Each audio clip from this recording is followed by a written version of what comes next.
Very good morning to all. As the saying of a famous poem goes, water, water everywhere, all boats did shrink, water, water everywhere, not a drop to drink. The lines from the poem, the rhyme of the ancient mariner. This poem inculcates that even if water is there in every environment and surroundings in our nature, our earth is built such in a very beautiful way that water cannot escape its atmosphere. So still there is a problem that water is undrinkable in many and multiple stages of this beautiful planet of world. So we are here today to have a session on water and healthcare, that how water can directly affect its entire outcomes towards having a strong, sustainable, and a positive future in healthcare, as it's directly related to our bodies, as 70% of our bodies is water. So to begin this session, I would like to invite Dr. Sabine Kapasi to introduce our moderators and we can begin our session. Thank you.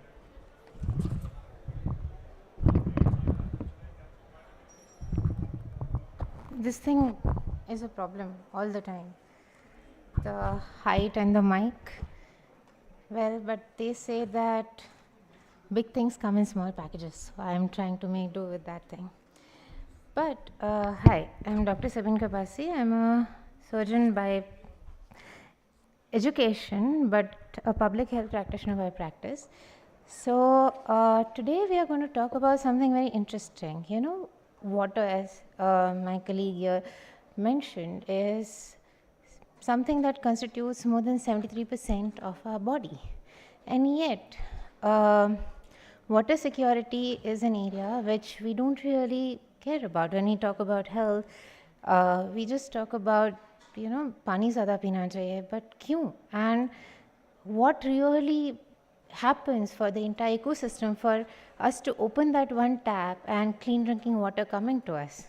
So today we are going to talk to a couple of phenomenal people who are going to help us understand how that happens and why is it so important.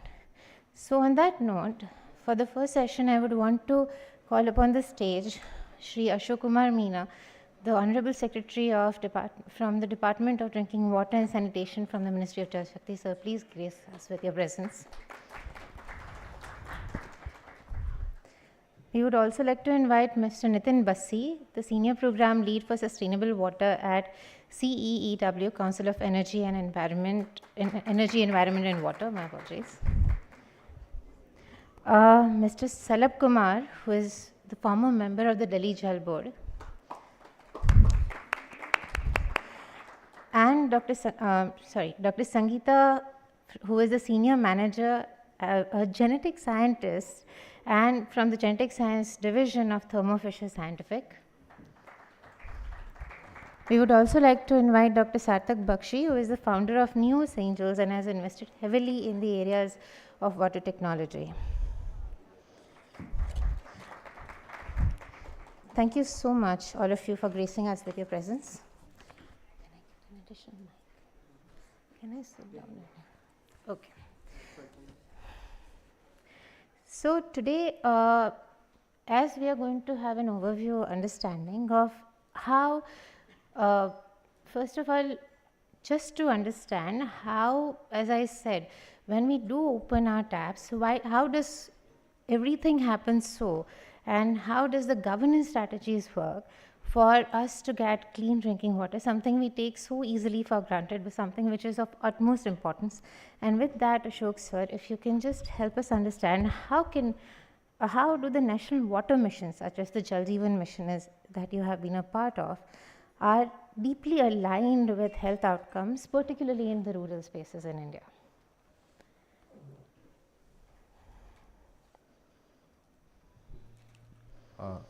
First of all, good morning to all the audience and my colleagues on the panel and Dr. Sabine. I think it's a very profound thing to think from that perspective, that water is very essential for the human life, and human life has existed over a long period of time on this planet. So it's very surprising that at this point we start talking again about how water is becoming so important for the health aspect of the human beings. So friends, as far as water is concerned, I would not dwell much upon its importance to the life as such, but the difficulty with which the human life day-to-day working was taking place in the rural India when we started Jal Jeevan Mission in 2019 is what I would like all of you to just keep it in mind. Every village in this country was having some sort of water availability, but the houses in rural area, only 17% of those houses were having some form of tap connection. Rest 83% of the houses did not have any water connection in the houses. Now it clearly shows that those 83% of the people would be sourcing their water from a distant place. They would be going to the local water source, collecting it, bringing it, and then using it. So one aspect is who does the collection of water? Collection of water, incidentally, the burden falls upon the woman and children of the household, because the men folk has to take care of the family. So they end up spending huge amount of time. Now that is the first riddle we wanted to address when Jal Jeevan Mission started, but that was not the only thing.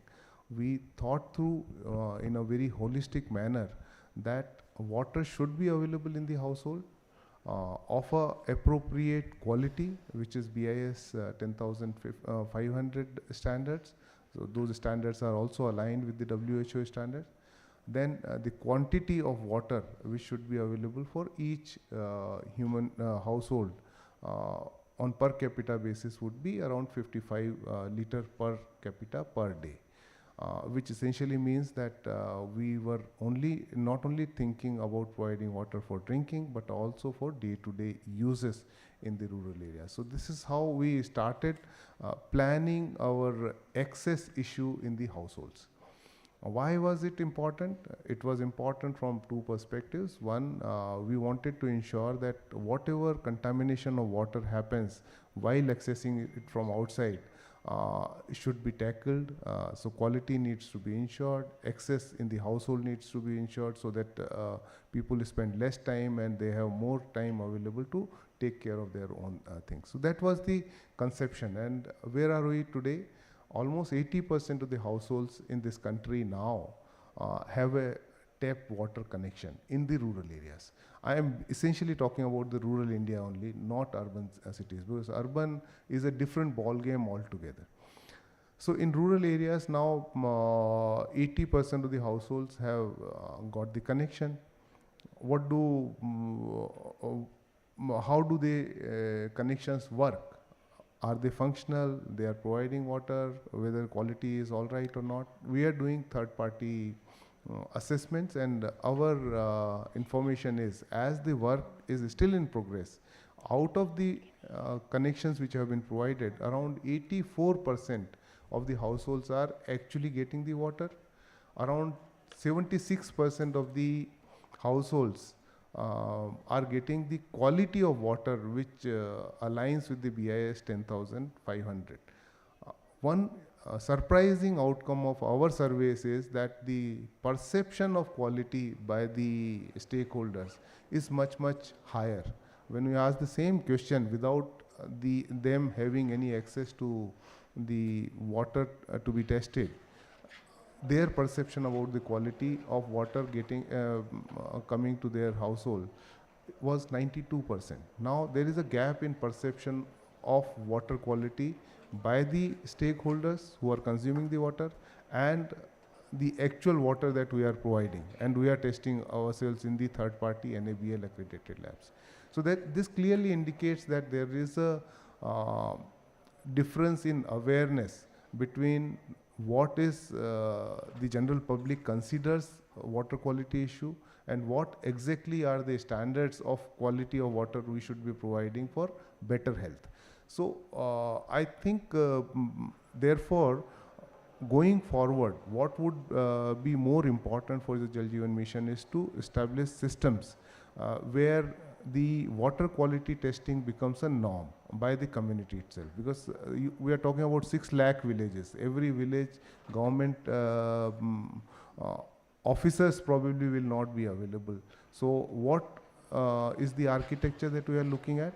Self-governance structures of the Panchayati Raj institutions in the rural villages will have to take over the entire thing, and also do the day-to-day quality monitoring. Because providing infrastructure is not going to be the end of the solution. Jal Jeevan Mission is not about the infrastructure provision. It's infrastructure one time, but O&M continuously for next 30 years. So next 30 years, if O&M has to be done, the community involvement and the community institution has to be built in every village, which runs the system on daily basis and monitors it as far as quality is concerned. Now, what would be the impact of getting a quality water which is potable, international standards?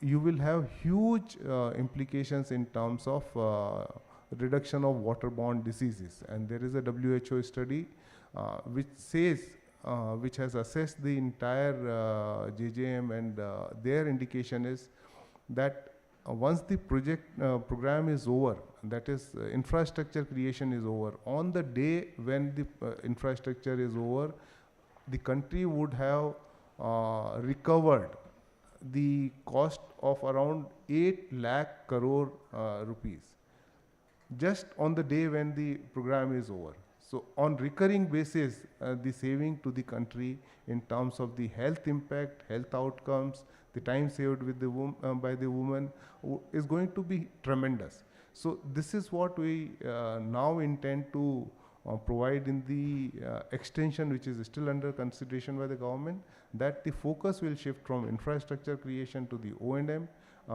the department ownership to the community ownership, and the community is getting aware about the quality aspects, the impact of the water quality on the health. So these are the initial thoughts. I think this is going to be a game-changing activity in rural villages. Almost on default basis, you open a tap, you will get a water which is potable. This is what the dream is, and it is likely to be achieved by December 2028. Thank you.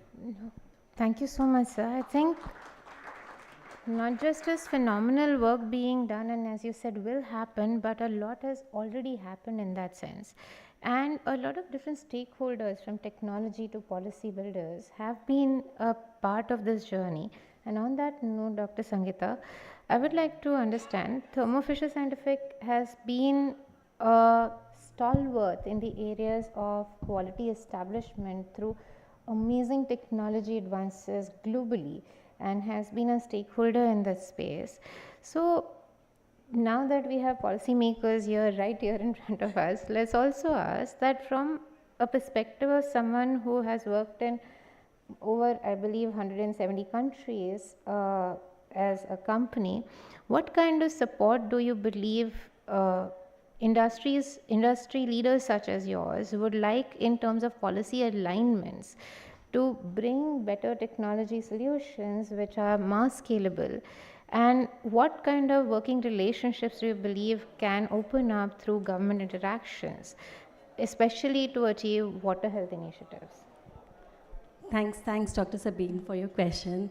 And before I come to addressing the question, as you mentioned that there might be people who might not be familiar with Thermo Fisher Scientific. So just a bit of a background. So we are a leading scientific solutions provider all across different aspects of healthcare, and also including water health related subjects.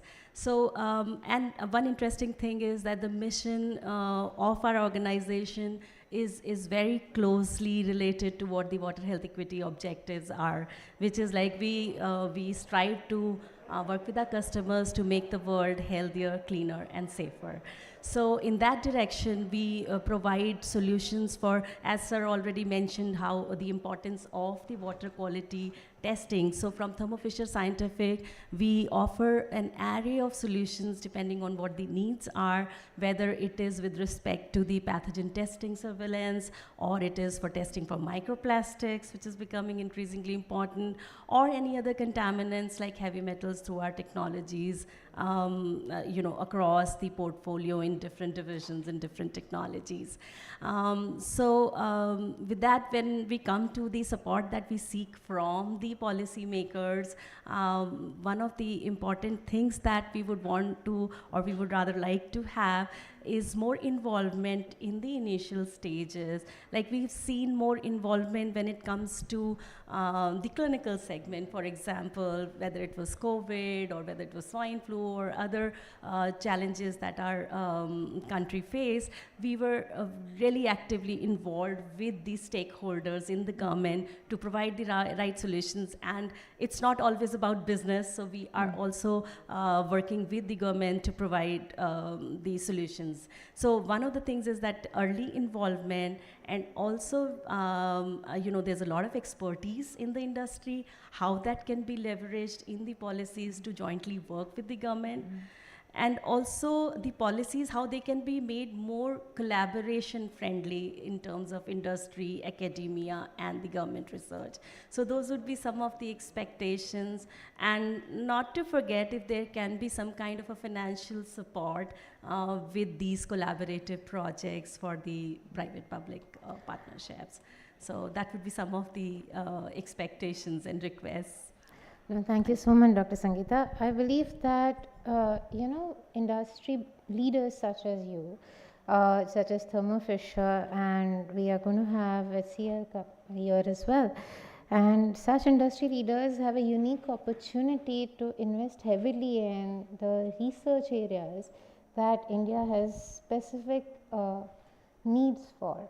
And I think recently we have had a shift of dialogue in this space, which we'll touch upon in a bit. But before that, Nitin, I would love to, you representing CEW are one of the largest policy advocacy groups in the areas of energy, environment, and water. And not just in India, but I believe you have global initiatives to bring dialogues within that space, because water is not just a national topic. And very recently we have realized that it is so much more than that as well.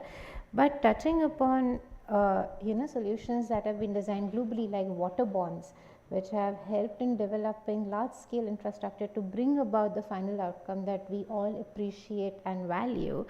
What has been your thoughts, both in terms of the kind of new initiatives that have happened in global landscape, as I mentioned, to finance, as well as to make sure that we have an infrastructure initiative that builds out, as well as how water health comes from a data driven structures to assess both the needs as well as the impact outcomes, as sir rightly mentioned, which is going to be phenomenally great as we go forward. So how does policy initiatives like yours play around in those two areas? Okay, thanks Dr. Kabasi for having us here, and I would like to start by saying that it's a very kind of a tricky and a tough kind of a domain. Largely, especially from the global south perspective, water has largely been a public good. And even if we kind of look in India, it is not priced at all. Even cities are not paying for the water, leave aside the rural areas. In Delhi, we continue to get some 20 kiloliters of water for free. Now, is it needed for everyone, that everyone doesn't pay for the water? For example, I can afford to pay, but why I am also not paying for it? So, this is something that has a political economy angle as well, and this is something which we have to live with. If I look at, SDG 6, which is specifically on water and sanitation, and, the idea is to have coverage with the safely managed drinking water services. Now, safely managed drinking water services are called this way because of some reason. there are three important components that we have to ensure when we talk about safely managed drinking water services. The first is, which is basic, is that the water supply resource has to be a protected one. It has to be a covered one. The second is that the water should be available when you need and through a particular connection which is within the households.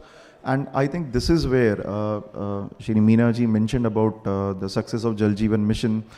Similarly, we have Amrit mission for the urban areas in India, which is actually trying to ensure that every household, whether we talk about urban or we talk about rural area, they have a tap connection within the premises. The second part of the safely managed drinking water services is that water should be available when we need it.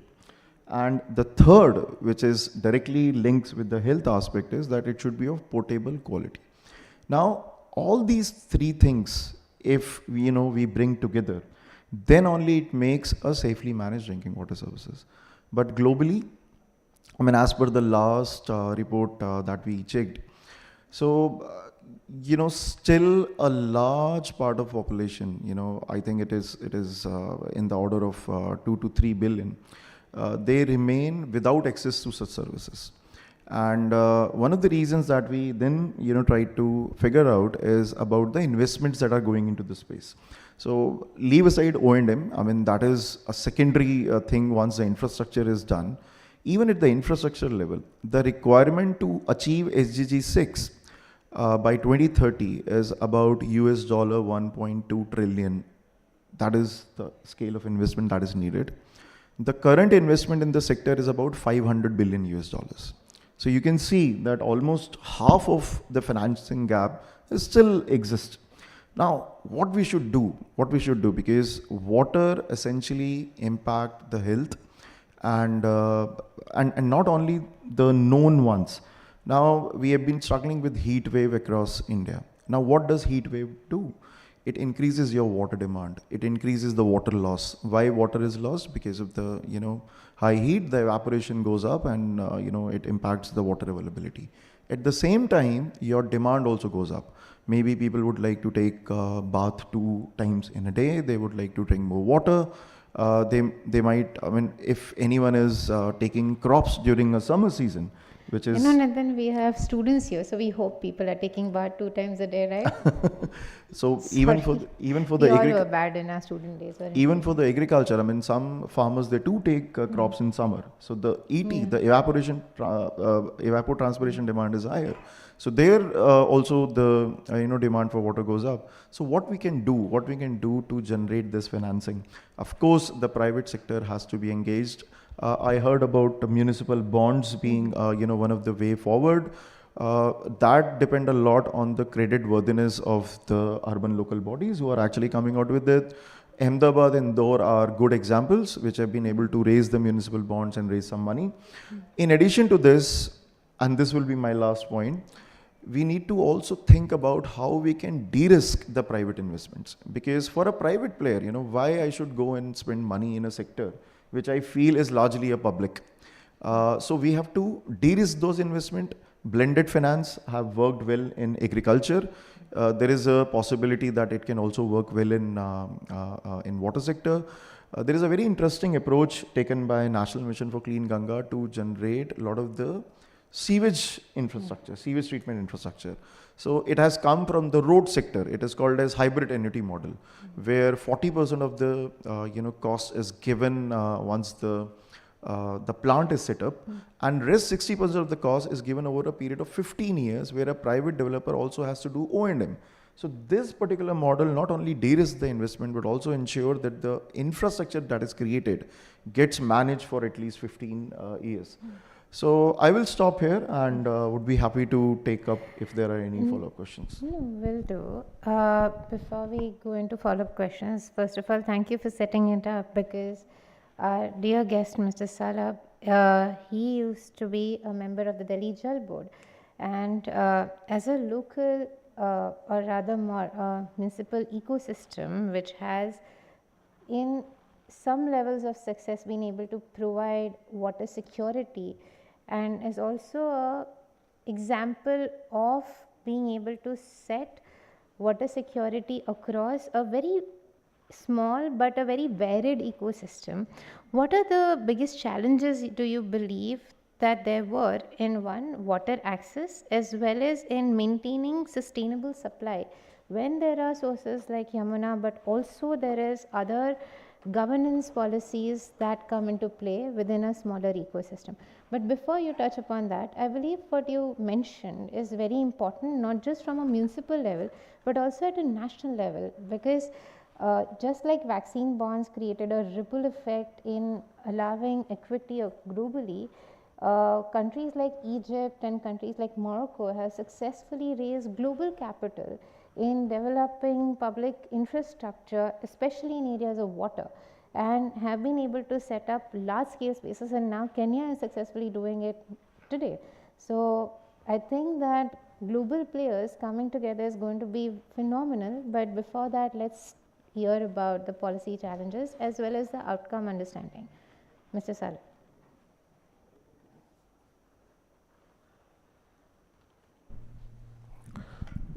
Good morning, Dr. Kapasi and all the distinguished persons sitting here. Earlier, that's very true. The water is very essential things, and the importance of the water was not understood long back.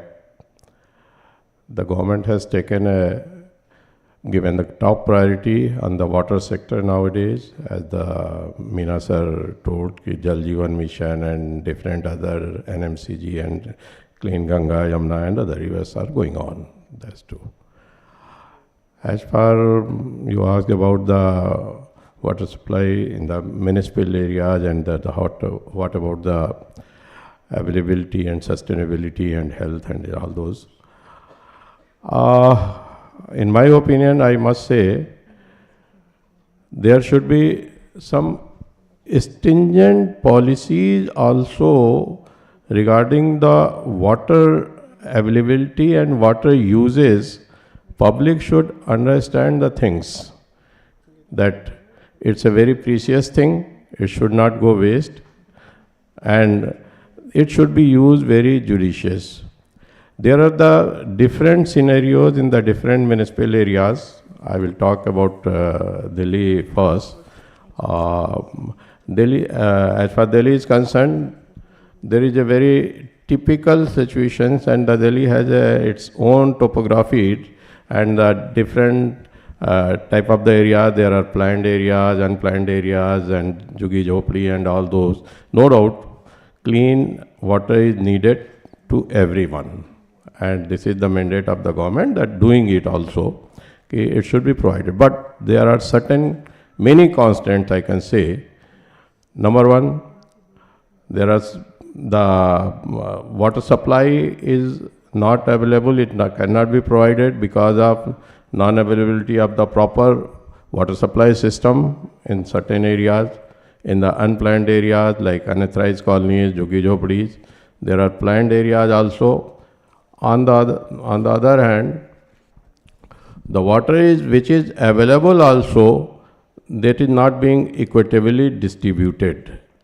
As well as there is the system that has become very old, need to be revamped.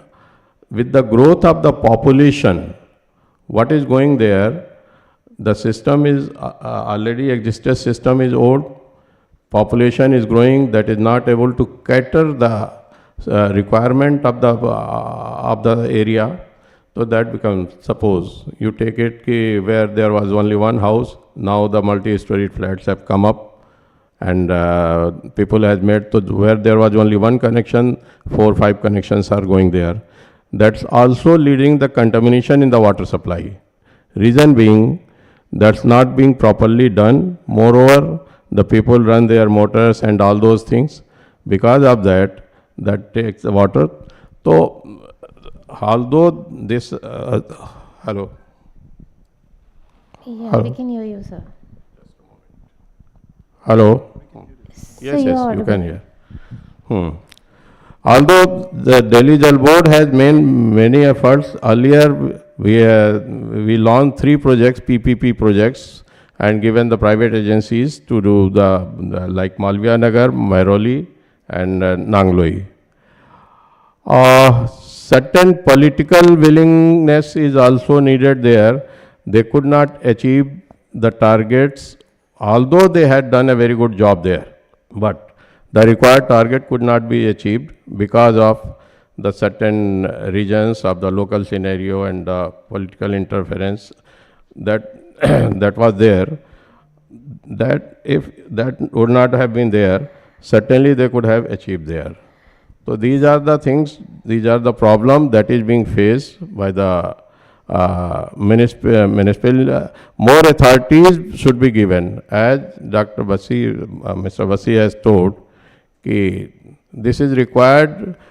We should have then policy of the that revenue policy also is required. Revenue policy is also required. That what is the collection is being done. What the revenue you are collecting, like in the Delhi, there we have the 20 kiloliter of the free of water. You really have to see the people who can give it. You must take the water, must charge from them. And the people, poor people, you may give the subsidy to them. They should be subsidized, but wherever from we can collect the revenue, we should collect that. So these are the municipal areas. I must say. Moreover, there are the leakage. Moreover, the system need to be improved. That leakages are there in our old system. I must say, no doubt many projects are going on. Even then, sorry. Main projects are, many main projects are going on, and still the major pipeline, there are leakages around 50%. Around 50% that need to be checked. That is required to be done. And right now, present government has taken a serious on the two aspects, the water supply. They have sanctioned around 3,000 CRs on the sewer and water sectors, and they are going to upgrade the sewage treatment plant as well as the water treatment plant. And the most important thing is, what I would like to say, people should be made aware about the conservation of the water. Conservation of the water, you can make use of suppose you use the water in your house, you wash your utensils. You should not use the many utensils while having your lunch and dinner. You can use that in the minimum what you require. On the other hand, in your house, don't wash your car with the pipe and other things. So these are the conservation measures. Third thing, every time we talk about the rainwater harvesting, conservation of the water, what I see and I have seen, it has not been done in a scientific way. People are doing as per the norms. They are doing it just they have to do it. They have to take completion of their houses. They are making the rainwater harvesting system, but that's not functional. That's not actually harvesting the rainwater as required. This should be technically done, and where it is required only. My opinion is it should be done on the community basis also, because there are certain places and houses where they don't have the even space to make the rainwater harvesting system. So this aspect should also be taken. Harvesting more although Delhi Jal Board as well as the government has launched many programs for the harvesting and popularizing the things, this should be given priority. Thank you. Thank you so much, sir. I believe what you said is true. I have had the unique honor of working with policymakers from over 100 countries, and to be honest, what I have seen India grow into is immense goodwill and political will. I mean, all of us sitting together on a Sunday morning is a very clear example of that we all wish to do better. And I believe that the whole idea of two things. One is need for water, right? पहले आना तो चाहिए पानी, and that is something that has moved, we have literally moved mountains to make it happen. And then the second part is potability of water. I think those two things we have invested heavily, both in terms of political will, new innovation, as well as a lot of hard work to bring that about. People such as yourself, as well as Ashok sir, and all of us sitting here, as well as the audience, have actually invested through a lot of areas, through will, through hard work and innovation, into bringing that about, and we are going to do more into that space. But on that note, Dr. Sarthak, you have been part of a large investor ecosystem for a very long time, and we have recently as a country got into the dialogue of how new innovations are necessary, not just in India, but for Indian leadership globally. And water security, both from availability as well as innovation in water potability, are extremely important, though slightly underrated, in achieving health outcomes. So what are your thoughts on different innovations that have been happening in the field, and how can different financial structures, as Nitin mentioned, be used to scale them up? Apologies, sorry, I was a little away from the mic. Hi, good morning everyone. So, water, the most basic ingredient of life, and which everyone takes for granted, we just opened this bottle of water, and nobody even considered like it's our God-given right, one of the fundamental rights, to have this access to clean water. I've invested into multiple startups. We have SaaS. I hope you know what SaaS is, software as a service. Now we have multiple EVs. So there are models like BaaS, battery as a service. You can do swapping. I'm very sure the way we are going, as a country or as a nation or as a generation of people, with the amount of water shortage, there is going to be a startup which is going to do VAS, water as a service. Very soon, 10, 20 years down the line, with global warming, with climate change, and with unaccessibility to clean drinking water. So there is a basic difference as a consumer. I will actually speak as a very layman consumer, that when I go abroad, any of the European and American countries, it's expected of us, take a glass, open any tap, your toilet, any wash basin, wherever you are, open the tap, you can put your glass through it and drink that water. Can we do that in India? Or do we envision that thought that in our household, in the kitchen, or in any wash basin of any service, can we drink that water? It's not. It's unimaginable for us. I don't think so any Indian can actually think that we can relate that selves.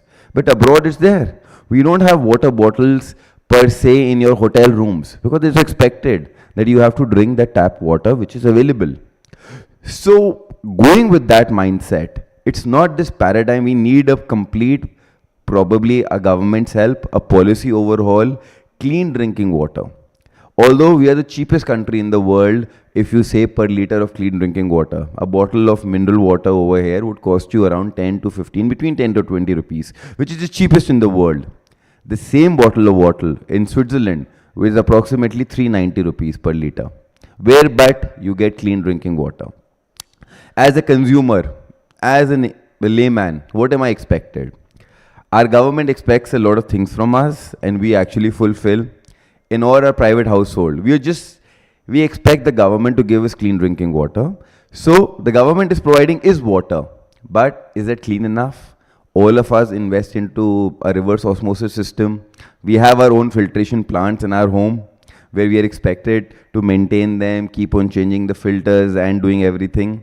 Secondly, if we are able to, again, the solution will not come within 1 year or 5 years. It's a complete overhaul of the system, where we require the government's help in our country only, we have water storage systems in every house. I have my own tanki. You will have your own water storage system. There's going to be a 10,000 liter or 5,000 liter system in all our households. Each one of us maintains that. So we have our own filtration system, we have our own water storage system, and then we'll have some or the other system to get that. As a nation, it's our duty. You're all students over here. I am sure you don't even know what your water bill is. Everyone knows about the electricity bill, but nobody knows about the water bill. Please do this exercise whenever you go home. Talk to your dad and talk to her. And we have sir over here from Delhi Jal Board who will be very happy if even the water connections would increase after a certain point of time. So the water economy, which everyone takes for granted, कि यार पानी तो मेरा हक है. Having access to clean drinking water is what I believe. And we are only getting startups just to all the startups, the basic focus is how do we get more clean drinking water. The accessibility of water is there, but we are ingrained in our mind as Indians that we have to find methods or better technology, cheaper technology, or getting access to it. How can we get that clean drinking water? We have, from my colleagues, we have listened to everyone saying that there are multiple policies that we are getting into all the rural households, and we must commend the government that as in electricity where all the villages have been electrified, this similar in water situation that we need to get tap water to all households. Probably we have succeeded or we have reached out to 80% of all the rural households, but again we are not getting clean water over there. There's only tap water. And getting dirty water over there, it just increases. Every 1 rupee that we spend in, clean water actually saves 4 rupee in health cost. As a healthcare practitioner, I can actually tell you the amount of basic diseases, cholera, diarrhea, everything that's related to waterborne diseases, malaria. I mean, there was a season, in hospitals where they used to say this is the malaria season. Because there's going to be dirty water patches, because there's going to be dirty water, this is the malaria season for hospital and this is the earning season. There's going to be this period between June to September, which is like a money-making season for all hospitals, because now is the time where the Anopheles mosquito will start breeding and will start biting, and you never know. You're just doing this, killing the mosquito, but that may be a malaria mosquito which is infecting you. And only because there are potholes of dirty water around us and we don't care. So, it's not only water. It's water, sanitation, hygiene, all of these things, the wash scheme as it's called, we need as individuals, what can we do about it? We are expecting the government to take a lot of steps, but I recommend and I urge all of you, what do you take a pledge from today that how can I save water, conserve water, and probably help each other educate on getting clean water in and around us. Water has been everywhere. It's not that we don't have wells, that people in rural villages are not going down and have access to wells and been drinking that water for age-old meals. But similarly, even if you're getting dirty water, just cleaning it by boiling it and then drinking it actually saves a lot of purpose. So that saves a lot of health cost. As a startup investor, my only aim is that how can we get that access available to you, and how can you as individuals think about getting that accessibility of water. Come to think of it, do you actually think that there's a water problem in the country? There is definitely. For me, if I have to have a person assigned to switch on a motor probably once in the morning, once in the evening, getting that motor to fill up my water storage tank and then utilize it. And this is the mentality that we have gone through. So think of it as a problem for the nation. Do we get 24-hour uninterrupted clean water supply? That is my bottom line. And how can we help the government? How can we help the individuals? Probably by paying the water bills. Firstly, having a water connection at home and then paying the bill. How can we get this 24-hour uninterrupted clean water supply? I urge all of you to think on that notion. Think as students, think as solution providers, think as individuals who can actually make that happen. Think of a startup idea on how this basic need can be overcome. Because truly speaking, statistically, 30 to 40 million Indians don't have this. This is a problem for at least 40 million Indians, and we need to solve that problem. Thank you so much, Sarthak. I believe that the number might be higher, both in terms of our success stories as well as the scale of the problem.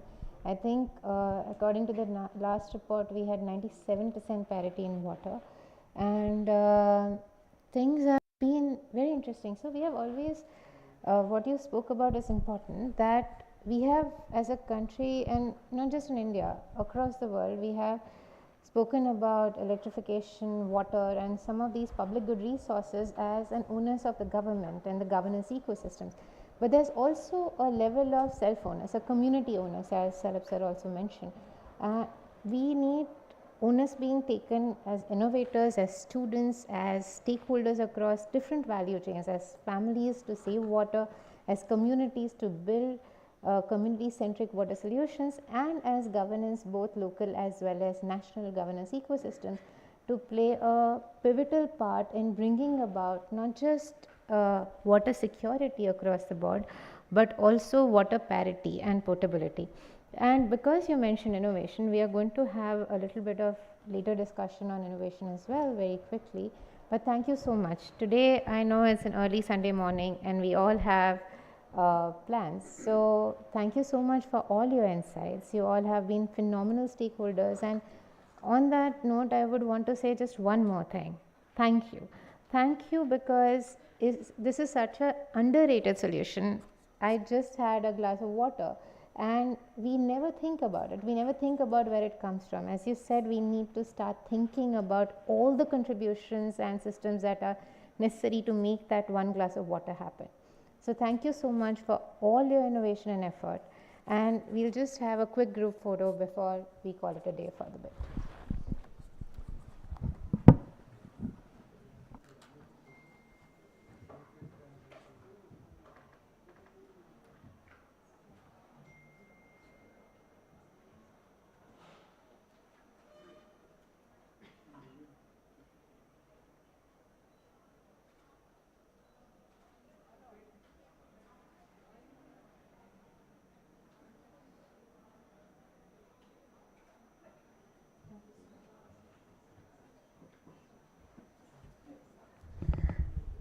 Thank you. Thank you so much.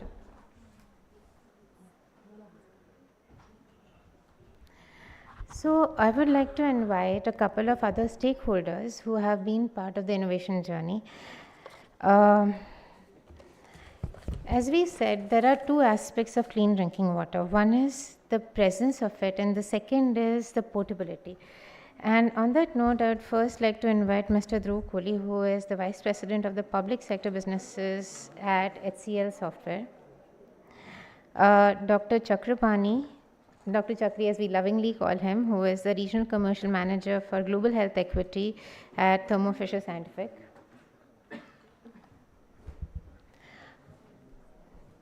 And Mr. Rizwan Maan, who is the Divisional Head for Water and Wasteland Division at Alchem Products Private Limited. Thank you so much for your time on a Sunday morning. So we have been speaking about what governments and ecosystems can do in bringing about the presence of water first. But let's talk also about the innovation that is required to bring that about. And we have interestingly been able to access not just yourself, Dr. Ashok, Mr. Ashok. Well, I mean, but we also have ecosystem players who have, as we mentioned earlier, large-scale R&D resources who can innovate as well as invest in these areas, as well as younger players within the field who have had the privilege of working specifically across these areas. So, you have been part of the Jal Jeevan mission, and I believe you have interacted with the Namami Gange mission as well. So, how have you seen new innovation originating from industries playing out as pivotal factors in bringing about these solutions?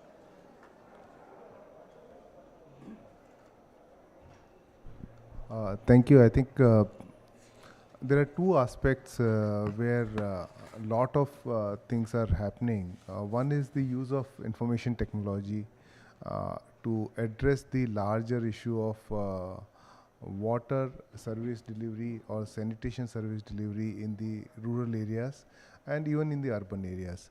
So, and that if you actually happen to see the dashboards created by Jal Jeevan Mission or Swachh Bharat Mission Gramin, the amount of granular data available in public domain is one of the largest in terms of showing it to the public that what exactly is being done, to what level it is getting done, in which street water is going, to which household the water is going.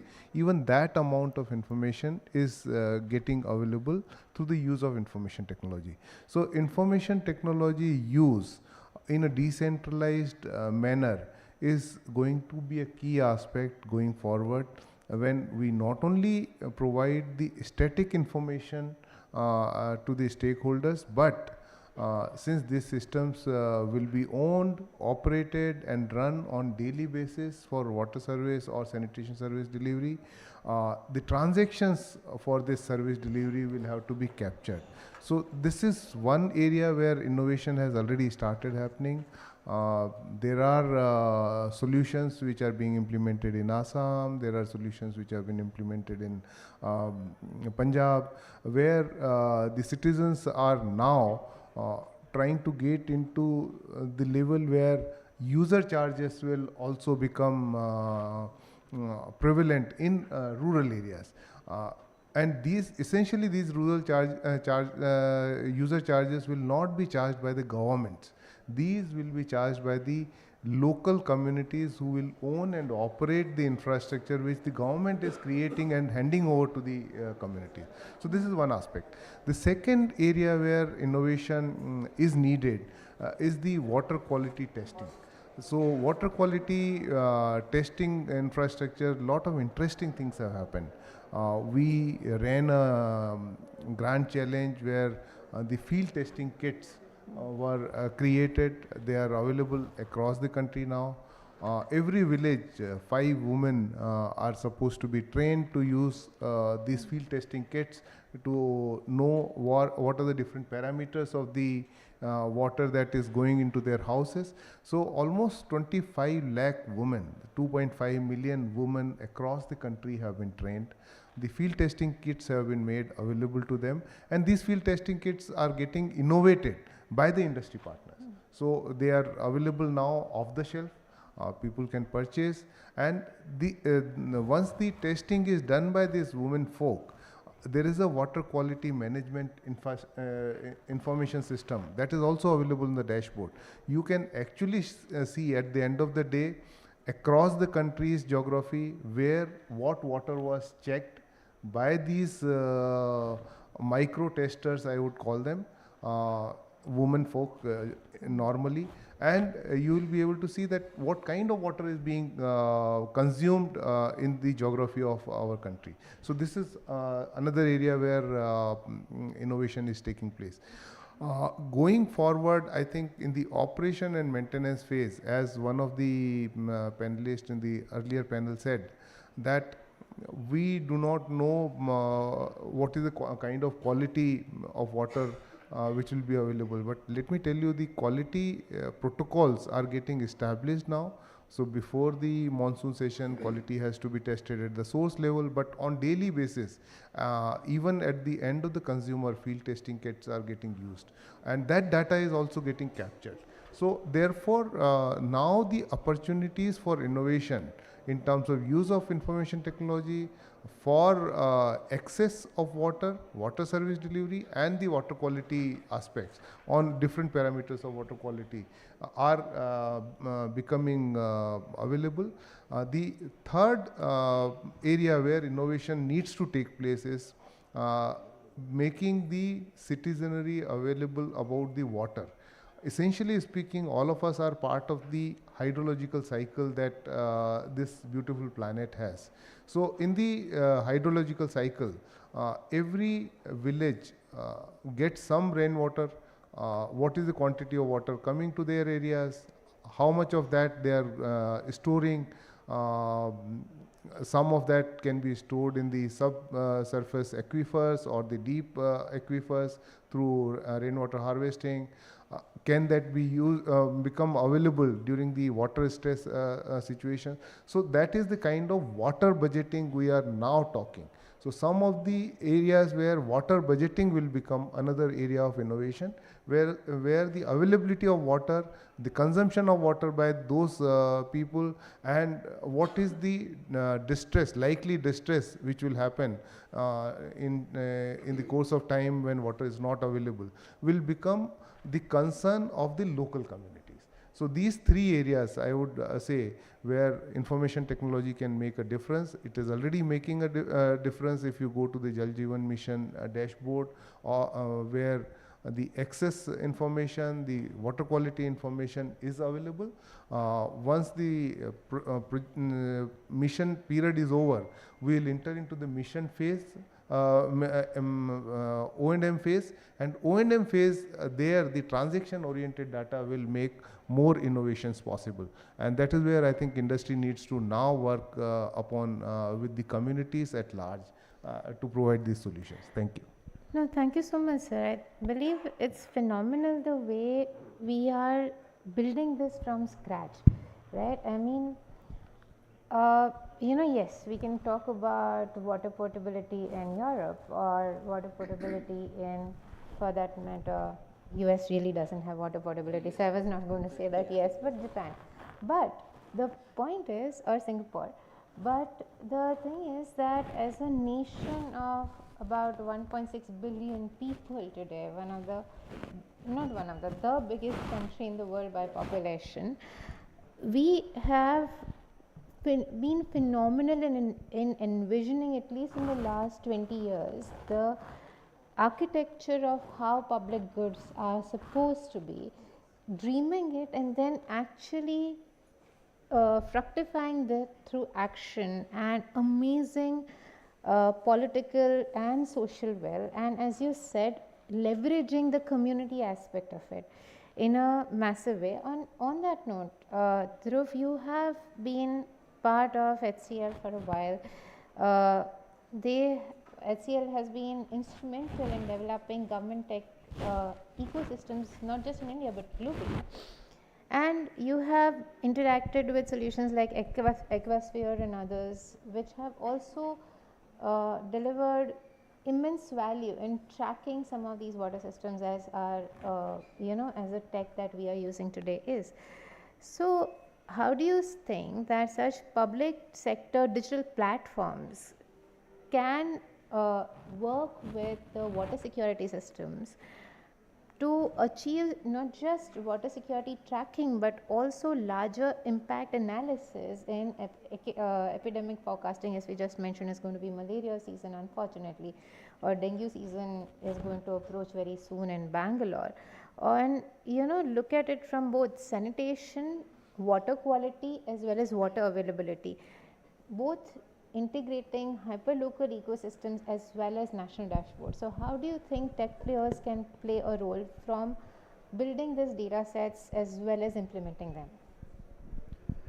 Thank you, Dr. Sabine, for reinvigorating this debate and on the panel with everybody putting these thoughts. I think privileged to be a part of the panel with Shok sir and my other panelists. I think also what we are facing, and I've been part of some of the conversations where our chairperson, Ms. Roshni Nadar Malhotra, has initiated this thought-provoking, very, very strong concept on the aquapreneurship. Okay, and our platform, which has got quite an attention from some of the global use cases called Aquasphere, right? Now, this is also got a lot of bright brains, bright, talent on, and we had one in the previous panel, looking at the investments in this area, not just water availability, but clean water, potentially giving us more access to, water resources which are needed at a certain time and a certain, population. I think the foundation and bedrock which is driving this innovation is the data, right?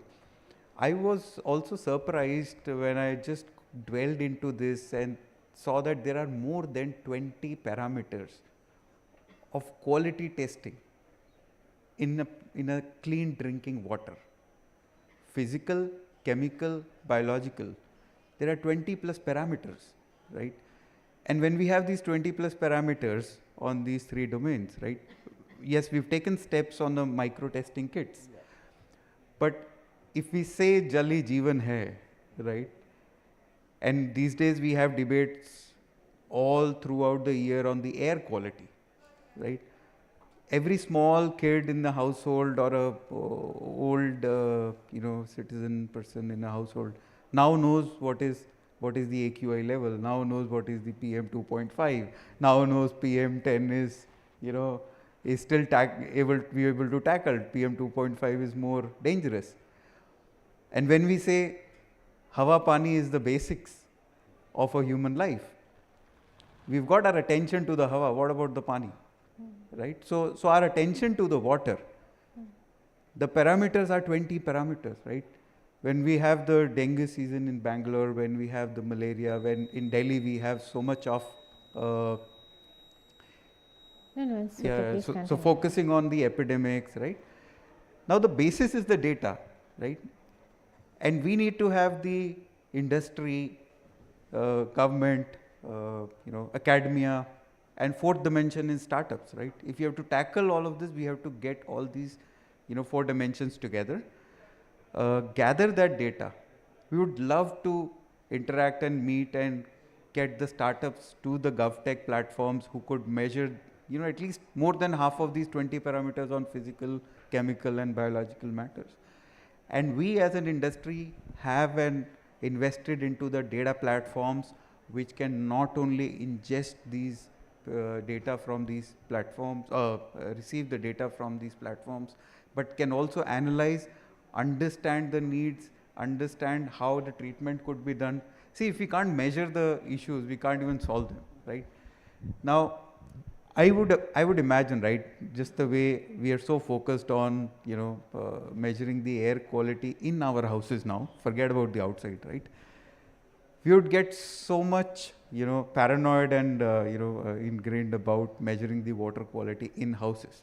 There are affluent households, there are, households which may not be able to measure the water, but we have the government, support for those sections as well. And we've got the industry coming and, working and also extending the hand to work in a PPP model as well, where we could look at, getting maybe to a digital public infrastructure in the water area. You've collected the data, under the JJM Jal Shakti mission, right? We can now enhance, we can now bring academia and, think tanks and the startups and the industries who've already invested in the platforms to build that. That ideapreneurship also has to build within the country, right? That kind of aquapreneurship, ideapreneurship, transforming into the aquapreneurship, right, is needed. I again say, Hawa, Pani are two basics. We should get our focus to the Pani as well. Water is very, very, very necessary. Every single individual, our loved ones, are drinking water, which we are a little blinded to right now, right? We only measure TDS, thanks to the industrialization of reverse osmosis, right? We think a lower TDS is a healthy water, right? We don't talk about the waters getting demineralized. We don't talk about the biological contamination in the water. So it's high time we should get to the solutions. And the good part is, at this stage, the government, the industry, the startups, everybody is foundationally bought into the idea of clean water, and that's encouraging to see. No, I think that building the right narrative is extremely important. So the whole TDS thing, one of the reasons that we have RO at home is because baal अच्छे हो जाते हैं उससे, right?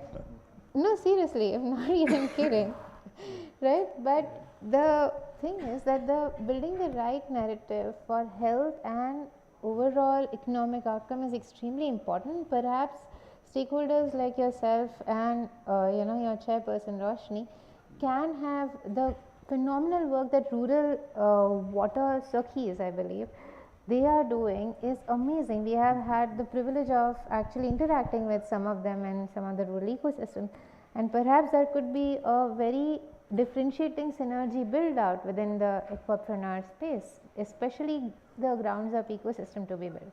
And on that note, Dr. Chakrapani, you know, uh, most people who haven't worked in a lab might not know, but everyone who has will know for sure how important Thermo Fisher is. So your devices, your lab equipments have been global best standard across almost every lab, every ecosystem across the world. Would love to understand how you guys look at water focused technologies. As sir mentioned, testing is one of the key in identifying both success but also wherever there are gaps within that success space. So we'll talk about the innovation to look at gaps in a bit. But as you said, would love to understand what are the different technologies that Thermo Fisher is working on, and where do you see those playing out as a global best standard in Indian governance ecosystem? Thank you, Dr. Sabine and Enira team for having us here. Good morning, everyone. See, basically, as you said, like Thermo Fisher is a global leader in developing technologies for healthier, cleaner, and safer world. So we are present in 194 countries. So and then I am taking care of the Asia Pacific region as a regional manager for public health purpose, basically. So as you mentioned, like basically, there are various aspects, like even Dhruv touched upon that, like there are 20 different parameters you need to look into the water quality, not just the TDS or hardness so we need to look for the minerals quantities, and then we also need to see the pathogens in that, and we also need to see the hardness, we need to see the potability of water overall after looking into all the these things, all the parameters. So we have multiple equipments actually. It cannot be done in single equipment, like when you want to collect 20 different parameters, because each of them differs by its own inherent qualities. Like some of them need to be tested chemically, some of them needs to be tested through DNA. So all those things are there. So we have multiple instruments in a way. We have a spectrophotometer with microscopy, which can actually identify even microplastics. Microplastics is one of the biggest challenge currently. So it is a portable machine. It can be taken in mobile clinics. It can be deployed anywhere. We have equipment which are handheld, which can identify hard metals or heavy metals in the drinking water. So you name it, like you need to identify chemical composition, you need to identify heavy metals, you need to identify pathogens, pathogens, bacteria, parasites, protozoa, everything basically. And besides all these things, these are at various level it can be done. They can be done at lab level, they can be done at local household level, they can be installed in even water tanks. So there are systems to do that. So we have besides all these things, we have environmental water quality monitoring systems also, which can be installed in the water tanks or water purification systems or even water supply units, and that can be actually linked to cloud based data collection mechanism, so that you can actually sitting in the office in the Delhi water gel board or wherever, like you can monitor like any changes in the these 20 parameters in those supply chain mechanism. So you can record them, and you can use the data for surveillance, so that you can identify any time when outbreak happens, you can identify the source. So all these things are there. It's not that we are not having technologies. It's basically what actually now it comes to is like how we can actually take these technologies to the benefit of the people. So that is more important. That's where I think I feel this is the right platform. Like we have government, we have innovators, we have companies which can provide support, and we have various philanthropies. So all these people need to come together, and maybe in a joint investment models, we can do public-private partnerships, or it can be a private-private partnerships. But then ultimately, community engagement and then capacity building for using these technologies are needed, so that we can actually have a sustained monitoring and surveillance which is linked to the existing health system. See, already health system has various surveillance portals, like, and again they are working in, some of them are working in silos. Animal health is different, human health is different. Within human health there are various disease programs. So somewhere we need to identify, pilot it, test it, and then link these data to the existing softwares, existing surveillance systems, so that you don't need to again create a new one, but integrate this data of water quality into the health system. So then probably people will start understanding how the money should also flow into water Jal Jeevan department, so that your health indicators also get better. So that's where probably we need to work on an innovative idea where we can bring various people together and pilot in some place and showcase how this actually can work out and help for the society. So, no, thank you so much, Dr. Chakrapani. I believe that, you know,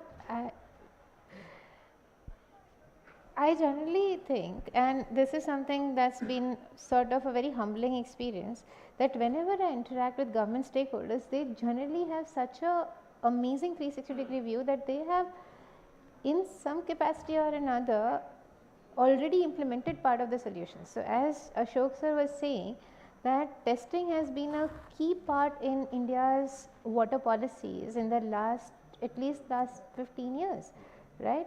And I believe that there is a lot of, so now what we need to do is just innovate better and also, you know, collaborate better. And that's why we are all here. And on that note, I would like to know that, so yesterday evening I went down a kind of a rabbit hole. I saw this LinkedIn post where we were talking about how Indian industries do not have adequate IP backing, right? And we don't have enough patents within Indian industries and Indian innovators. And I actually, which is why I was really glad to have Rizwan, who is part of AmCham. And the reason why they are one of the few SMEs in this space who have backed their entire innovation on patent and technology development, and they have been working to address a problem within the water infrastructure space in trying to you know, look at solutions in maintaining and elongating the lives of water pipelines. So Rizwan, why don't you tell us a little more about what is it that you guys do and how that's solving a lot of problems that we spoke about. Also, we very briefly touched upon water infrastructure, right, when we spoke about water bonds and other things and how much investment goes into it. So if we can also touch on a little bit about how solutions like yours can also help in that ecosystem, that would be really helpful. Thank you. My name is Rizwan Singh Man. If you added Joseph to my surname, I'll be the epitome of secularism. Putting that aside, you've asked a very important question, and you know, I noticed Dr. Meena Saab saying about quality in operation and management, and then Mr. Bassi talking about portable quality. Now, I've had the privilege of, in essence, being like the soldier on ground. I've had the privilege of traveling across the length and breadth of my beautiful country, working with water departments, right from the engineering level to being on site, on ground, laying down the pipelines. Now, as all the panelists, esteemed panelists have mentioned, that quality is right now being only monitored as a visual level, which is taste, odor, smell. But some of the important parameters such as leaching, chemical compounds that are used to protect our pipelines, which, you know, from the field that you are in, the global studies around BPAs, which is an endocrinal disruptor, which is a reproductive disruptor, is also one of the things that need to be studied. And given that our company MChem is at the forefront of technical innovation in terms of protective coatings for the pipelines. So by that I mean the coatings that we provide are currently being applied on major cross-country pipelines in India from the leading pipe mills. And we have been advocating with the water departments of the country into making more stringent norms in order to control the quality of water. And that directly correlates to what we use to protect the pipelines that are transmitting water in the internal lining of the pipes. Just to put in perspective, the very bottle of water in front of us would say it is BPA free. Now BPA is bisphenol A, which as you know, is a endocrine disruptor. So we explained to the departments that look, on one end, our water bottles are saying, as per the Bureau of Indian Standards, that it should be BPA free. But on the other hand, the very water pipeline that is being supplying the water is full of BPAs. So that really doesn't add up. And that is where education for the water departments needs to be pushed, which we are pushing. And a lot of the government stakeholders have really put their foot forward and have really amped up our country's water infrastructure. For instance, when we worked with the government of Madhya Pradesh, they immediately, after a lot of presentations and data, removed ganiting and shotcreting from their pipes. Ganiting and shotcreting, in essence, is if you're putting a 100-kilometer pipeline, you are taking a guy with a bottle of, with a pipe, and you're curing the concrete on the pipe. So to supply water, you're expending a lot of water for no reason. So technologies that are coming into fore now, out of India, are helping. And one of the other things is, myself, I hail from a defense background. And I consider our soldiers as, we all know, they are the heroes of the country. But there is another big part, which is an unsung sort of heroes of our country, who are our water department workers and the water department. So one thing is to create awareness in showcasing how hard people work, how hard our policymakers work in order to make sure that when we turn the tap, the water keeps running. But the story behind the blood, sweat and tear has to be showcased. And at the same time, we need to incorporate technologies that are helping us in building a more transparent and a more robust future for our water networks. So I think kudos to the water departments for initiating what they are doing. It really is a lot of hard work because I get to see it.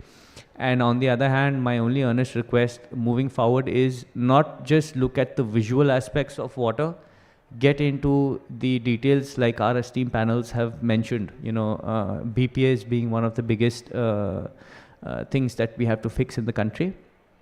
And I think we are moving in the right direction, and under the leadership of our current government and our policymakers, India is going to be one of the world's best water infra networks. And just as I leave, I'll tell people, when everybody was talking about the importance of water, we are 18% of the world's population and growing in India, and we have only 4% of the world's available water. And of that 4% of the world's available water, 86% of that water in our country is diverted to agriculture. So in essence, only 16% of the water available to us is available for industrial and residential use. So that also has to be an account made for awareness. People need to be aware. Children at grassroots level in school, right from nursery up till 12th, every year there should be policy to educate them on saving the water and showcasing the hard work it goes behind putting water onto our taps. So yeah, that would be my submission. And yes, thank you so much for everybody to sit here. The AC is damn cool. So yeah, I'm also freezing. No, son. I think that, as you quite rightly mentioned, building such ecosystems which we don't even know the problem of and consistently working to sustain them has been a benchmark set by governance ecosystems, and the level of cooperation, the level of collaboration and openness that we have seen has been amazingly phenomenal.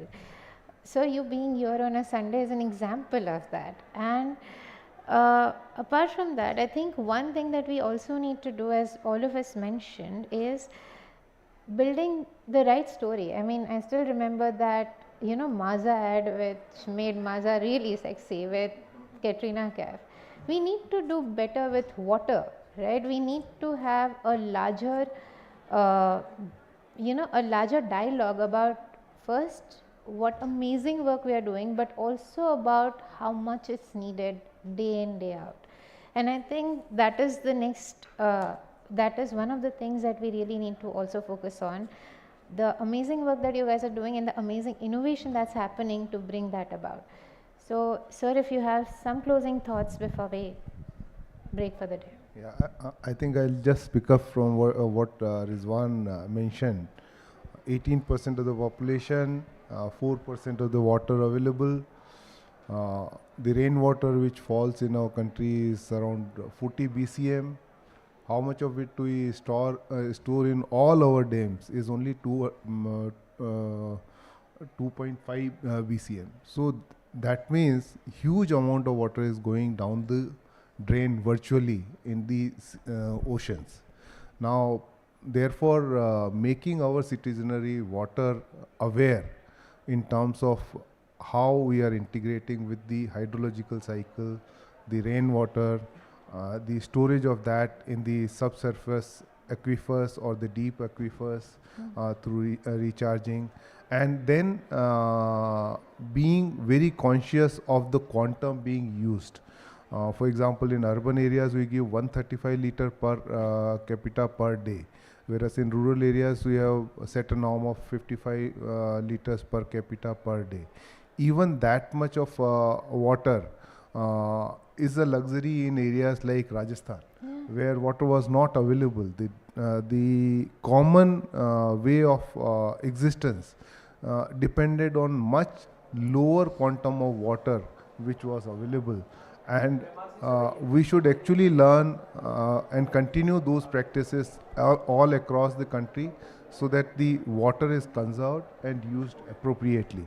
For that, I did mention something like water budgeting, which should become a norm for the village water sanitation committees at the local level, because it is ultimately the communities which will have to take care of water itself, become water aware, do take care of the water budgeting, and then implement the same thing at the village level. So in the operation and maintenance phase of Jal Jeevan Mission and Swachh Bharat Mission, this will be very, very important. That is what I would expect our country to develop by way of micro utilities which are owned and operated by the communities in the rural villages. Thank you. No, thank you so much, sir. And thank you so much for all your time and the amazing work that you are doing. And we'll close for the day today. Thank you for your time. Thank you. We'll just have a quick picture and then.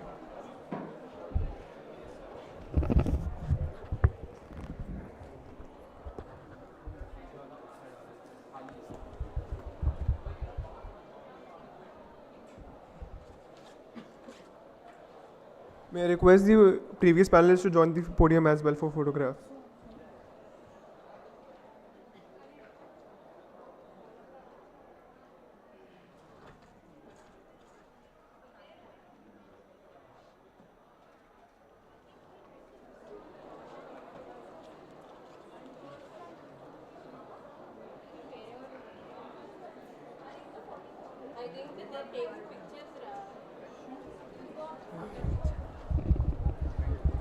Sir, it was an honor, and I'm so sorry for the delay. No. No,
Recording in progress. Participant, हाँ M6 है ना ठीक है तो वो कह रहा है everything is you don't need my laptop.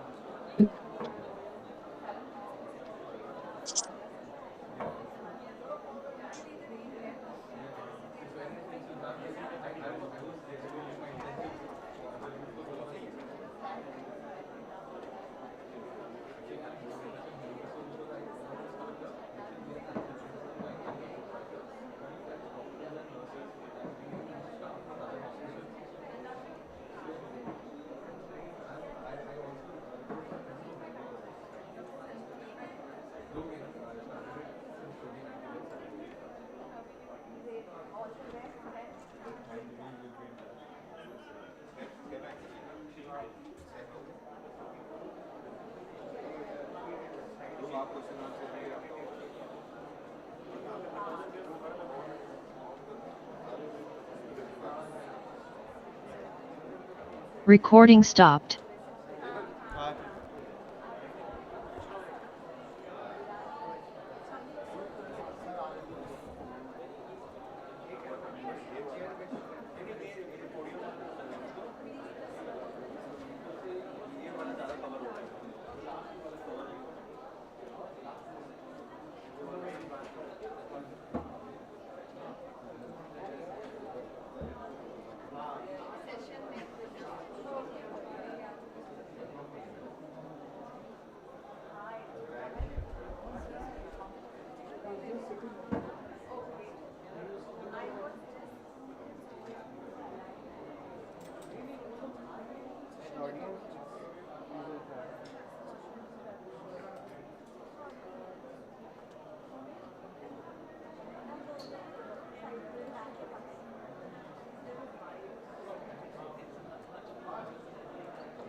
जितने भी बच्चे जयपुर से आए मुझे सब यहाँ चाहिए। हाँ सर, अश्विन को बोलो फटाफट से लेते हैं।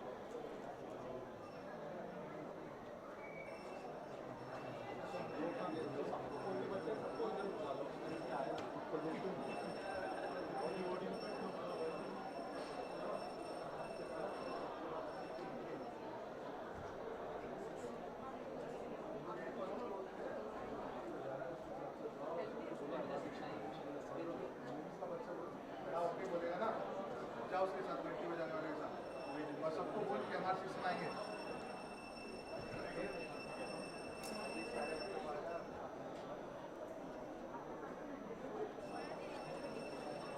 उसको बोलो।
हाँ मैं घर से जाता हूँ।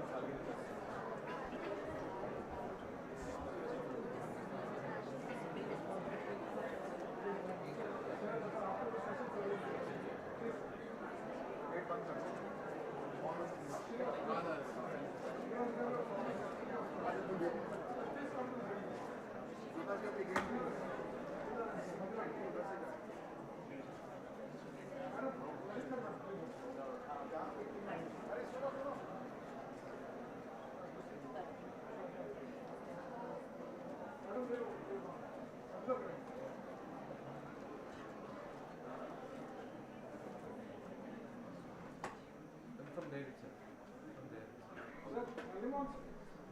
Sit down. Board number submitted.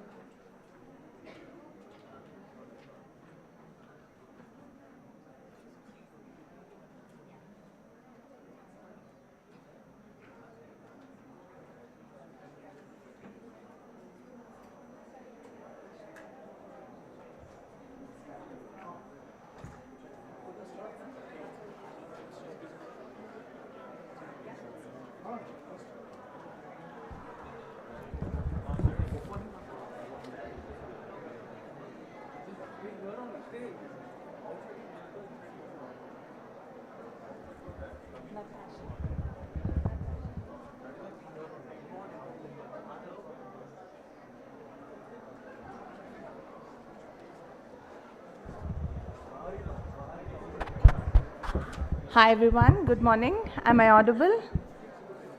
Right. Welcome to our session today. And essentially in the larger gamut of human resources for health, we were looking to position this session as rekindling the essence of medicine through joy in the seeds of learning and healing. I think what we want to talk today more about is the entire transformatory conversation in workforce well-being, the health of the health workforce and the larger conversation around the workforce well-being.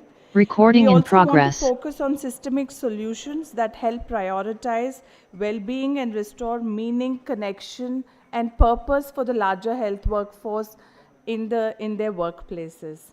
And with this, I will not stand between all of us and the speakers. So we should kickstart the agenda. And 1 second. For our very first session and the opening session, I would like to invite our chair for today and the keynote speaker, Dr. B.N. Gangadhar. Request everyone with a warm round of welcome, sir. Dr. B.N. Gangadhar, as you all know, is a very eminent personality, the chair of the National Medical Commission. He was earlier a senior professor and the director of NIMHANS till 2020.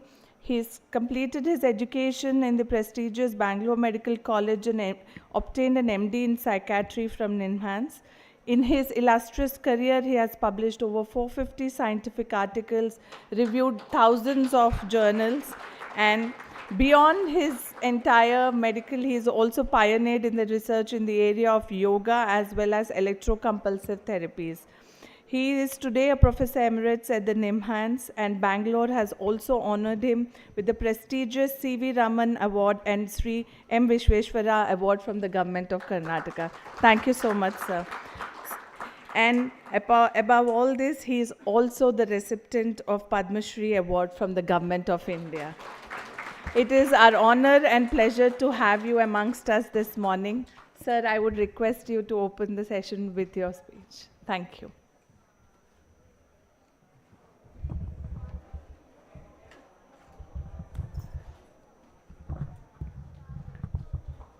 A very good morning to each one of you here.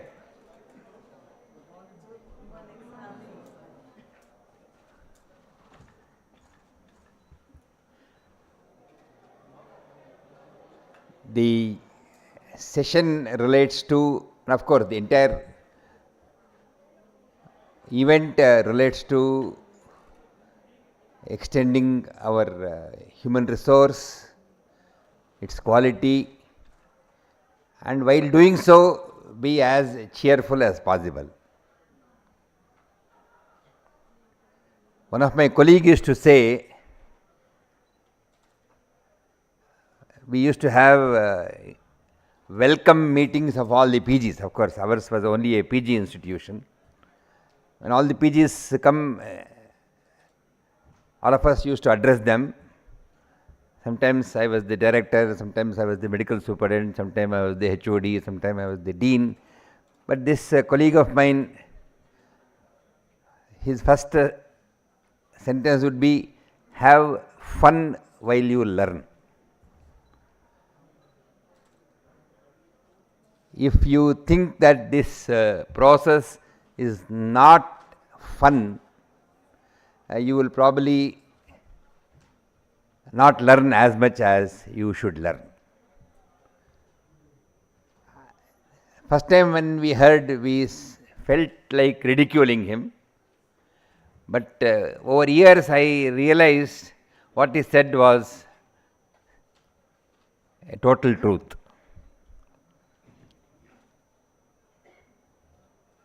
We today, since I am holding the chair of the National Medical Commission, there are some observations from the National Medical Commission I thought I should share.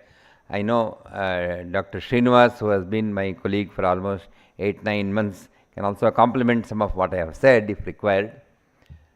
Today, we are admitting close to 120,000 MBBS students each year and close to about 80,000 postgraduate students each year. While this number looks very big, almost 2 times what it was maybe 5-10 years ago, aspirants are 10 times more. For these 200,000 seats that are available, UG and PG put together, you have close to about 3 million writing different exams. Last year, the total was 2.8 million. So the aspirants are many. Positions, while appearing very huge, still not adequate. Many are forced to leave the country, seek medical education elsewhere, and so on and so forth. National Medical Commission and also the Health Department of the Government of India have been taking all efforts to see whether more aspirants can be satisfied. We have achieved quite a bit, but still a long way to go. When I say long way to go, we can go. We did a small research on what are the prospects of increasing this human resource production or possibilities. We realized that we are currently tapping only about 35 to 40% of the resources available for medical education. Almost 70% is still untapped. When I am saying resources, I am referring to the hospitals. I am referring to that the richest input that goes into a medical education is the clinical resource. Not that others are less significant. AC classroom, a well furnished hostels, of course they add to this fun or being cheerful, being happy, making my navigate my movement through that course very good. But at the same time, the essence of medical education lies in those patients whom we treat. Those clinical material finally contributes to what we are today. If we realize this, we don't see the clinical work as a clinical load. Instead of that, we will see it as a clinical resource. So having said this, we have been tapping only about 30 to 40% of this rich resource, which perhaps will not be available anywhere. Very recently, one of the delegation from some country, I don't want to name the country, came to us as to having some relation with the NMC and so on and so forth. Leave that apart. Leave the business part apart. The fact is, a country which has perhaps just about a third of the population of Delhi boasts 8,000 medical seats. So you can imagine what is the clinical material exposure that they would be getting, as against today in Delhi with almost 3 crore population has less than about 3,500, 4,000 seats. So clearly the clinical material which is there, clinical resource that is there, has not been exploited. And if we do exploit this, and what is the numbers that we could reach? We could reach as many as about 5.5 lakh medical seats, UG, PG put together. It is not just doubling, it is doubling, more than doubling. We did this homework, research, and how to exploit all the resources for human resource production. Now, why do I say human resource has to be increased in medical education? Not merely because they are all going away because they are not getting seats here. It is not just that one reason. Today we have just reached 1 doctor per 1,000 fellow citizens. How does this compare with countries elsewhere? For most of us, we think that after MBBS, at least not most of us, I did not think so, but I can see many people thinking that I want to go to USA, I want to go to UK, pass US MLE, pass BLAB, go to Australia, go to half a dozen places. All these countries, because of us, or whatever may be the reason, have now more than 3 to 4 doctors per 1,000 population. And we are almost 300% lower than that. I don't see why we deserve lower or fewer number of doctors. We also should have equal number of highly talented doctors. Can we set a target that we will soon reach that number, or even higher if required? Yes, we add the Ayush group of traditional medicine, recognized, registered doctors. Even then, we don't come up to the numbers as what the international numbers are saying. So having said this, can we set very soon, if not in the next 2-3 years, but a target of 2047, which is 100 years of independence, can we attain that number of 3 doctors per 1,000 population? Or at least 2 doctors per 1,000 population. If we do that, we probably would have made a very great impact in terms of healthcare in our country. At the same time, this in an absolute number, we perhaps account for the country which produces highest number of doctors. Highest number of doctors who have been trained in some way in international language, English. Whether that is right or wrong is a different argument altogether. But highest number of English speaking doctors come out from a single country, that is India. So we could well be the resource center for human resource for healthcare. And this is something that we perhaps have never looked at it. Very often when I converse with my colleagues in these issues related to increasing seats, adding colleges, increasing PGs and so on, my colleagues' first concern they express is there will be a lot of unemployment in our people. The challenge has to be seen as an opportunity. The opportunity here is that we have a lot of people who have been trained, who know international language, and these have a potential to go and serve elsewhere in the situation where the world needs as many as about 3 crore doctors today. So it looks like we have a space which we have the potential to tap, and we think that having produced more people, we probably are having unemployment within the country. And is it that we should simply target to reach the numbers which is sufficient for us to give good clinical care in our country? And why did we ever talk of Vasudhaiva Kutumbakam? We saw the entire world as our family, and when we have the resource, why we cannot come up, measure up to that expectation? This is one issue. But if we have to do so,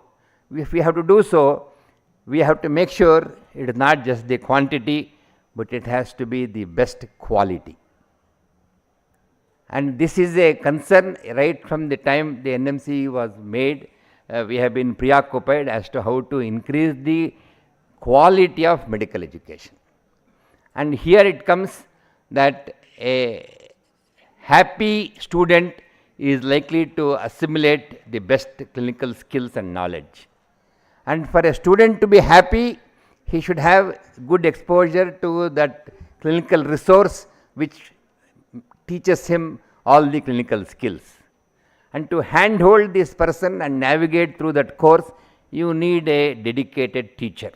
So these are the 3 pillars of good medical education: a happy student, a satisfied patient population, and a dedicated teacher.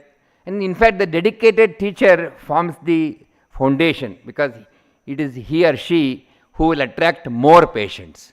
Good clinician and a good teacher will attract more patients, and those more patients will be a good resource for the student, who in turn get benefit from the teacher hand-holding them through the process of getting into medical education. So I see these are the three central pillars of medical education. At the same time, of course, infrastructure, laboratory equipment, good housing, good hostel, clean wards, a safe scenario for the students. These are all very important. I am not belittling them at all. They are all support factors, but the essence of medical education lies in a student being continuously happy, and these things help him to be happy. At the same time, you get good clinical material and a good teacher who navigates them.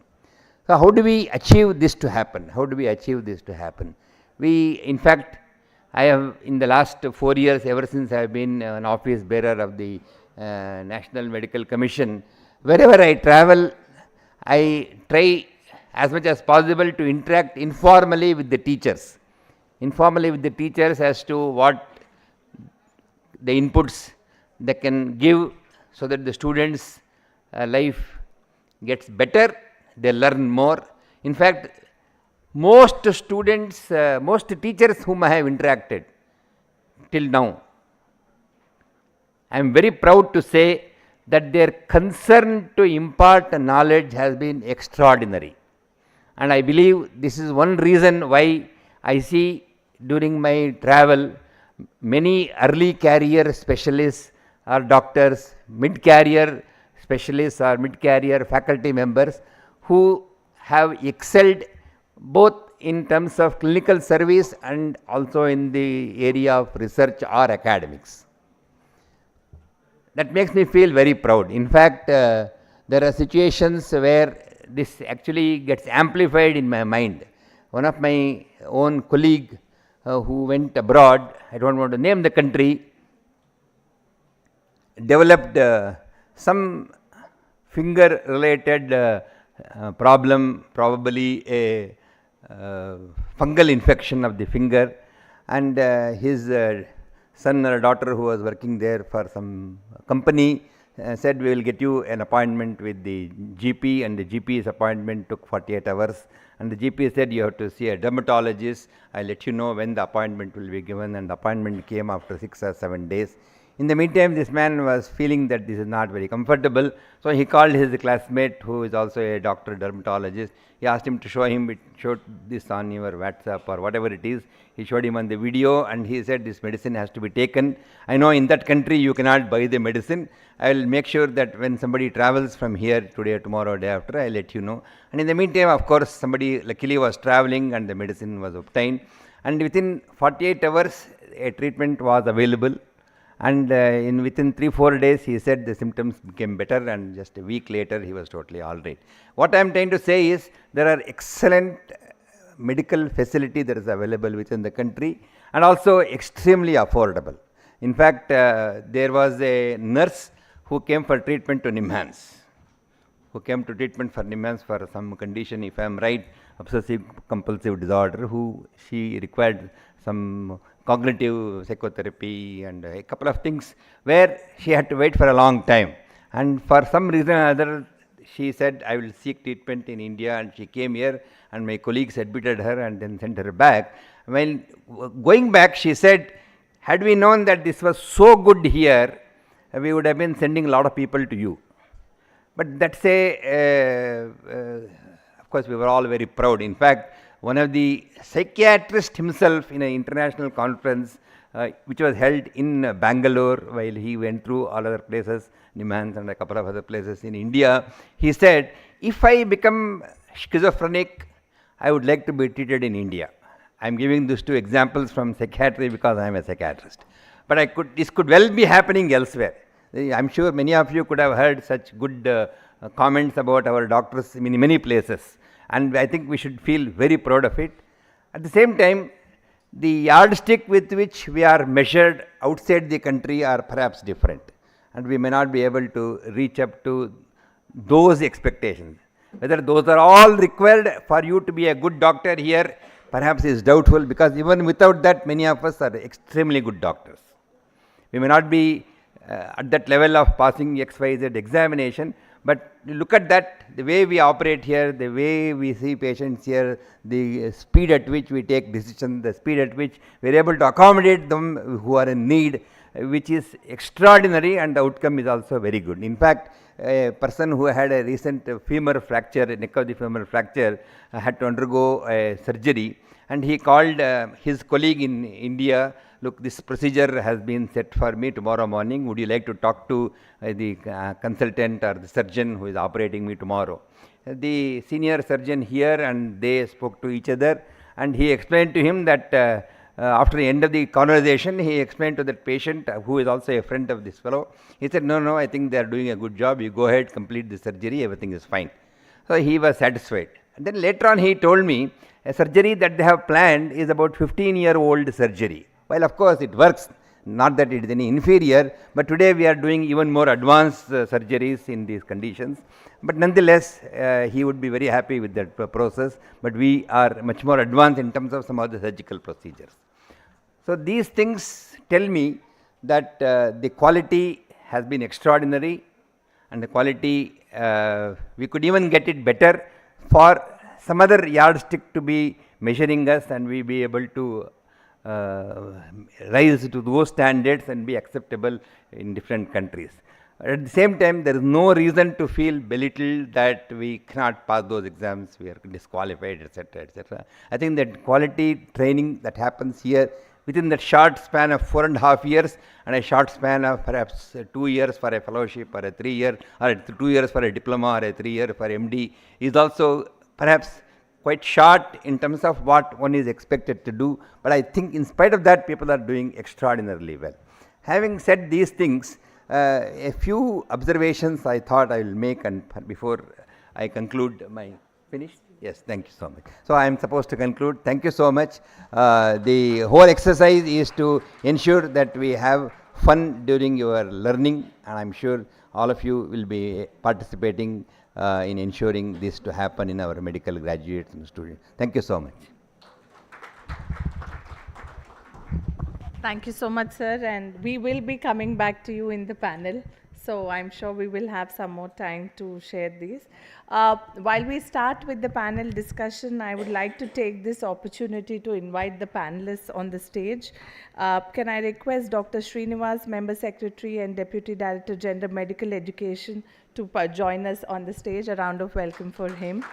Can I request Dr. Abha Mendirata, Faculty, Institute for Healthcare Improvement, to join us on the stage?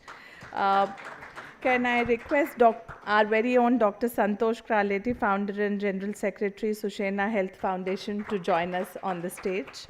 And I think we have one of our participants, Minara Chaudhary, Director, Institute of Healthcare Improvement, joining us virtually. So welcome to her. And I am Lakshmi Sripada, representing World Bank, and I'll be moderating the session for today.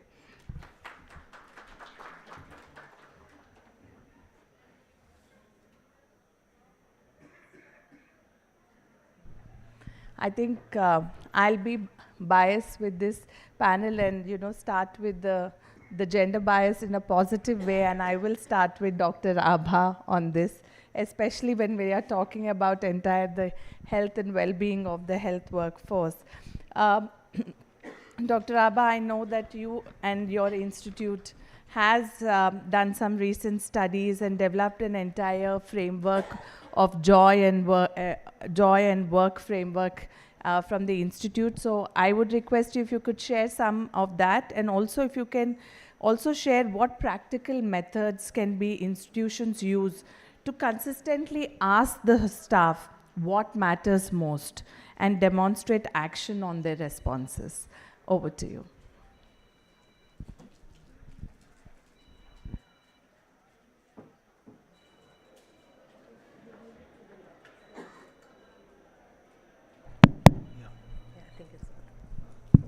Yeah, thank you so much for that question.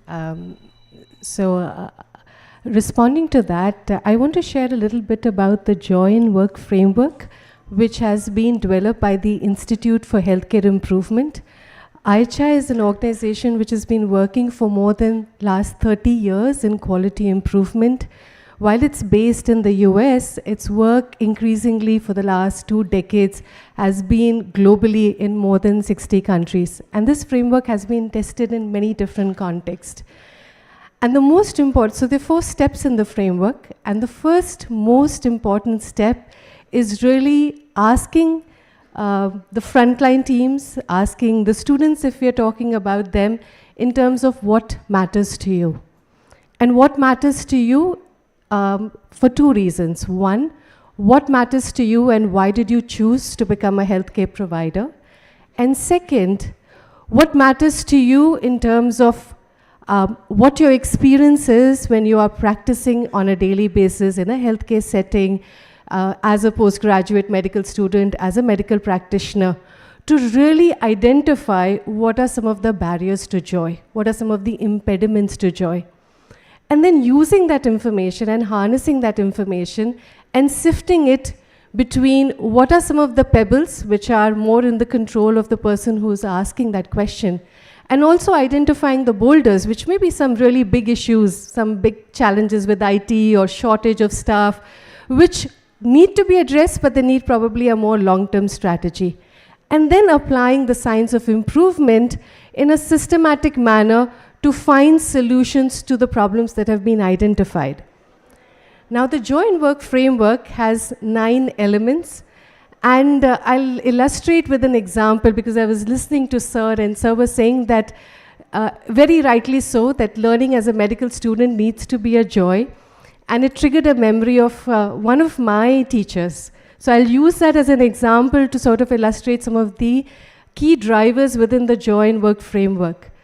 So when Sir said, when did you experience joy in medicine? I think I didn't have too much of it in my medical education, to be honest, but there were some sparks. And one of the sparks was created by my senior resident when I just joined my junior residency in pediatrics, called Dr. Ashwin Dalal. He's currently in the Center for DNA and Fingerprinting. I think maybe I hear some people nodding, so some people do know him. And what is it that he did that brought that joy in? And it was more about how he behaved and interacted with us when we were in the team. Of course, he was brilliant, and there were a lot of other teachers I've had who have intellectually been brilliant. But beyond being intellectually brilliant, he made us feel safe. He made us feel psychologically safe. It was okay, it was just the first few months of residency, we didn't know everything, and we felt sometimes we may be asking stupid questions, but he never made us feel that any question is stupid. He gave us that space for us to ask questions, for us to even admit if we had made a mistake and we had missed out or forgotten and not done something, but for us to acknowledge it so that we can correct it. So one, the first most important element in the Joy in Work framework is to create physical as well as psychological safety.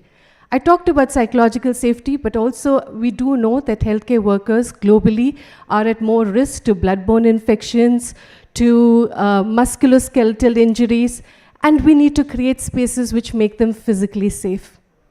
Second, so after we used to finish our morning rounds, and after having a very difficult night duty, not having slept, finishing morning rounds, we never used to feel tired because he used to take us down to the college canteen and make sure we all have tea together. We spend time understanding how our day was. So second very important element, teamwork and camaraderie. It's so important. We are not taught about it in medical school. It's something that we sometimes underestimate, but I cannot emphasize enough how important it is if we want to create an environment for joy in learning. Third, he gave us control and autonomy. He did not micromanage us, allowed us to make our own rosters, allowed us to do things when we felt was right for patient management, as long as we could explain and tell why we did that. So there was a lot of trust, and there was teamwork and camaraderie. Fourth, there was equity. Within the team, we did not feel that there was any kind of discrimination depending on from where we came, what language we spoke, or how much we knew. He ensured that there was an equitable environment. So the Joy in Work framework has more elements. It includes measurement, it includes how do you measure burnout and stress, it includes how do you incorporate daily improvements.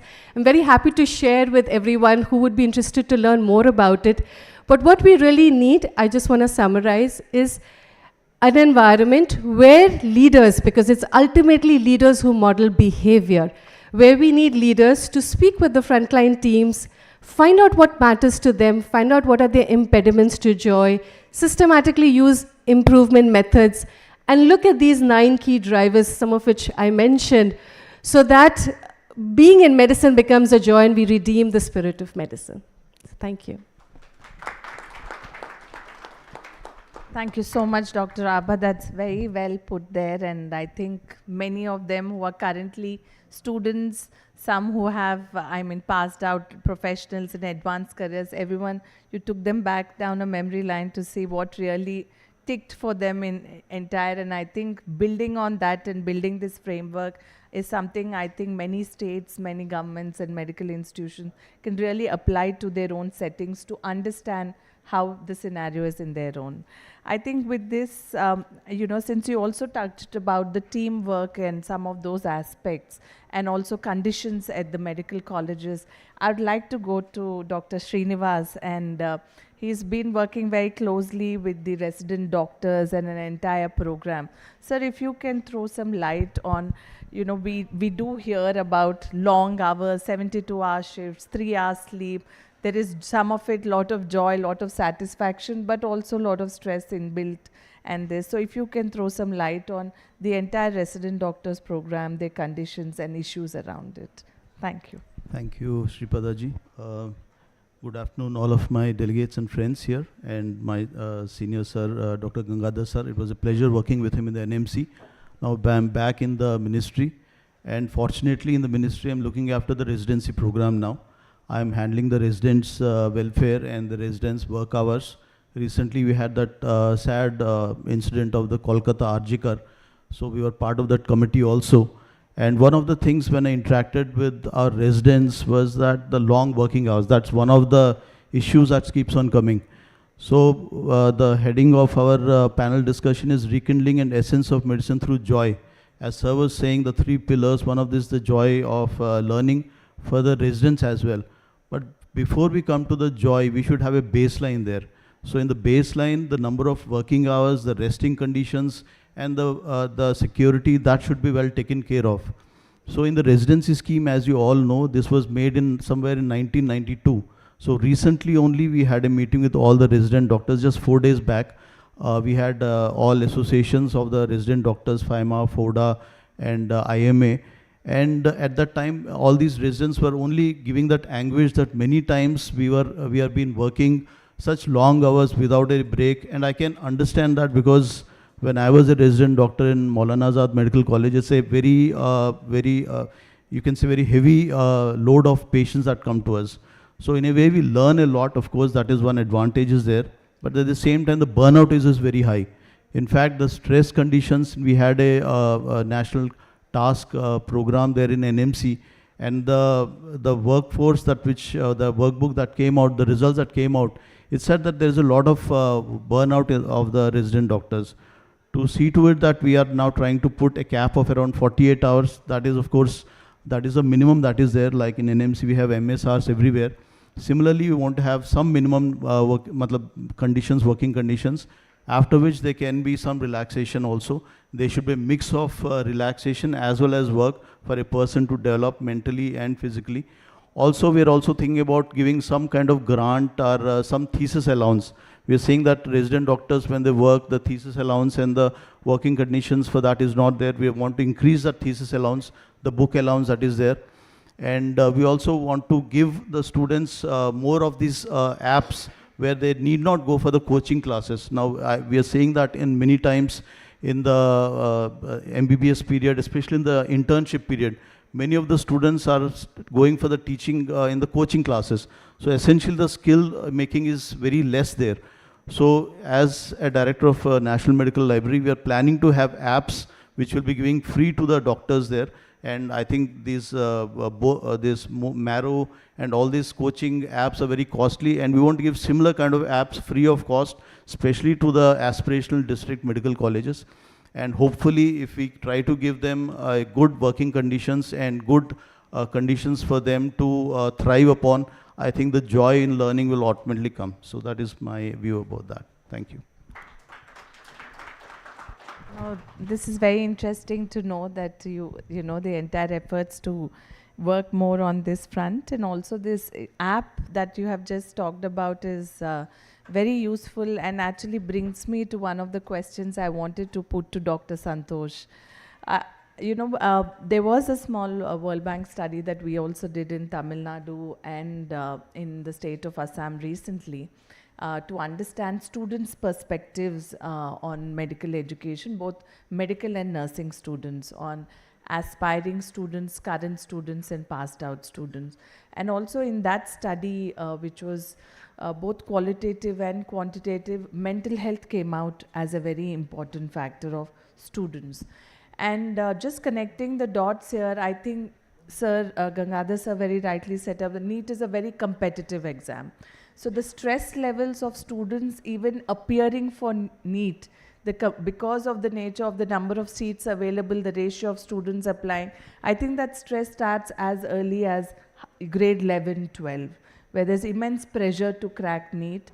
Then the immense pressure to go through that 5 years curriculum, because it's extremely intensive, where many students also reveal to us that at the end of 5 years, most MBBS students now aspire to PG, also because they felt lot of stress just running through the academic rigor of that MBBS course and feel they still might not be ready for the practice at the field. So, and then you go on to NEET, and then now we are talking about stress at the work itself. So we are talking about years and years of burden of that stress building up. So Dr. Santosh, what do you think, how can medical education evolve to nurture more compassion, reduce this and make little more resilient healthcare leaders in this complex situation, at least in our country and context? Thank you, Lakshmi. That's a very difficult question to a very small man. I think the best person would be Dr. Gangadhar sir, would be probably speaking at the end. A couple of things that I would like to share, and I have 1 or 2 slides. I hope it is fine. Yeah? Absolutely. Yeah. Can we have his slides on? Yeah. Thank you. Are you blocking the slides? No, not at all. Yeah. So, a culture of compassion is what you asked for. And I think what Dr. Gangadhar sir was mentioning is about cheerfulness while learning, happiness while learning, while teaching. So, can we have the first slide? Yeah. Oh, I can do that? Thank you. Yeah. So, compassion, care and cheerfulness all go together. And another important thing that Dr. Abha was talking about was camaraderie. And especially what you just said, there's so much of competition that the student has undergone during his MBBS preparation. Again, during his course of medicine or probably BDS or any other course, again 4 or 5 years of preparation, again getting good grades, of course, which is there in every other course, but then this is a much longer duration. And then preparation for the post-graduation, because no one is now, going out with an MBBS degree and doing practice. So you need another preparation for some more time and then your PG. And just now we were discussing with Dr. Gangadhar sir, most of the postgraduates now want a super specialty. That's another 2-3 more years, or probably a fellowship. It's a very, very long course. And during this tenure, probably many people forget to smile, forget to laugh, forget to play, forget to even dance or shake a leg, which we did yesterday. Dr. Kanetkar ma'am is here. So, people have forgotten all their skills. People who went to classical music, singing, dancing, probably who could have learned piano, guitar, I don't know, sitar, Bharatanatyam, they have forgotten everything. Once they enter the MBBS course, we have seen that students have lost all other skill sets. They are doing only one thing, sitting with the book. Unfortunately, we don't have a balance in our curriculum as well. In our medical colleges, when we were at Andhra Medical College in Visakhapatnam, we lived our experience. We had a major Ebden tournament which was started even 1932 it was started. Every year it was an annual fanfare. All medical colleges would come together and we would have a cricket tournament, and I made best of my friends who were like 10 years senior to me and 5 years, 6 years junior to me, would be best friends glued to each other for life in those cricket tournaments or any sports tournament for that matter. Now, for example, this conference, how many junior, senior medical students, other healthcare courses, they would have become best friends while organizing this one. Big round of applause for Dr. Sanjay and his team for such a wonderful. So you would become friends for life. I think we need to think about these nuts and bolts while designing the course. We need to have space for sports. We need to have space for music, for art. And that's where you build camaraderie, teamwork, compassion, care, and many other things apart from your daily rounds in the hospital. You need a coffee break and coffee time, which Dr. Abha was mentioning. And you need to spend time together. Do we have spaces for a coffee shop in our colleges where medical college students can come and mingle and have and meet and chat and greet? So I think it's all very, very important that we design our curriculum, our facilities, and our extracurricular activities, everything, for ensuring that the student's life is very, very joyful. And outside the classroom, the teacher can play table tennis, shuttle or cricket along with the student. And I think that is very, very important that we design. So then what will this cause? This will cause the daily dose of dose. What is dose? Dopamine, oxytocin, serotonin, endorphin. Imagine a professor shaking hands and saying to a student, well done, what a shot it was, or what a ball it was, or what a dance performance it was. And that's where you have the daily dose of dopamine, oxytocin, serotonin, and endorphin. Feel happy while you are in the college. And I think if you can see this Jadoo Ki Jhappi, which you see here, I think that is what is very, very important for every student, for every professor, for every leader in the hospital and the healthcare system. And I would want this to be played for probably half the time. Can we play this?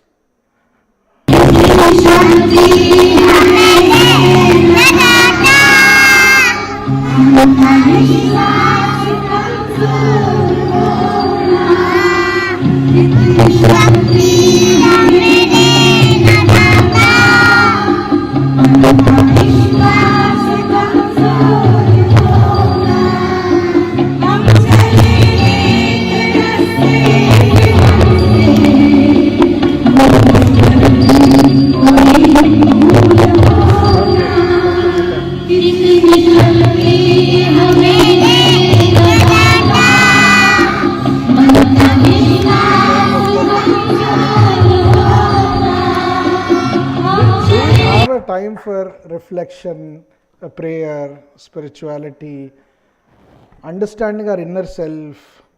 And in our courses, do we have those things in our medical colleges, in our dental colleges, or in our other healthcare courses? I think it's very, very key. Just look at that smile. If someone is doing a prayer, having a time where she can spend with herself or himself, a spiritual time where she can become more resilient. And I must tell you that this reflection and this sort of joy and happiness, the whole framework which Institute for Healthcare Improvement, IHI, has designed. And I think this will bring a lot of change in the medical curriculum and the current curriculum that we have. And I think we really need to look very, very professional approach in terms of designing this whole new curriculum where we can actually, fits the nuts and bolts of it. Just 1 week back, we had 2 suicides in Andhra and Telangana of 2 medical students. And this is happening continuously, and what best we can do. And so I'm very happy. We have one of our very senior faculty, Dr. Minara Chowdhury, also joining us. And I'm sure she's online. And the IHI's framework is something which we can really work on and use for ensuring that our curriculum becomes more robust in this direction. Thank you so much. Thank you so much, Dr. Santosh. And I think thank you to bringing back how important it is to also have the spirituality and other things now within the curriculum itself and moving forward. And as you rightly pointed towards Minara here, I wanted to in fact go to Minara. Minara, Dr. Abha did touch upon the IHI framework. If there is anything that you would like to highlight further, and also a question is also in the larger, if anything that in your entire framework or in this entire research did throw about also on gender and those aspects within the larger medical education and other pieces, if you could also touch upon it, if any of those were highlighted within the larger understanding, that will be very useful. Thank you. Sure. Thank you, Lakshmi. Thank you so much for that question. I think, the conversations that have been happening today are so enlightening. Making sure that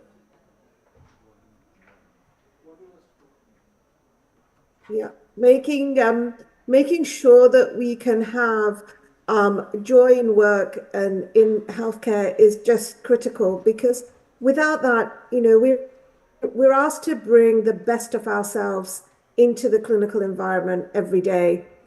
And to really do that, we need to be at our best, healthcare professionals as a whole. So I know we've been talking a lot about medical students, but nursing, midwifery, allied health professionals, administrators, we all need to bring the very best of ourselves into the healthcare environment, because we serve. And to serve, we need to be at our best. So the joy in work framework is really about creating that very best. But asking ourselves what matters to us most is just the basic thing that we can do for everybody within our system. Because often when you are in the middle of a conversation, in the middle of an emergency room, dealing with a particular situation, you forget. You forget about yourself. You forget about the emotional trauma, the hard work that you have to go through, the operational challenges, whether it's financial, it's human resources. You forget about all of that. But asking yourself and asking your team what matters most really does help you to contextualize that and help you to understand and reflect why I'm doing this. So when I start workshops, when I join meetings, one of the first things I ask teams to do, individuals to do, is to pause for 30 seconds and reflect on, why do I do this? Why do I wake up every morning?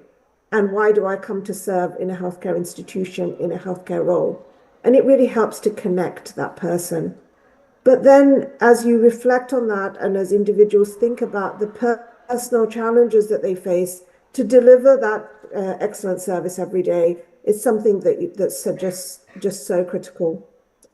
From a leadership perspective, coming together to reflect and support those teams and those individuals, be it medical students, be it medical professions in the workforce, to understand what's impacting us to reaching a joy in work is something that's really going to help us to understand, but then to move forward. Often in healthcare, we're in this learned state of helplessness. There are challenges every day that we have to address. There are things we need to do every day, and we're just so busy all the time that we forget. And we forget that to get off that constant drive for excellence and to come back and think about, how do we make ourselves better? How do we improve the way we do things? And that's what joy in work really helps. Lakshmi, you asked me to reflect on gender and equity, and I think equity is an underpinning concept of the joy in work framework, and in most frameworks as well. But in joy in work, particularly thinking about equity is something that we do now, whether that's gender equity, whether that's other biases that are there now. But understanding those biases and thinking about how we address those biases from the outset is how we can resolve those challenges. One of the first things we need to do when we talk about joy in work is we need to name this. We need to recognize, acknowledge that there is a problem. And once we do that, it's so easy to move ahead. And like the conversation today, we're saying that we need to achieve this, we need to strive for this, and that's the first step in making this happen. So absolutely getting to the bottom of gender, to getting to the bottom of biases, to supporting, creating teamwork, and to ask that question, what matters to you most, is how we can address this. I hope that answers your question.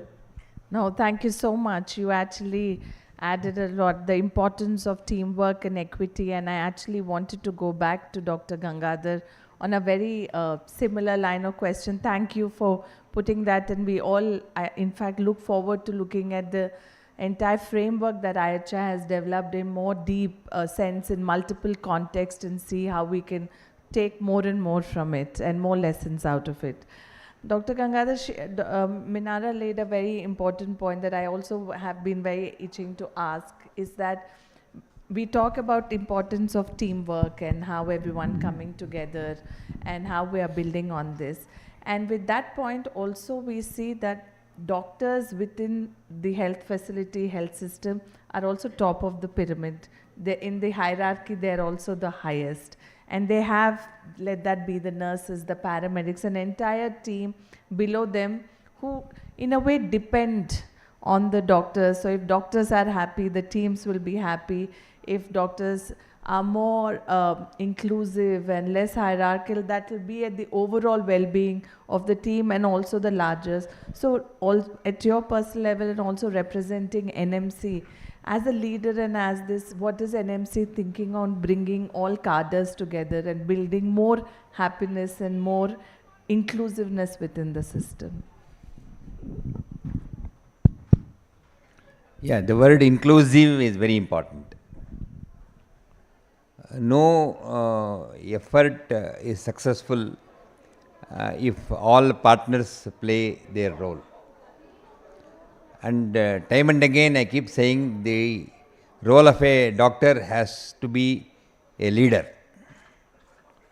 And the rest of it automatically culminates into a success.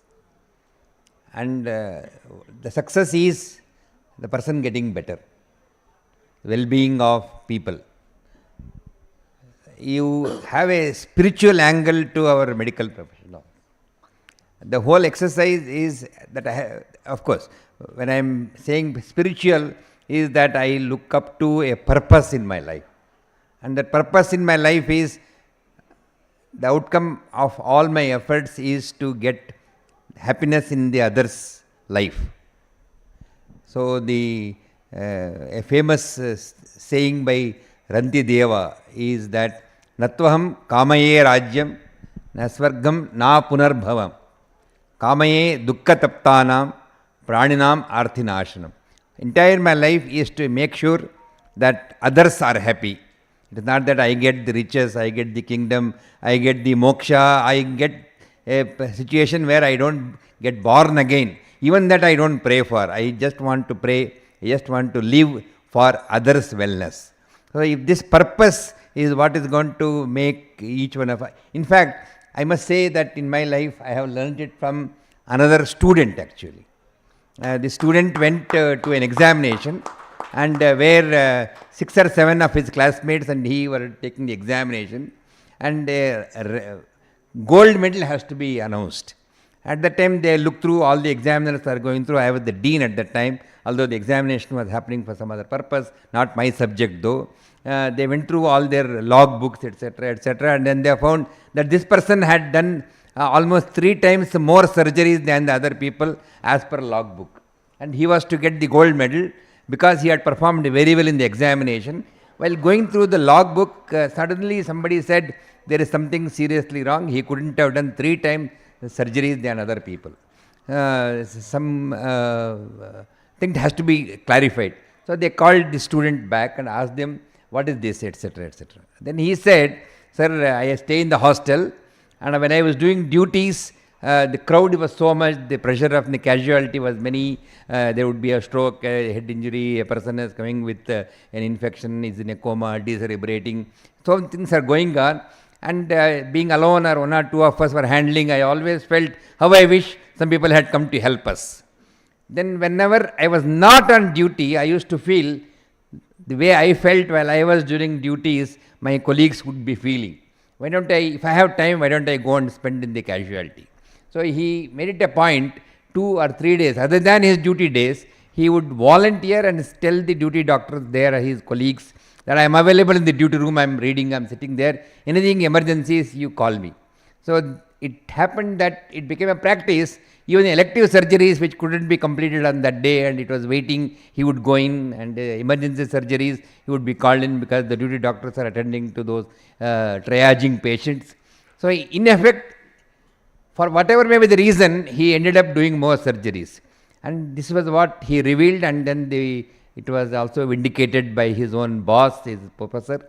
They all said, yes, it is true, we did so. He used to volunteer himself.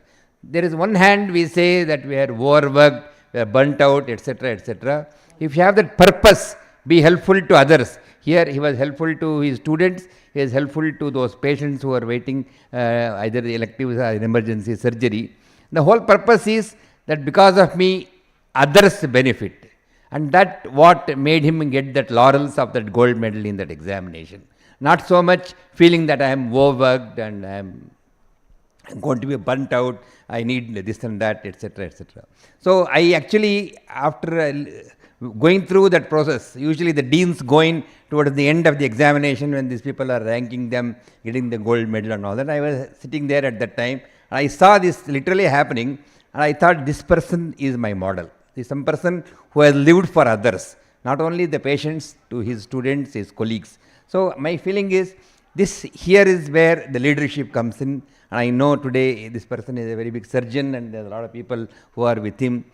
Leadership comes from not telling them what to do, but leading the way we have to for the model that others should emulate. Thank you so much.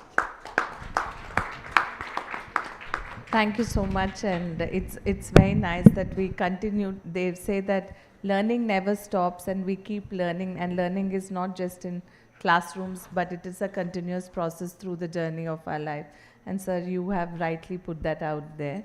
I just wanted to open the floor for few questions, because I think very often we miss out on the audience. We have a lot of audience here. So before I go for a round, another set of questions, maybe a lot of you have a lot of questions, many of your students, practicing doctors, representing organizations. We can have few questions from the audience, if any.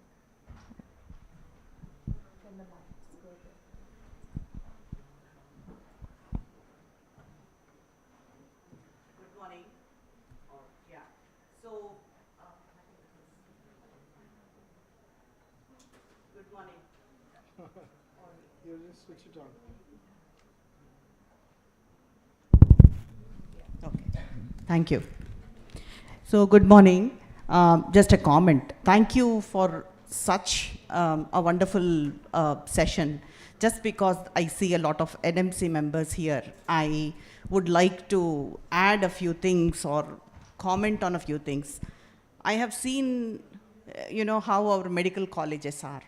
At the same time, both my kids are doing their engineering, okay? And I see a huge difference in the way the buildings are, or, the campus basically is.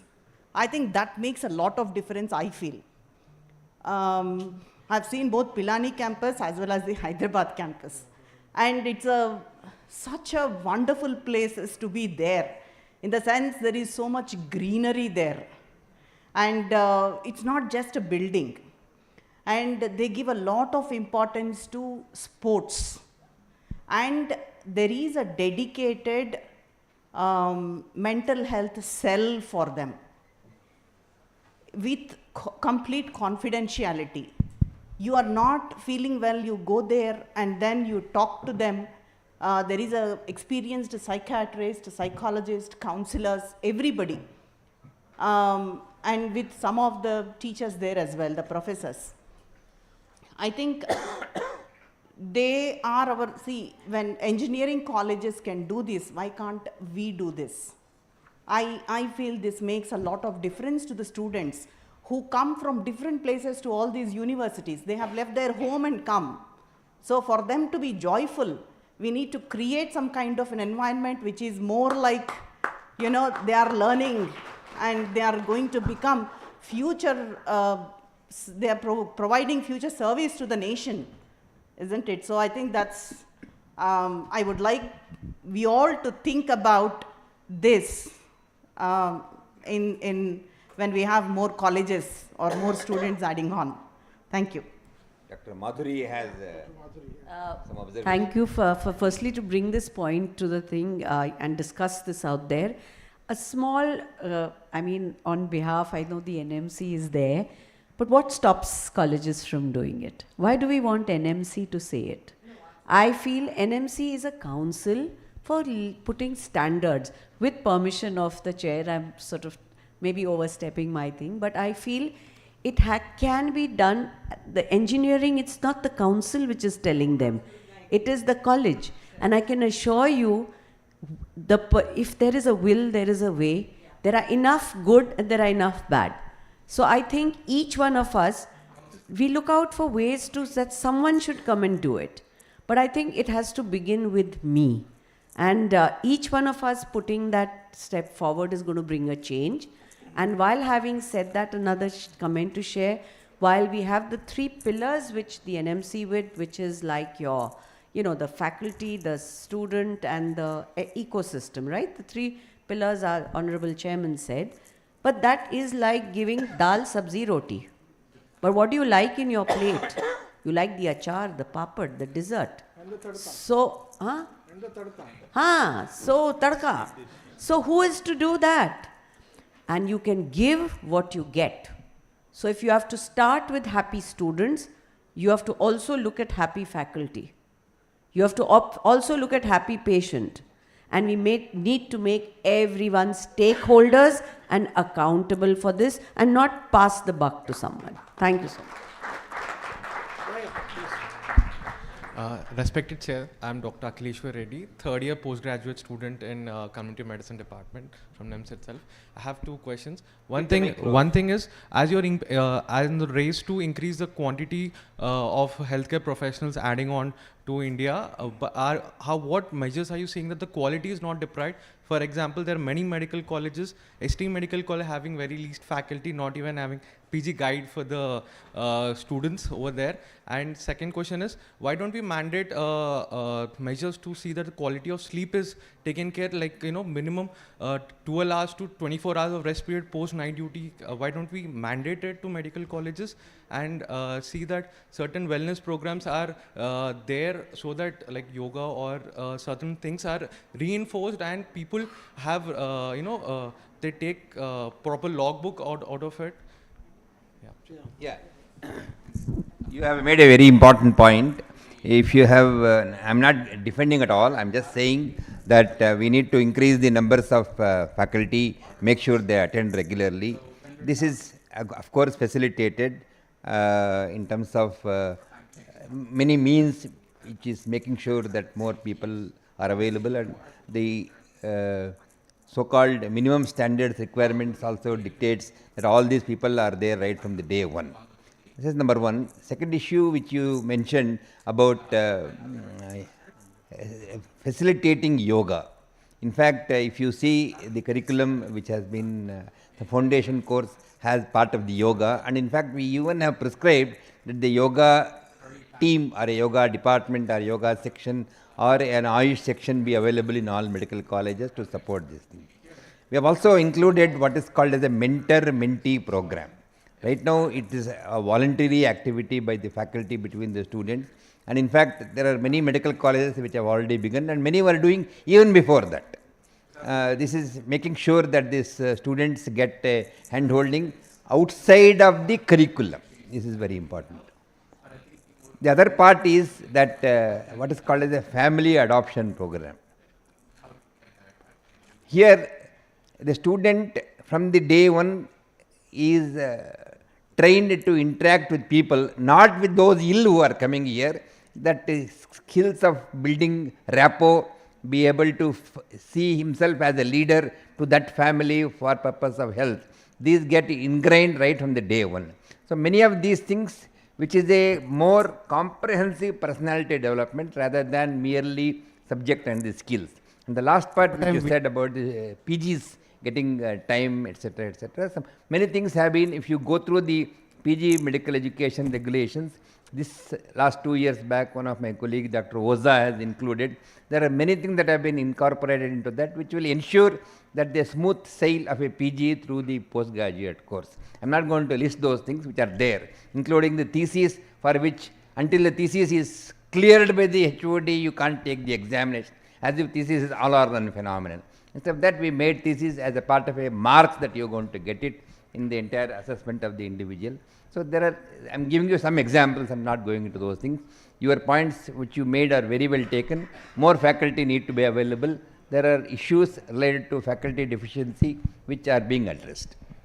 I think we'll give some other participants, but I'll take a minute to answer Dr. Bhavani and Dr.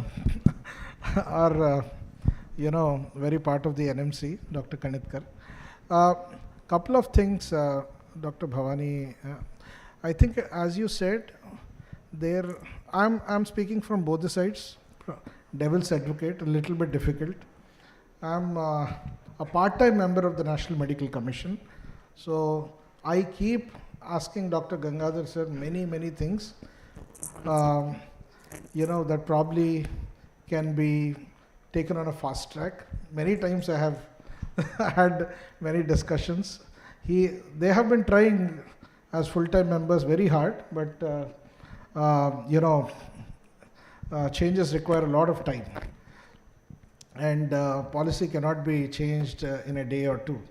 But one thing again for the postgraduate students, when I first met a doctor at Nilofer Hospital, Osmania Medical College, Dr. Shailaja, who was the superintendent of the hospital at that point of time, she said she didn't get even 1 week time for breastfeeding her first baby during her housemanship.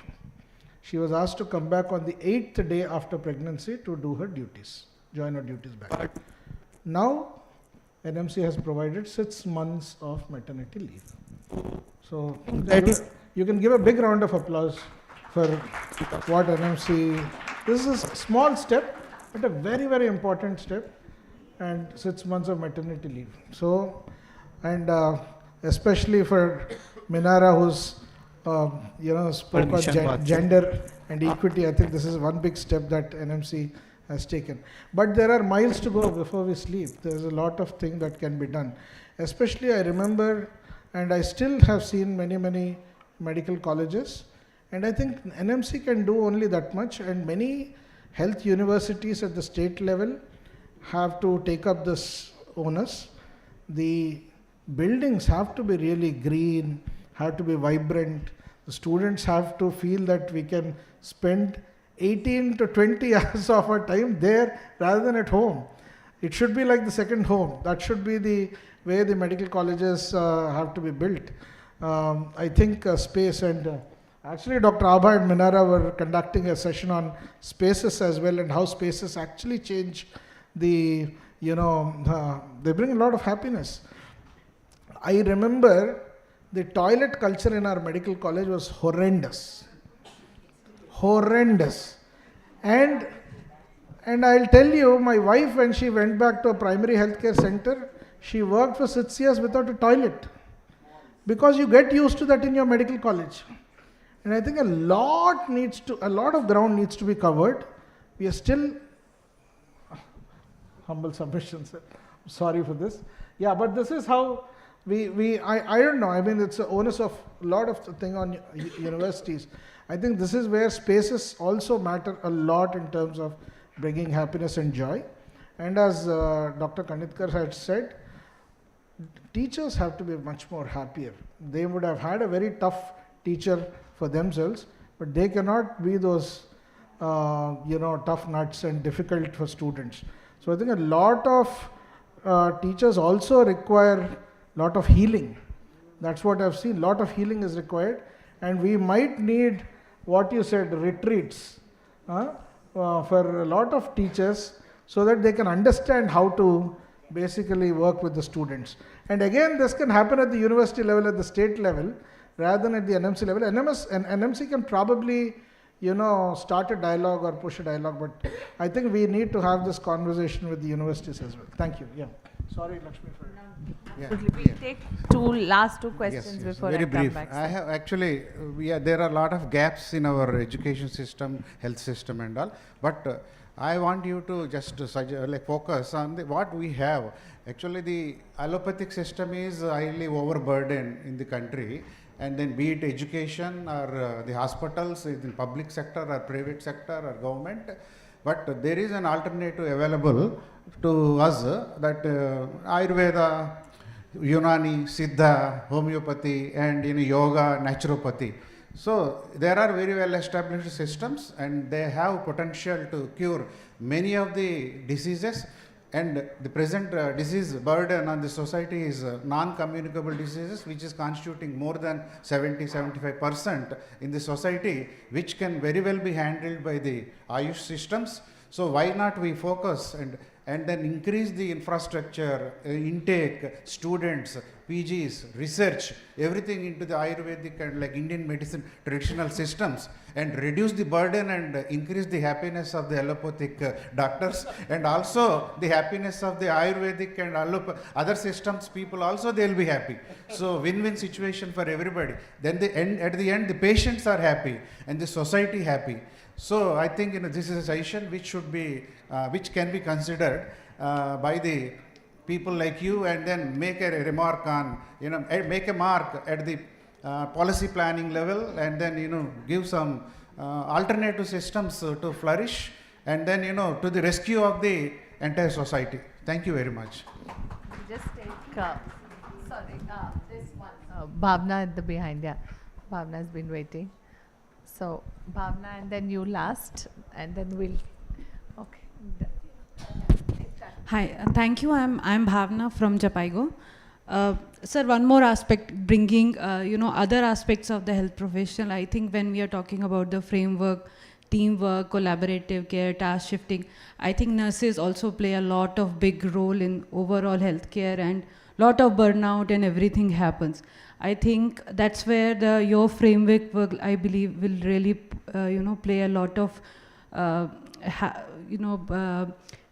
will provide lot of support to all of this. And I believe interprofessional collaborative care is something, task shifting tasks, and that will play a very important role. And I think at the commission level, sir, I think if there is any discussion that happens specifically how the scope of work for the nurses can be defined, so that the burden is decreased, because right now there is no scope of work for the nurses as of now.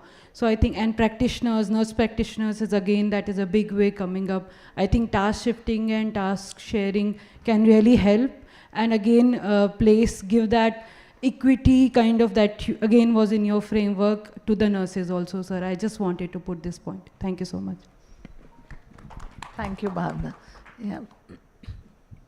Can we have, yeah. A lot of student participation. Yeah, So I'm from second year MBBS from NIMS University itself. Basically, just like everyone mentioned, that doctors are the top of pyramid. A doctor is basically from that 5-year journey. And just like a child is taught in their initial years how to do something, and then they learn, why don't we introduce subjects like mental health and psychiatry and our health in the first years itself? We are taught about EdCom and everything, but they are how to be a good doctor. Why not we being too good ourselves? Like, why aren't we taught that how to speak to ourselves? We are always like told that you have to be a certain way to be a good doctor. You have to be like this to be a good doctor. What about being a good person to ourselves, being a good doctor to ourselves? Why can't we all do that first? There was a time in my first year, after I just joined MBBS, I faced a lot of mental health problems, and I was really devastated, suffering with depression and everything. A professor in our own university, Dr. Tushar, he was there, he told me, just leave it all, first be a good doctor to yourself. You could be a good doctor later to everyone. Let's focus on yourself first. And he was there telling me about therapy, mental health, everything. I'm still going on the therapy and everything. And he was there, he was like, being an MBBS student, this is a lot of tough life. The 5 years of UG, then PG, then super specialty and everything. We hear it that doctors are the most stressful profession. It haven't, is like, we have made the image. It's not that stressful, we take the stress. Why can't we manage the stress for ourselves? We advise our patients, don't be stressed, please focus on your mental health, please be good, please take care of your food. Why can't we do that to ourselves? Why do we need to give medicines, sleeping pills and everything? Why can't we just be like, okay, let's just focus, sit, talk, and let's discuss what is happening inside your mind. Why are you stressed about these? I would really request you if you could introduce these things to our UG tour. Start yoga in your college. Yes, sir, it's already there.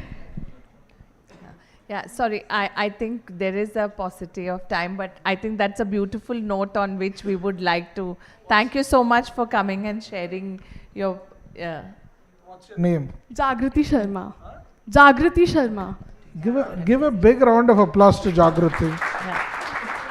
I think she represents the 1,20,000 MBBS students that, and I think you echoed what Dr. Bhavani was actually speaking.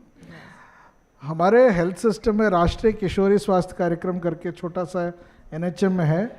Adolescent health students के लिए हम एक डब्बा बनाते हैं जिसमें वो चिट्ठी डाल सकता है कि मुझे ये प्रॉब्लम है, एनोनिमसली होता है.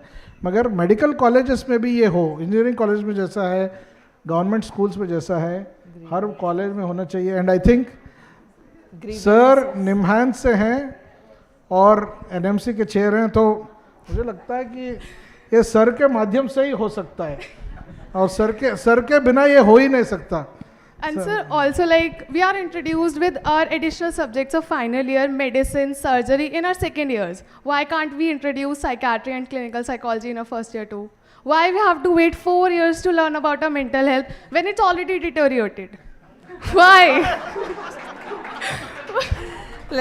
No, I think, thank you so much. I think we get that, and these are very, I think a lot of questions. I think thank you for everyone for sharing. Sorry, we have the next panel and we'll be, need to conclude this. I think one of the points that also came that lot of things can be done at an institute level, at your own level, at a student's level. Students also have committees, unions. You frankly always don't need your faculty to bring about some changes.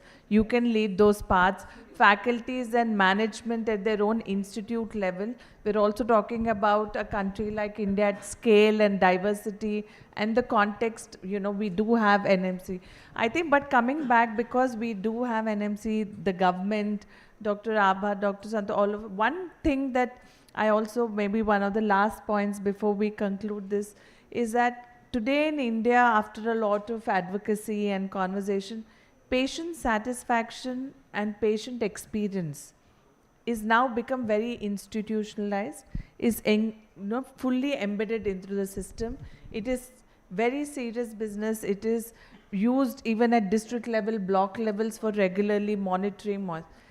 What can we do to actually similarly institutionalize the workforce satisfaction?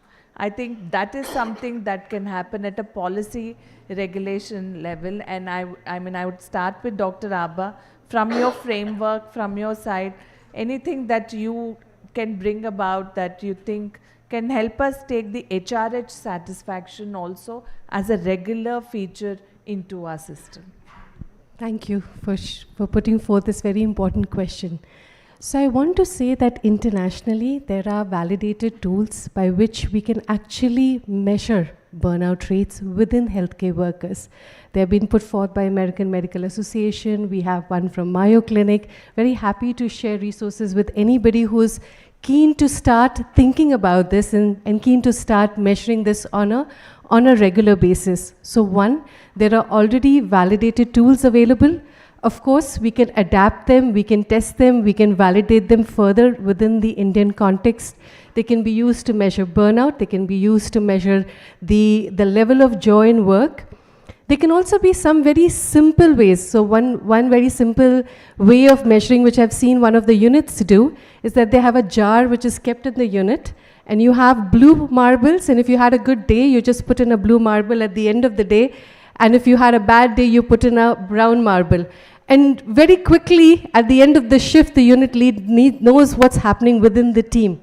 Whereas the validated tools actually look into, much more complexity, and they look into, on a scale of 1 to 5, you self-assess on certain questions which tell about how you feel you're being treated within your team, how safe you feel the environment within the team is.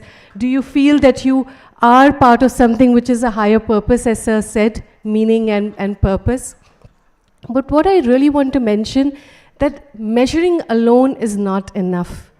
We need to have institutional mechanisms by which this data is used to really identify where the problems are, and commitment from leadership that health workforce well-being is a priority, that we're going to measure regularly, we're going to use this data so that we can address it and really self-assess and see how that improves.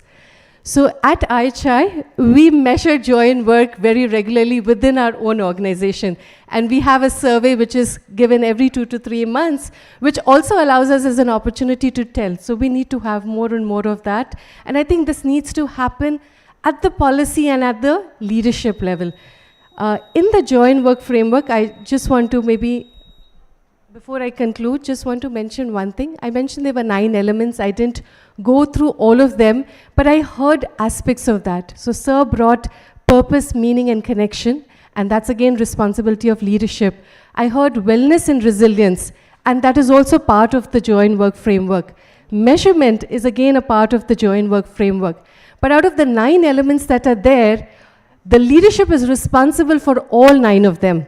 Whereas the frontline workers like nurses, even resident doctors actually have control over only about 3 out of the 9. And middle managers are able to influence maybe 5 out of 9. So really starting at the institutional level and having that commitment, then only we can measure and then use that measurement for improvement. Thank you. Thank you, sir. Dr. Srinivas, anything from your side? Sorry. Yes, even from the ministry side, we are looking after the Clinical Establishment Act. There we are planning to have a patient manual, the rights and responsibilities of the patients also, as well as what are the roles and responsibilities of each health worker, including the nursing, the doctors, the physiotherapists. So I think that is going to come very soon on the website of the ministry in another, I think 1 week or 10 days only. 2 days back it was released internally. There the duty hours also which have been defined, which some of our residents were talking there, that is also been defined. And I think once it is there and hopefully it is standardized across the country, then especially we are getting a lot of complaints from the private colleges, medical colleges and DNB institutes also, that there is a lot of exploitation being done at the level of the health force workers. So if we have this one standardized model, of course, as NMC and the ministry, we can only give us, kind of a larger roadmap. But internally, it is the universities, medical college themselves who will have to create their own framework and to ensure that what has been, put up in the system is well executed at the ground level. Thank you. Thank you so much. I think that will be a great policy step towards, and I think both at the federal and the state level, I think we look forward to receiving these guidelines and seeing how well they can be implemented at the earliest. Dr. Santosh, before I go to Dr. Gangadhar, any final remarks from your side? Yeah. I think we have the alarms going. So, very quickly. From the National Medical Commission's side, my understanding and expectation would be to actually partner with organizations and bring about these changes and probably give direction to a lot of universities and medical colleges who can be, those people who can be early adopters. For example, we have Dr. Kanetkar from Maharashtra University of Health Sciences, which have a big chunk of medical colleges, and if there can be some change in some of these early adopters, and I think we can bring some sort of a course, some sort of a curriculum, which can be hybrid or online, just like we have that the students need to understand, let's say, statistics or probably research, where we have partnered with ICMR. I think a similar sort of a course curriculum can be done for bringing about happiness and joy during the MBBS courses, during their post-graduation courses, and how they can probably spend time with themselves, reflect, and probably take help from peers, from faculty, from many, many other people who are there at the resources. And I think some sort of regulation also in terms of having a help desk and probably a mental health corner where you have support system at every medical college. I think that will be key. And if it starts from the top leadership, I think if we can give a direction, if not a regulation, then probably slowly the adoption will start happening at the state level and then at the downstream. And hospitals also will start looking at this once NMC starts looking at this, and probably Clinical Establishment Act also says this a lot in their act as well. So I think we can start somewhere, and I feel NMC can be a great leader that can actually show the path and direction to the health system in India. And rest of the professional bodies like the Dental Council of India, Allied Health Courses, and many other paramedical council will also follow suit, is what I feel. Thank you so much. Absolutely. I think a lot is being looked up to NMC to take a cue and build and collaborate and move on this. I think Dr. Gangadhar, this I think was a great session, and we once again thank you. If you can leave us on a happy note, I think we all leave as happy people end of this happy session. So over to you, sir, for the two final. important points. One is it's good that you expect many things to happen from NMC's directives. I think that is belittling yourself. You are capable of doing a lot more things than what NMC prescribes. In fact, NMC uses the word minimum standard requirements. There is no reason why that minimum can be maximum from your end. So I believe that looking up to NMC is going to make you at the minimum standards only. For heaven's sake, don't look up to NMC for that standard. You innovate yourself. Each of you, wherever I go, I see lot more potential than what we are prescribing. But nonetheless, when we prescribe something, everybody will reach to that level. So I don't want that to happen. I want all of you to innovate, bring good things to the students. And last point is, Nalinji made a very, very important point. Nalinji made a very, very important point. I am 100% in endorsement with what he said, that we have to tap the rich potential of traditional medicine system, may it be yoga, may it be Ayurveda, into mainstream clinical care, which is going to positively reward us and make sure that the doctors are happy, the patients are happy. In fact, the public demand pluralistic approach, and we, for reasons of exclusivity, have made it not pluralistic. So, sir, I think you made a very important point. Please keep making it as loudly as possible. We are all with you in making that happen. And before I go, thank you very much. Let's all put our minds together. No one size prescribed by NMC fits all, and people can do much, much better than what NMC can prescribe. Thank you very much. Thank you so much. I think we leave on this note that each one of us can look for that happiness and change within ourselves, within our surroundings. Each one of us can be that catalyst for change and not look at a distance, but they have a role to play to tie this up together, but we all also have a role to make this change. So we all look forward to more interactions and this, but for today, I once again thank Dr. Gangadhar and all our eminent panelists for sharing their thoughts and space and time with us today. Thank you one and all. Thank you. Can I have a big round of applause for all our panelists with happiness and joy? I'd like to request I'd like to request Dr. Sanjay to please come for facilitation. Felicitation of our respected keynote speaker, Dr. B.N. Gangadhar, Dr. Nalini.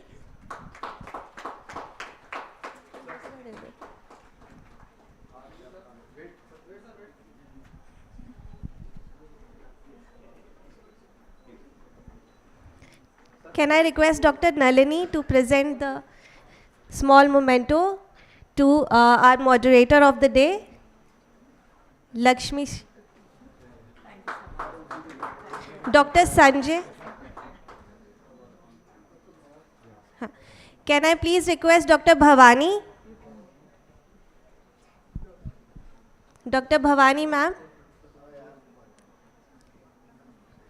to felicitate Dr. Srinivas, please. Dr. Srinivas.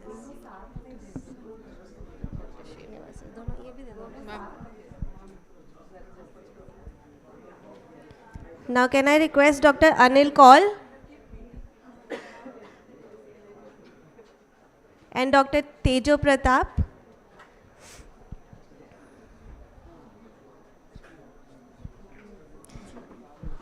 To our doctor, very own Dr. Santosh.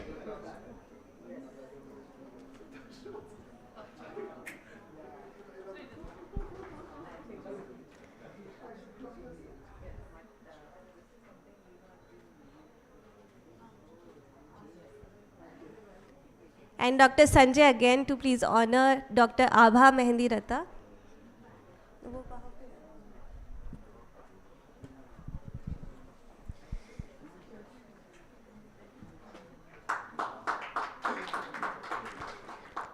Thank you so much for this wonderful session.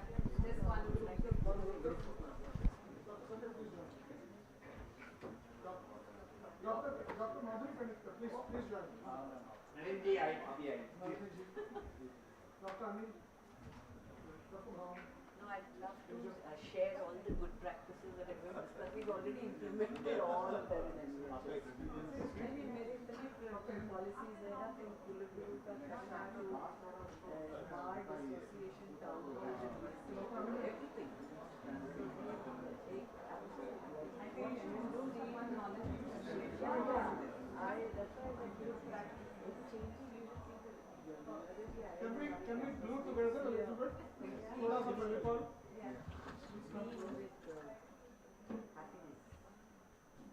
Can we have Dr. Minara on the screen, please? Yeah, even more of a planning for every aspect of the and we are now evaluating. Once it comes in, we can put it down as evaluation. Yes, Ratna ने देखा है कि हम हाँ ministry को बताते हैं मैं सारे all aspects of the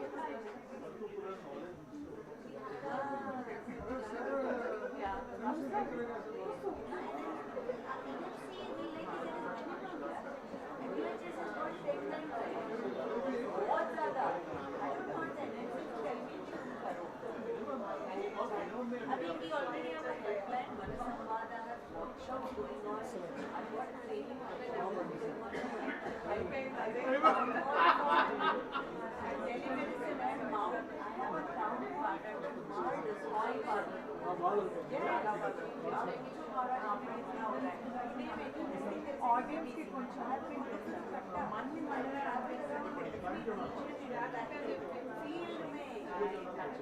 सब कर रही हूँ I'll give you the model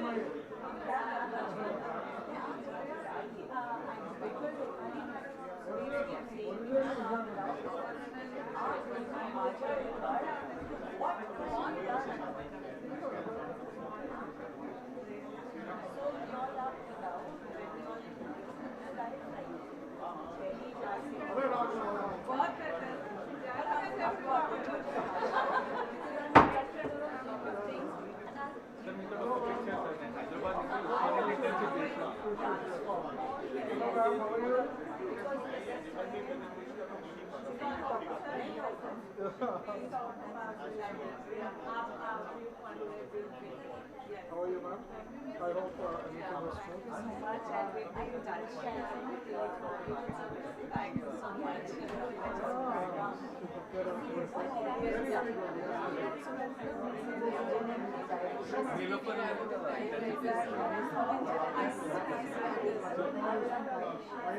I'm more interested in neonatology, but I'm simultaneously doing neonatology as an SR by doing CCH from MRCP.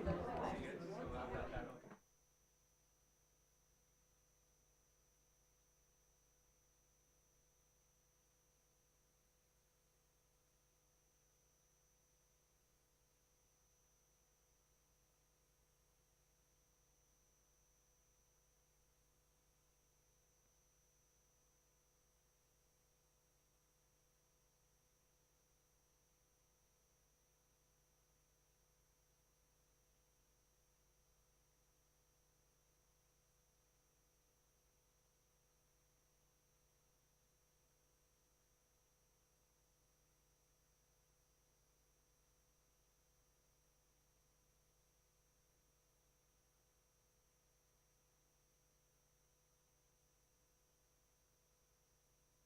Recording stopped.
Is this the right? Can you check? Present. जी जी वहाँ पे लगा दीजिए एक बार. No, I think they need to change it to the. Shouldn't it move here? We'll check. No, no, because that is another screen and then this is another one. So I No, but see now he's. Yeah, can you try? Still No. Sometimes they Oh, block the USB wait, port I think it moved here. Oh, it's moving now. Can you try? Do it again. delay. No. There is a delay. There is a delay. Yeah. I think they will have to like move it from there. Maybe you can steal their mouse and like.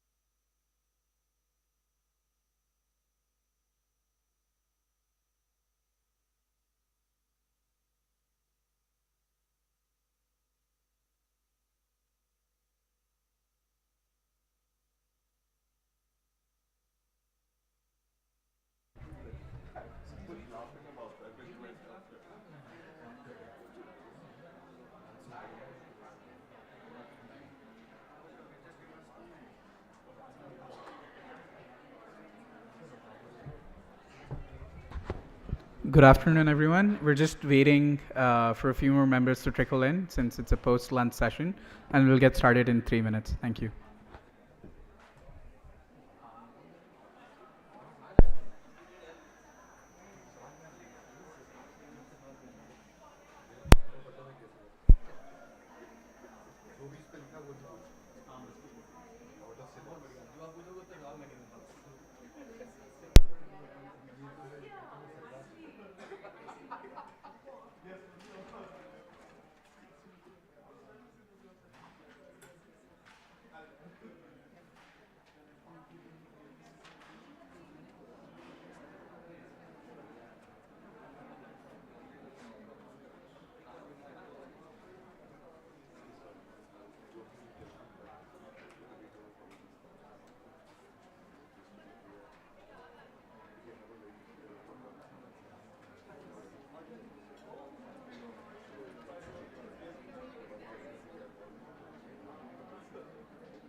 Okay, I'll start.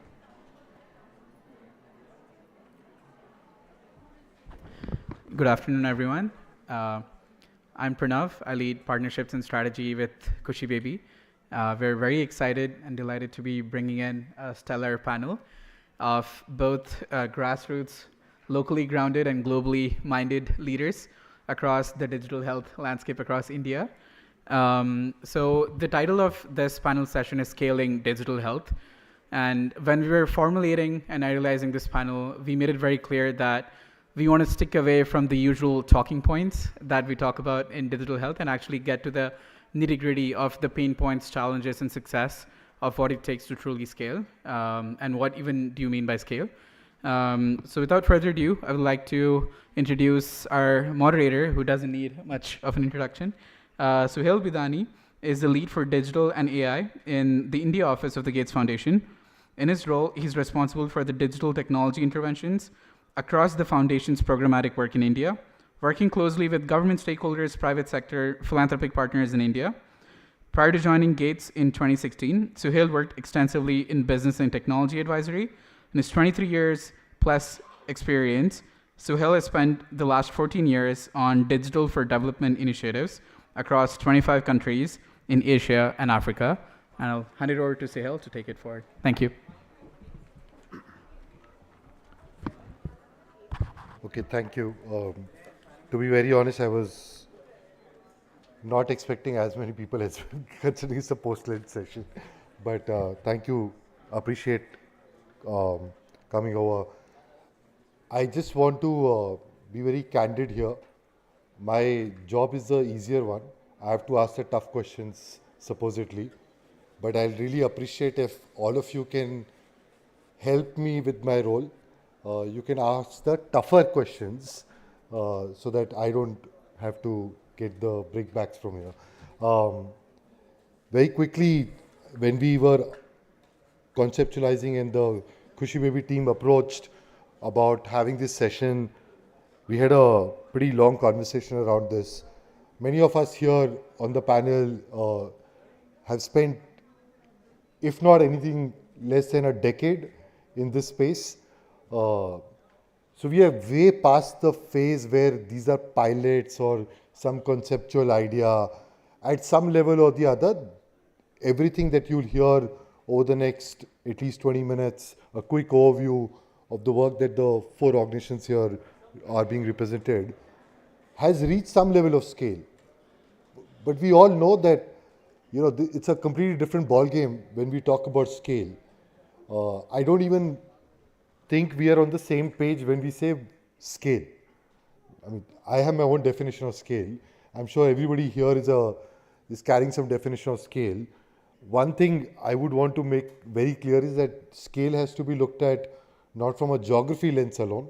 I think we should not forget who is this for, right? And at least I can very safely say that people who you're going to hear from are all concerned about that gap between the haves and the have-nots. So very clearly, that is another perspective that we need to have. We will spend about 5 minutes each, if that's okay with 4 of you, to just give a quick overview of the work that you've been doing. We'll get into some bit of discussion around some of the points that get highlighted, but feel free to interject. I don't think we are wanting this to be a conversation where you're a passive audience, and we will actually open up pretty quickly for you to engage. And not just to ask questions, feel free to share your thoughts, views. I see some representatives from the state government. Would love to get your thoughts as well. Sorry, I'm just giving you enough notice. You have 30 minutes to think through. But would love to get your thoughts as well. With that, I'm going to request Neha to first come in and share about IntelliHealth's work. Thank you.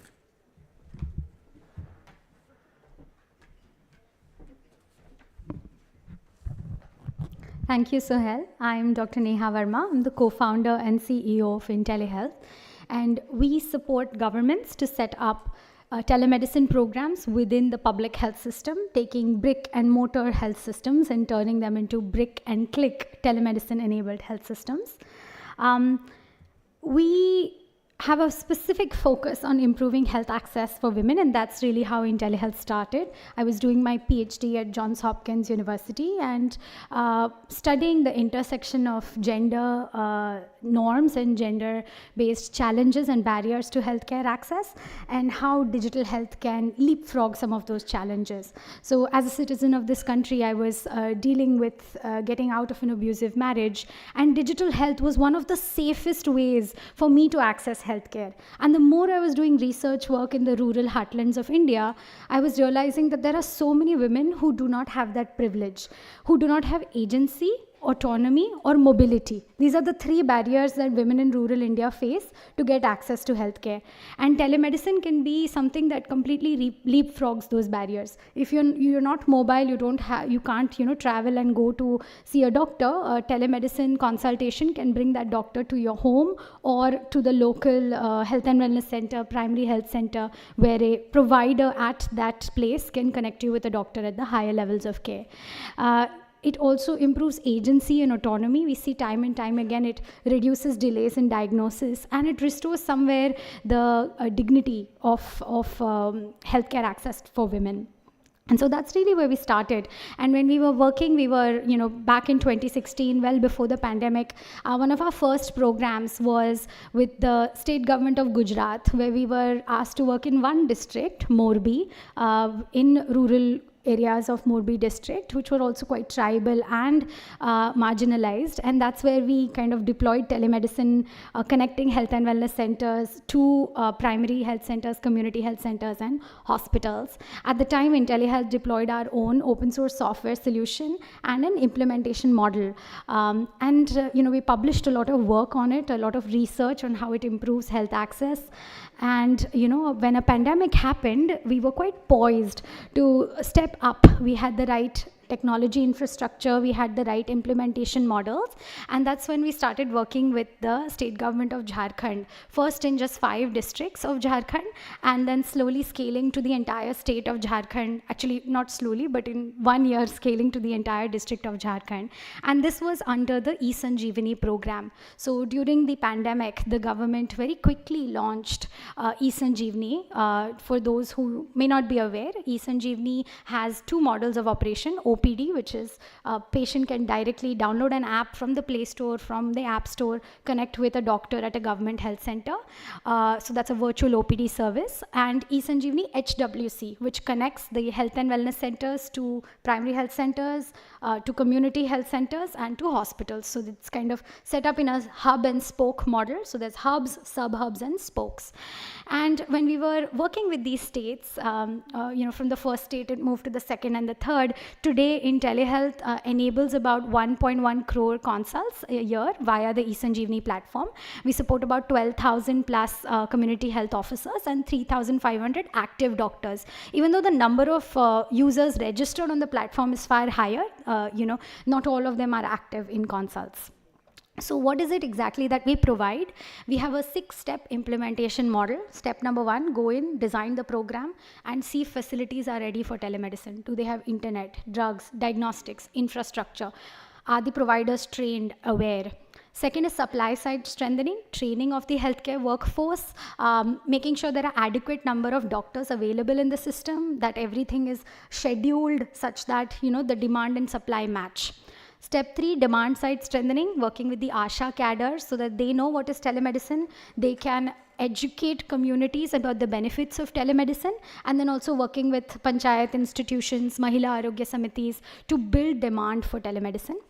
Step 4 is quality assurance. Teleconsult is only of value if it is of good quality, and so we have a framework and a training to train providers in how to provide good quality care, and a quality audit index to help government measure and monitor quality of care. Step 5 is monitoring and evaluation, different studies to see how is it that we are able to use telemedicine to improve outcomes, improve access with a specific focus on gender norms. And the last step is capacity building, providing these templates to the government, to the telemedicine nodal officers. So we create a PMU in the state government and have regional officers that work alongside the state telemedicine nodal officers, the district level infrastructure, work alongside them to really strengthen, build capacity so that we can sustainably exit from a program. While we haven't yet exited from a government program, and I look forward to speaking with the panelists on sustainability of digital solutions in government, we have sustainably exited from a number of NGO programs. So IntelliHealth has executed over 30 projects in the last 9 years since we have been around. We also have an open source software tool.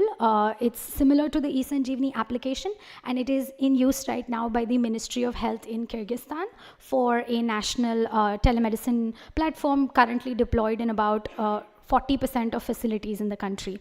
And then finally, we recently launched our policy advocacy arm. How do we take all of the work and make it built into government systems, operational workflows and guidelines?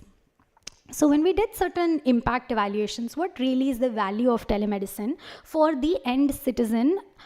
We find that each consultation saves about 21 kilometers in distance, about 941 rupees in money. But interestingly, cost savings for women are 1.5 times higher. So women save more than 1,200 rupees per consultation.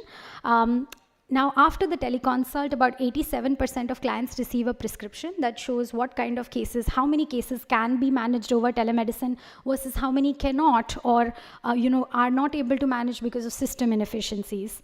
88% of clients receive medicines after the consult. So you can also see how, after the consult, you really need to close the care loop. And 60% of patients report complete recovery and 25% report partial recovery from health issues. 75% are likely to use eSanjeevani services in the future.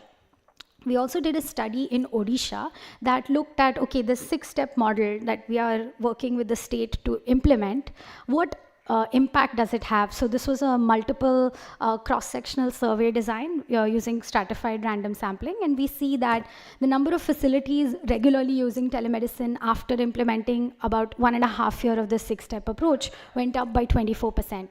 Ease of connecting with the doctor went up by 22%.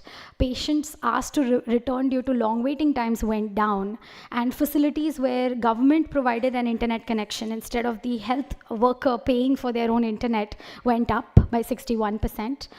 Small improvement in facilities with all essential medicines available, and that has always been a challenge to the telemedicine program, availability of medicines post-consult.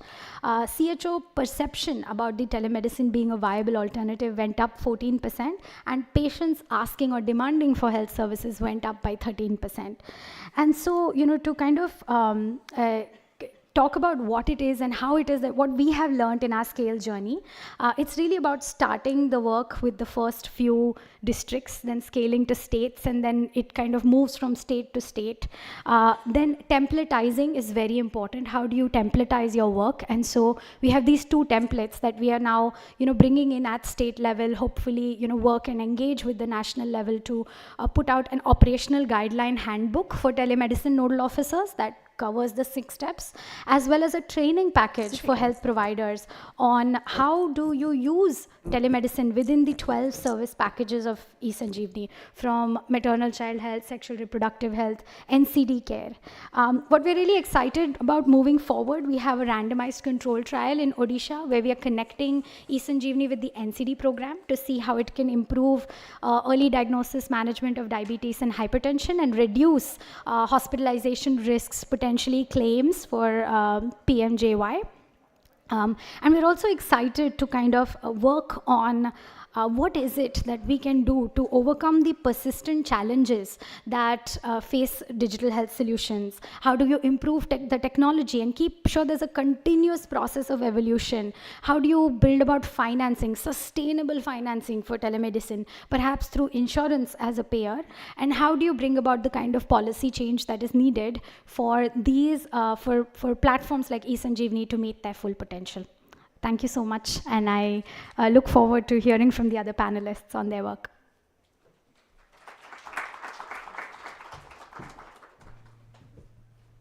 Samir, you want the mic?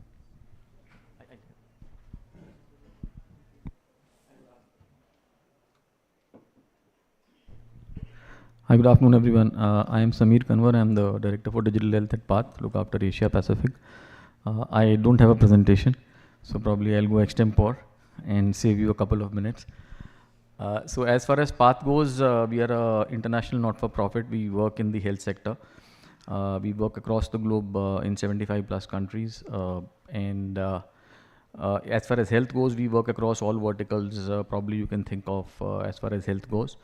And in terms of our support in India and coming specifically to digital health, we've been extensively engaged with the NHA since the formulation days of implementation of the the digital health mission. And one of the projects which we ran with them was around engagement of the private sector and build a model as to how the one-room clinics can be engaged for adoption of digital health, which was then scaled up by the government. So the issue of sustainability is right in our DNA, right, when we join PATH. In terms, if it is not going to be sustainable, if it is not going to be scalable, we are not going to get into it, right? And walk out of it saying that it was a failure, take the learnings and go forward from there, right? So as far as coming back to the microsite project, this was now taken up by the Government of India, by the NHA, being funded by them. 100 microsites are running across the country where, efforts are being made to adopt,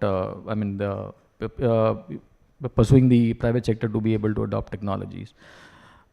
Second piece and third piece of works which we normally, when we engage with the state, irrespective of what project we look for them, we push for some kind of understanding and a roadmap and an implementation cycle for the states as far as digital health goes. What should be the state looking at when they look at digital health in terms of a policy, a strategy, the building blocks of digital health, what we call as the DPI health, right? So there are certain DPIs which have been prescribed by the NHA, which are the technology pieces of the HFR, HPR, and let's say the ABHA ID. And of course, these software which are ABDM compliant. But there are certain policy pieces which need to come into place. For example, do states have a digital health budget available to be able to look at capacity building? How do you build on what is being offered as part of the ABDM package? Do you have an implementation plan as to what are the existing softwares which you have, and when, let's say, you have the electronic health records coming in from public health systems, how are you going to visualize and do decision making based on that as far as the state goes? Then we need to look at, do you have, let's say, for example, a health cloud infrastructure in the state to be able to host all your application on that. So those are building blocks as we look at what the DPI's health. It's an extension of the technical DPIs into the policy and the strategy framework. So irrespective of the work which we do in the state in terms of digital health, we do push for these pieces. And also to look at, if I have to do digital health as a strategy in the state, in 5 years, what is the kind of investment do we need? What is going to be the capital cost for that? And what is going to be the operational cost of that going forward, right? And where do we cater for that in the budget? Because states normally work on PIPs, right? So they make their budget for 2 years, send it to the NHM, something gets approved, something doesn't get approved. So state budgets have to be pushed in to be able to sustain that, right? So this sustainability piece which we are talking about starts from the day one, irrespective of the project which we do, right? Now, having said that, we also look at the pieces of implementation on the other end in terms of how do we build successful models of implementation to demonstrate the value and digital as an enabler in the continuum of care.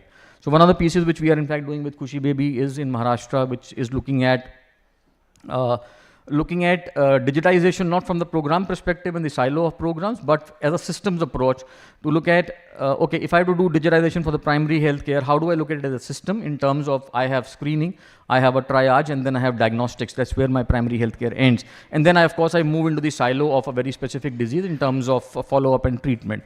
So now looking at the system, how do we get digital as an enabler, which ensures that you are capturing the data as and when this interaction with the health system from the citizen happens.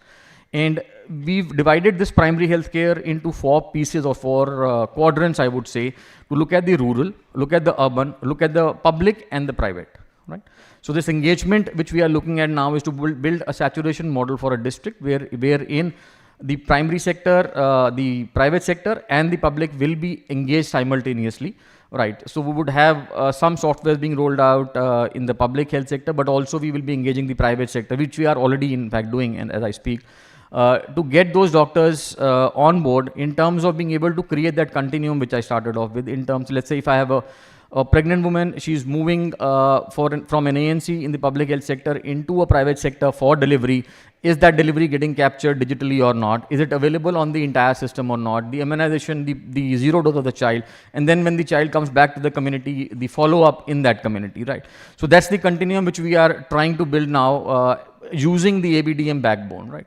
So that's the pieces of work which we normally do in terms of sustainability, like I mentioned.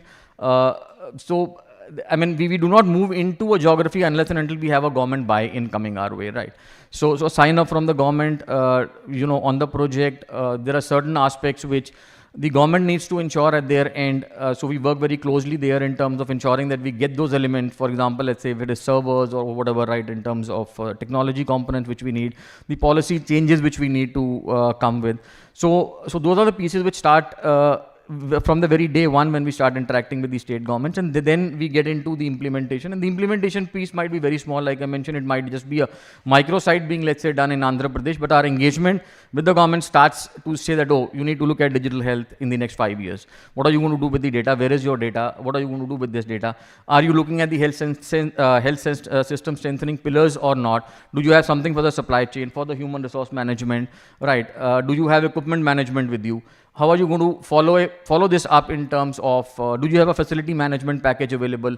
How do you engage the citizen at the other end, for which what Suhail was mentioning in terms, how do I reach out digitally to the citizen? So that's the kind of work which we normally do with the state. I'll take a pause here. I hope I was in time. You said you'll save us some time, you didn't. Dr. Aparna, do you prefer presenting from here or would you want to? Have some slides yeah, it's there. The format that I've stuck to.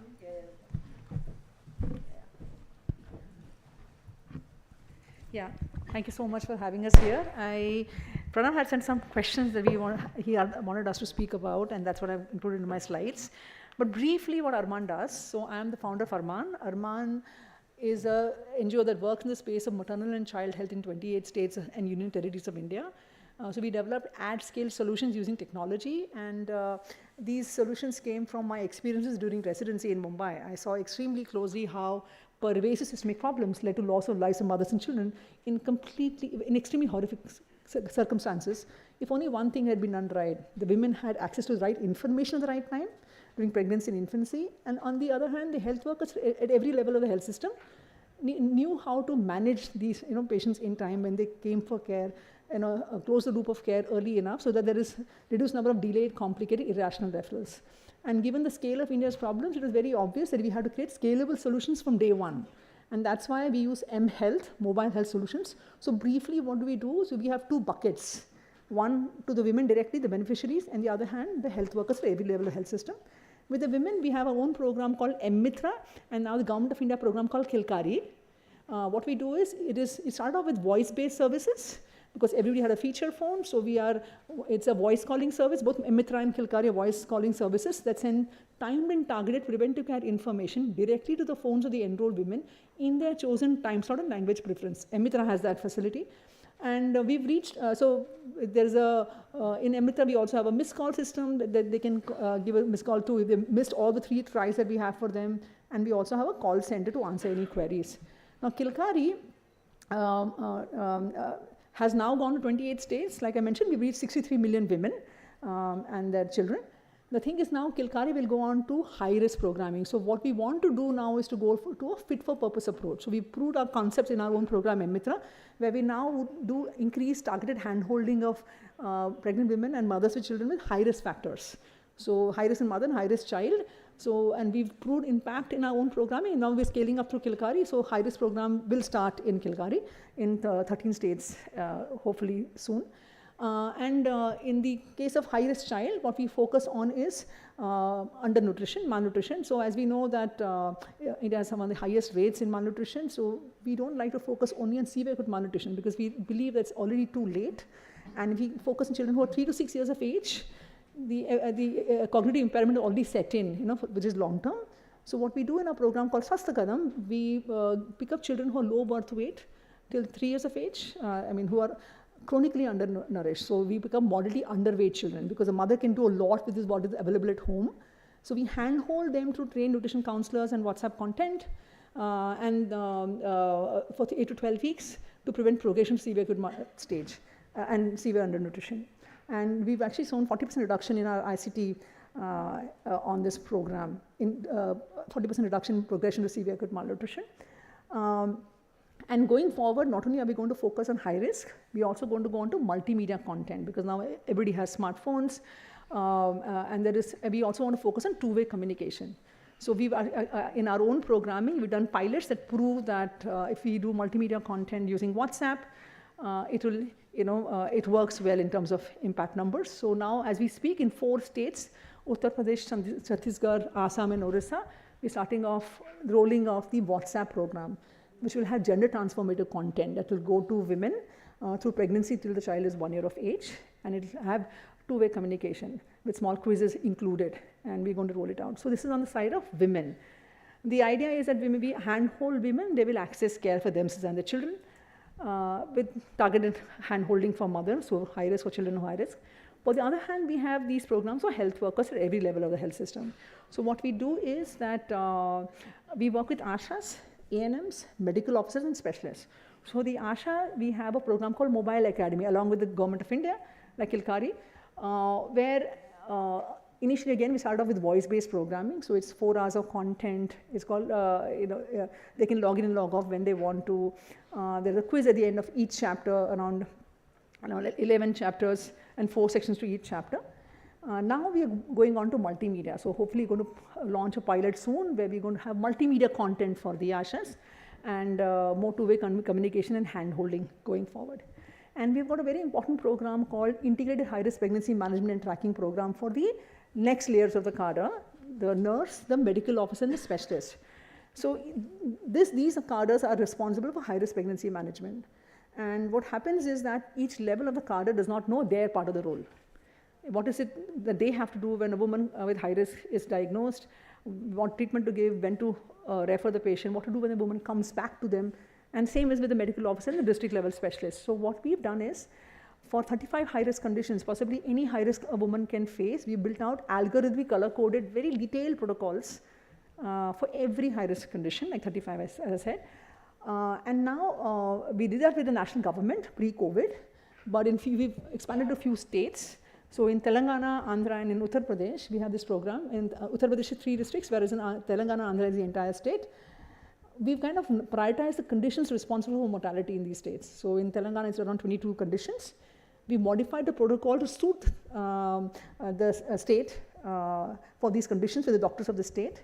And now we're doing face-to-face training. So around 9,500 nurses, 1,500 medical officers, and 350 specialists are going to get trained in these, are getting trained in these protocols.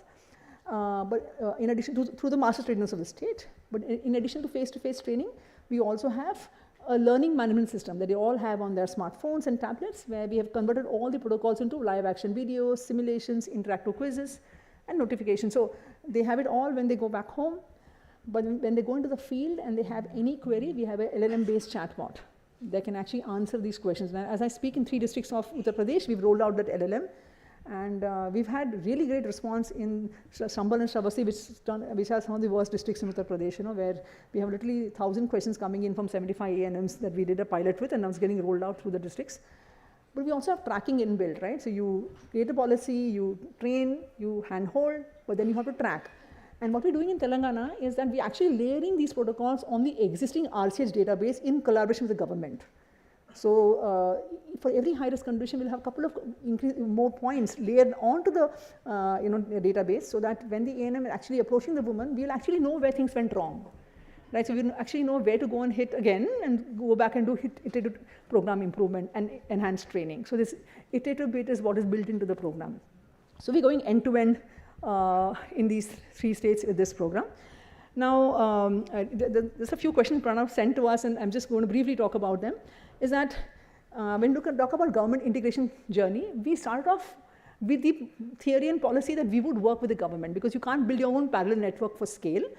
So we proved our concepts with M-Mitra, and now we're rolling, in Kilkari is where now we're really scaling up with the government. Same thing with the Integrated High-Risk Pregnancy Management Program. We've done our own small program in Nandurbar called M-Kushali, where we actually understood that high-risk pregnancy management ended with just diagnosis and then referral and free for all. That led to our scaled up solution for high-risk pregnancy management, and we work with the state governments now for the same. And we always follow a co-invested public-private partnership model. So we're not vendors of the government. Basically, the government funds the scale up, the infrastructure, etc., and we are the ones who look after our own staff, the augmentation, the piloting, innovation, etc. Right? Yeah. And last few. Yeah. So, and the turning point for us in many ways has been the fact that preparation has met kind of, opportunity for us. So when while doing Kilkari, while we were implementing the base program, we were already piloting out the next stages. So we've already done the pilots for WhatsApp, we've done the pilot for high risk. And so now that we've we got the permissions to go ahead, we can immediately turn around and, implement these solutions at scale with the government. Anyway, thank you. Rest of it later on. Yeah. Thank you. Okay, Shanavas, go ahead.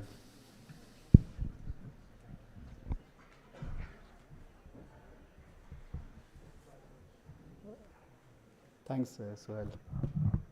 So I'll keep it short.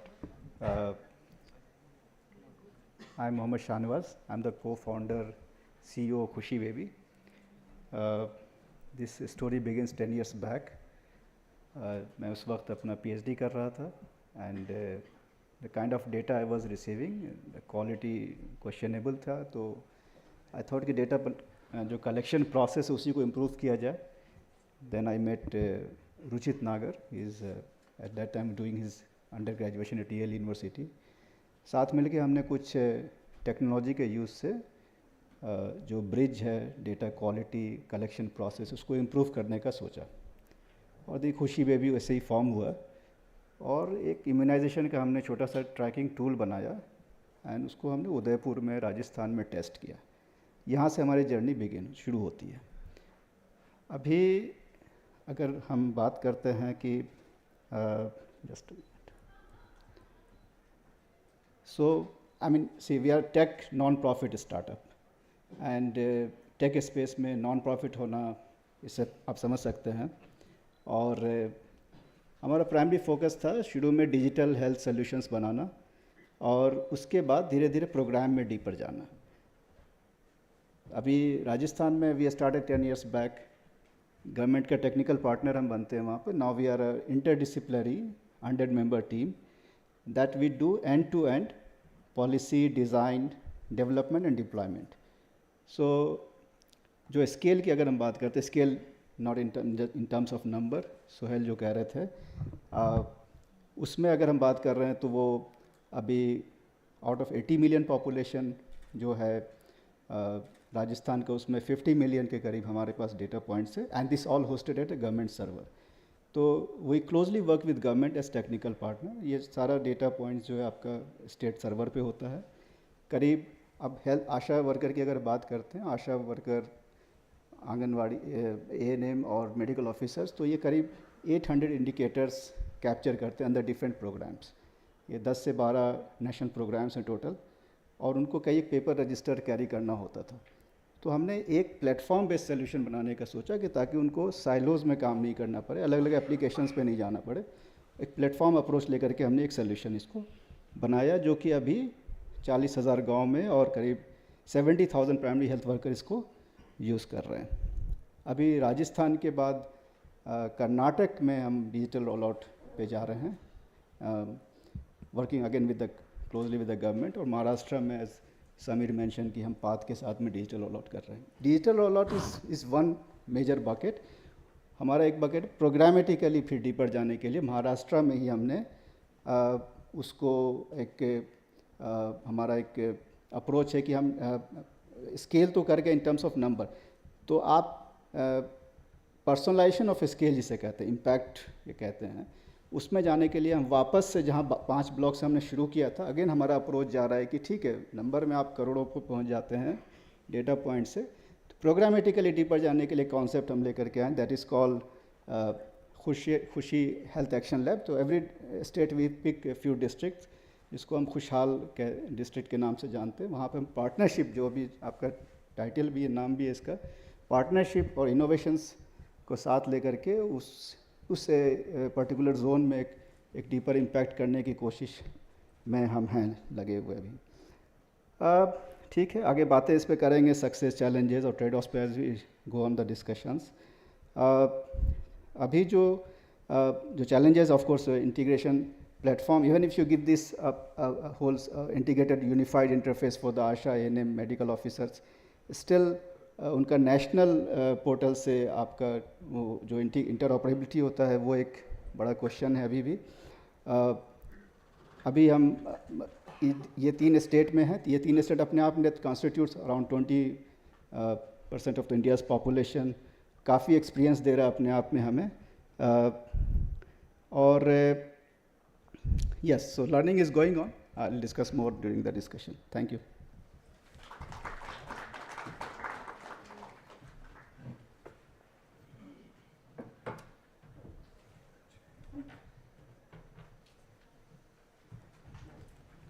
Thank you.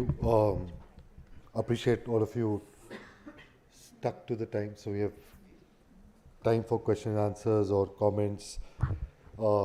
Before I open it up for questions, comments from your side, I'm going to pose one question each, and it's not in the brief that was given to you. I'll start with what you just mentioned on interoperability, integration with national digital solutions, and I'm sure all of us understand here, even across the 3, at least in telehealth work, or eSanjeevani, Arman work, whether it's Kilkari Mobile Academy or high-risk pregnancy, Khushi Baby work, there'll be some overlap in the geographies that are common, if not now, going forward for sure. Everybody understands the challenge on integration. Everybody understands we don't want duplication, interoperability, etc. The construct of ABDM was brought in for solving for that purpose. You had a few applications on your slide, Yuvin, Nikshay, Anmol, and then obviously the ones that are being represented here as well. So are we getting the data now in a unified way from a beneficiary lens perspective? If yes, how is that happening? If no, what is really missing? The intention is clear. We don't have to spend time on why we need to do this, how we need to do this. Is it happening? And I'll start with Dr. Pannayu. I'm not looking for technical answers. And then Shahnawaz after that. So in our work, in Kilkari, as you know, we take data from the RCH database. Unfortunately, data quality has a lot to be left desired for, and we would like to take data. Our wish list, of course, is that we would like to work with the states and take data from them. There are so many databases, right? You have the EPSMPA, then you have the eKavach of Uttar Pradesh, and such databases, Rajasthan, you are there. Sorry, can I be a little more concrete? Because, you know, all of us here, I'm sure, are looking for what are the potential pathways for solve. So when you're saying we need to get better data quality, and just for my clarification at least, you're saying the unified ID, ABHA in this case, needs to be seeded well? Yes, of course, and also like they all should feed into RC's database, right? I mean, when you talk of pregnant women, we have a live database of mothers and children. There's so many different databases. Each of them have their own data, and they all should integrate in a manner through ABHA if possible, so as to ensure that we get the best quality data for that particular woman, right? Which is difficult to happen, right? Because we take from RCH alone, and we don't have that integration with the other databases that exist at the state level and at the national level. Okay, sorry, for people who are not familiar with what language is being spoken right now, we are referring to the National Digital Health Mission. How many people don't know what is ABHA? Just raise your hands. Okay. No, please, nobody's going to judge you. Okay, at least the hands have become fewer. So some achievement on that front. Even a year ago, I think 50% people would have raised their hands. So we are reaching there. Understood your point. Shahnawaz, over to you. Yeah. Sorry, I just moved because I realized I'm going to sprain your neck otherwise. So I moved here. Am I audible? Okay. So आपने सवाल पूछा कि जैसे खुशी baby का जो concept आया था, मैं उस पर वापस से जा रहा हूँ एक बार. वो जो नेशनल लेवल पोर्टल्स या डेटा कलेक्शन प्लेटफॉर्म या स्टेट लेवल पे जो भी है, उनको कंटेक्सचुअलाइज करना लोकल लेवल पे हमारा फोकस वहीं था, क्योंकि हम बेसिक प्रॉब्लम को एड्रेस कर रहे थे कि आशा एक्चुअली क्या फेस कर रही हैं, एएनएम एक्चुअली क्या फेस कर रही है. तो data collection point of view से हमने कॉन्सेप्ट ही लाया था कि पहले आप लेट्स हैव सेंसस. आप जब डिनोमिनेटर कैप्चर करते हैं पूरा family, when you have family folder details, then you can longitudinally आप उसको ट्रैक कर सकते हैं. At that time there was no ABDM, कोई कॉन्सेप्ट नहीं था उस टाइम में हमारे पास में, लेकिन हम यूनिक आईडी की बात करते थे. So that time we integrated with the Jan Aadhaar database of the Rajasthan. वो आधार बेस्ड ही आईडी था. So that was the unique ID for us. But that was unique to Rajasthan because they were one of the first states to do it. Right. हमारा सारा experience अभी राजस्थान का ही है. मैं claim कर भी नहीं रहा हूँ कि दूसरे स्टेट, लेकिन प्लेटफॉर्म बेस्ड अप्रोच हमारे पास पोस्ट कोविड आया. कि आप कोविड के वक्त में क्या हुआ कि सर्वेलेंस प्लेटफॉर्म की ज़रूरत पड़ी, तो एकदम से ये स्केल कर गया 60-70,000 हेल्थ वर्कर्स तक, जो हम सिर्फ 80 वर्कर के साथ काम कर रहे थे उदयपुर डिस्ट्रिक्ट. तो सिचुएशन ऐसा आया, कोविड में बहुत सारी चीज़ें स्केल करी, तो ये भी स्केल हुआ. देन आई रियलाइज़ कि इसमें पोटेंशियल है कि आप स्टेट अक्रॉस जा सकते हो डिजिटली. तब तक इस लेवल पे कोई भी प्लेटफॉर्म मेरी जानकारी में तो नहीं जा पाया था तब तक. ठीक है, वो चीज़ें आई थी, अनमोल था, वो सारी चीज़ें थी, लेकिन वो ग्रास रूट पे जो चैलेंजेस फेस करते थे डेटा कलेक्शन में, वो चैलेंजेस का टेलर मेड सोल्यूशन जिसे कह सकते हैं, या फिर उसके पर्टिकुलर कॉन्टेक्स्ट में. फॉर एग्जाम्पल मैं बहुत सारे एग्जांपल आपको दे सकता हूँ कैसे हम उसको कॉन्टेक्चुअलाइज कर रहे थे. जैसे फॉर सपोज वो आशा वर्कर फ़ोन करती हैं, कम्युनिटी इंगेजमेंट जो हमारा एक पूरा प्लेटफॉर्म है, वो अब लोकल डायलेक्ट में बात करती हैं, वो हिंदी भी नहीं बोल पाती हैं. मैं राजस्थान की बात कर रहा हूँ, वो वागड़ी मेवाड़ी बोलती हैं, तो वो आप मेवाड़ी से बोलने वाला आदमी चाहिए आपके पास में. तो मैं जब उस लेवल पे जाके बात कर रहा था, तो तब हम इंटीग्रेशन की बात कर रहे थे. तब हमने पोस्ट कोविड इसको पूरा एक प्लेटफॉर्म दिया, हमने अलग अलग प्रोग्राम्स के डेटा इसमें आने लगे. अभी तक जो हम डीपर जा सके हैं प्रोग्राम वाइज, वो है एक active case finding that we are collecting data. We are doing active case finding for tuberculosis digitally in Rajasthan. So मैं जो आपके पॉइंट पे आ रहा हूँ कि राजस्थान से 6 महीने पहले आभा आईडी में शायद 7वें-8वें नंबर पे था. अभी न्यू गवर्नमेंट ने फोकस किया कि आभा क्यों की हो सकता है. लीडरशिप ने रियलाइज़ किया with the same chip platform. Now UP के बाद अभी आभा क्रिएशन में ये सेकंड पे चले गए. मेरे सॉरी एक सवाल है जो आपने टीबी के बारे में अभी बोला था एक्टिव केस फाइंडिंग में. ये डेटा अब आपके प्लेटफॉर्म से निक्षय में जाता है? जी हाँ. सो अभी हमारा जस्ट कल ही हमारी मीटिंग हुई है, तो हमारा बहुत ही I think Arul can answer better कि एडवांस लेवल पे हमारा जो है वो इंटीग्रेशन हो चुका है. आई थिंक पाली में हम उसको नेक्स्ट मंथ में वापस से जाकर के टेस्ट करेंगे, but we have got a production level जो हमारा इंटीग्रेशन हो चुका है. Very good to know that. बिल्कुल. I'm going to move to Neha now.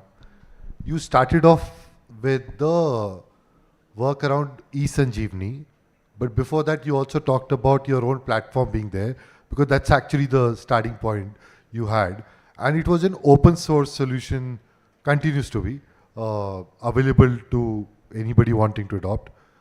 What made you pause on that one and start working towards strengthening or better adoption of eSanjeevani?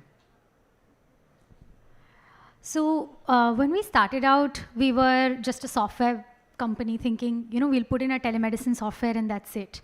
But even before we started working in eSanjeevani, when we were doing projects with like the state government of Morbi, we realized technology is not enough for telemedicine success. Telemedicine isn't digitizing an existing workflow. It's not, your maternal child health workflow is going on of the ASHA worker, you're digitizing it. No, it's creating entirely new workflows that did not exist earlier. Those workflows was refer this patient to the next level and they'll get care there. So if you have to create new workflows, the tech, just focusing on tech and being a solution provider was resulting in programs just failing one after the other. In our first 3 years, we had huge programmatic failure rates. We were doing a project in Philippines, one in Haiti, we had 4 projects in India, and they all failed miserably. And we learned a lot from that, which is that the tech had to be coupled with this implementation approach, which got more and more sophisticated with time. And when we were working with, say, Morbi in Gujarat, we were providing it as a bundle, tech plus the implementation. And then when eSanjeevani, the software was deployed in a very fast way across the country, we really had to ask ourselves a question. Do we continue to have this bundle approach, or do we strategically unbundle that implementation from the technology? Because I honestly feel all of the apps are interchangeable. You can interchange IntelliHealth with another telemedicine app. We've had good examples of an ICDS app being replaced by Portion Tracker. That good quality tech is the need of the hour, and I think panelists here have built some phenomenal technology. But for us, the decision was that if there's already a software that's chosen, let's continue to invest around it rather than competing. Let's use open source modular approaches that we can use to enhance the existing tech using a DPI approach. And let's focus on the implementation side, because telemedicine is more than just virtual care. It's about improving the health outcomes and making sure every consult is of high quality. Thank you. Sorry, I'm just going to ask one question to Sameer and then open it up. I do see some people from the startup ecosystem as well who are attempting something novel. I have to ask one question to Sameer. I think it will be good for them also to understand how do they even take a great idea. I'm sure it's great, at least in their mind, to beyond a pilot and a proof of concept stage, right? And Sameer, the question is, in some way, path in relative terms to the other 3 organizations being represented, you have a role to play to actually be the technical assistance provider to governments, national level, state level. I'm sure the question is, how do you go about choosing, right? There are multiple options. Could be from the government themselves, or coming from a not-for-profit, or even potentially a for-profit entity. What are the factors that go in when you have to genuinely advise the government, this is how we should evaluate, these are the parameters, and the point, got touched upon sustainability a lot in all the conversations. How is that going to be factored in? Just broadly, what have we learned providing this kind of advice to governments? See, I think in the federal structure which we have for health, there are a couple of inherent challenges which we are generally aware of, right? That's one. I think the most important factor in this entire discussion which we're talking about is the leadership, whether it's at the national level or at the state level. So unless and until you have a leadership buy-in and the leadership is aligned to do certain things, it's not going to happen. So, and we also understand the challenges in terms of when the leadership changes. So I think it's a mixed bag. And like I said that, when we reach out to a state, we largely first look at a very quick landscape to see where you are in terms of digital. So for example, let's say now when we reach out to any state, everybody is talking about, oh, I need to implement artificial intelligence. It's fashionable, right? So if let's say, even if you are a tech startup and if you don't talk about artificial intelligence, people would not like to interact with you, right? But unfortunately, are we really ready to be able to absorb artificial intelligence in the kind of digital structures which we have in the state? The answer to my end is, as of now, no. Right, we do not really have those building pieces in place. So I think when we move into a state, we look at the leadership, we understand, oh, are we going to be heard? Whatever we are going to say is going to be absorbed? Is it going to get translated into some kind of a guideline or a policy or a budget or not? Right. For us, a quick buy-in is, okay, there are certain elements getting included in the next budget which is coming up. We are looking at, let's say, at least the understanding of setting up, let's say, a health cloud for the state where the entire data is going to come up. And we are all talking about interoperability today, right? Even if, let's say, tomorrow, I mean, there's a cloud burst and we have interoperability between all the platforms, are the states ready to be able to absorb that data? No. Are they moving towards it? Unfortunately, no. Right. So I think these are the steps which need to be understood at the state level, that there are actions happening at the national level. At some point in time, this whole platform will become available. But then unfortunately, at that point in time, because we are still waiting, the states may not be in the state of readiness to be able to absorb this data. Right. So that's where I think the action lies on ground when we reach out to the state in terms of sustainability, right? How do you, and coming back to the point of how much is going to be the capital cost, what's the model of operation which you want to have, how are you going to operationally be able to support these softwares? We are talking about open source, everything is open source, which is fine. But you need to have inherent capacities within the state to be able to absorb that open source platform and to be able to maintain it going forward. So how are you going to do it? What's the operational model? Are you going to engage private player to be able to support you, a tech partner coming in? Are you taking it as a service? Are you taking it as a platform? So there are a whole lot of questions which need to be answered, right? Before we actually look at sustainability finally coming into, it's a easier word said than probably understood, and implemented is a different level altogether. Okay, thank you. There was a hand raised here. One request, if you have a pointed question towards any of the panelists, you can just ask them, otherwise I will choose. Sorry. First on my left and then. Okay. Thank you, panel, for such a wonderful session. I'm Dr. Prasad. I'm a doctor in Maulana Azad Medical College over here. I totally agree that digital health is the future. Sir, AI and digital health have been the buzzword in today's world. I'd like to raise my question to Samir sir once again. Sir, we are talking about digital health and developing more and more apps, as if we have found a magic pill for all the problems, if not all, most of the problems in healthcare delivery system. However, we are not talking about the digital divide that we have. According to the recent data NFHS 5, 69% of the population is rural and 24% of them are living in hard to reach areas where the digital ecosystem is very poor. Infectious disease. Also, the presence of medium or tool, that is the digital health itself, does not guarantee the achievement of objectives. Like to say just having a park doesn't mean that people will start to exercise, right? So how do you see this? Like similarly, how do you see developing more and more apps would be more helpful to the people? And lastly, I would like to raise, who are the stakeholders in these digital health developing system and who are the end users in this? Thank you. I think it's a package of questions actually, rather than being one question, but if you can just keep it short, because yeah. I think some of this will come up in different forms. Sure. You want me to answer or should I pause? Do you have a related question? Or? Like to one other question. Okay, we'll wait then, sorry. Go ahead. Okay. Okay, so to answer your question quickly, we do not need any more applications. We have enough. Right?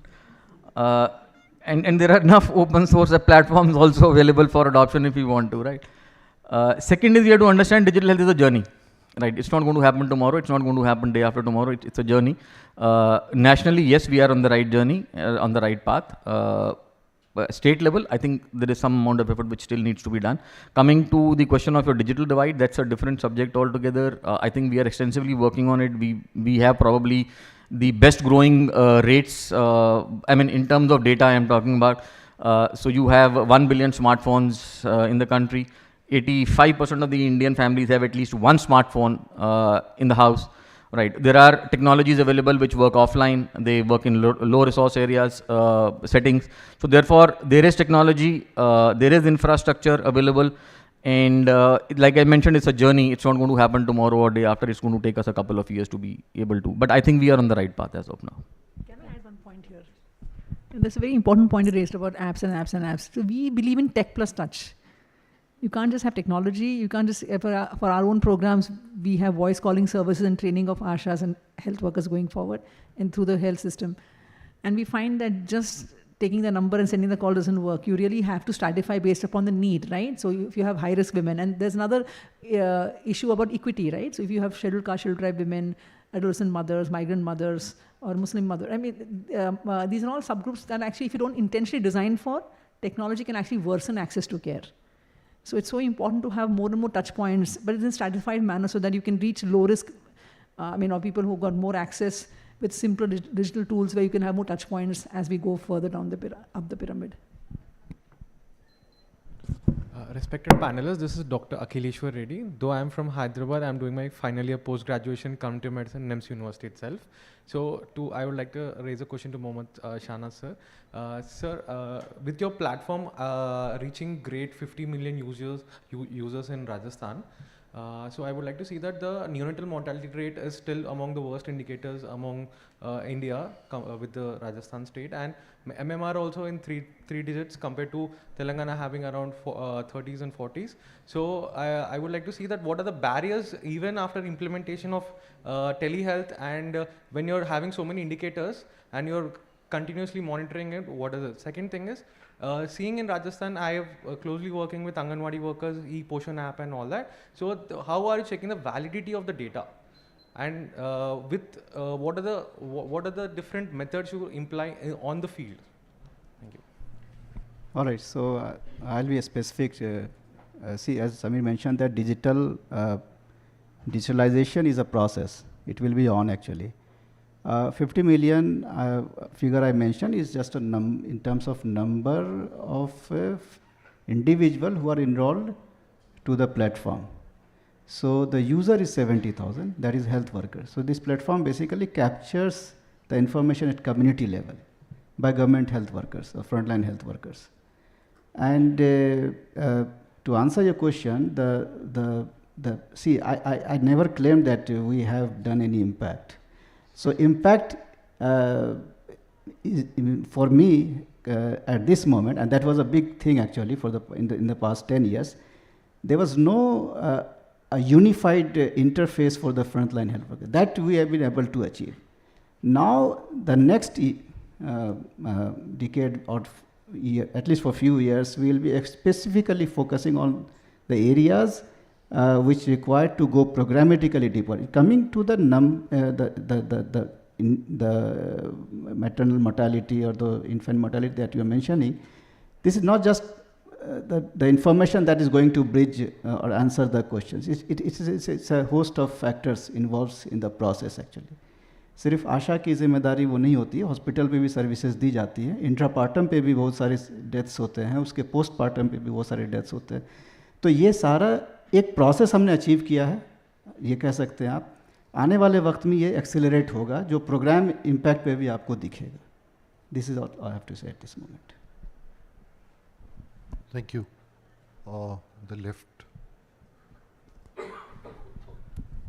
Good afternoon, everyone. I'm Dr. Abdullah from Yemen. I serve as CEO of one organization for telemedicine in Yemen. I want to ask 3 questions in one question. First question, I think he asked about the integration of all this app together. Second thing, how is the privacy? Because we're dealing with data of the patients. how you keep it privacy. And the third question, how is occurrence of when we're coming with AI and this digital health? Neha, do you mind taking the privacy question, because I know you've been also very conscious about it, and maybe followed by Sameer on the AI part. And Dr. Panna, not related to the question, but I think the point earlier on digital alone is not going to solve the problem, right? And you've been very deliberate about it. If you can just also comment on the previous question. Yeah, we'll do that. Neha.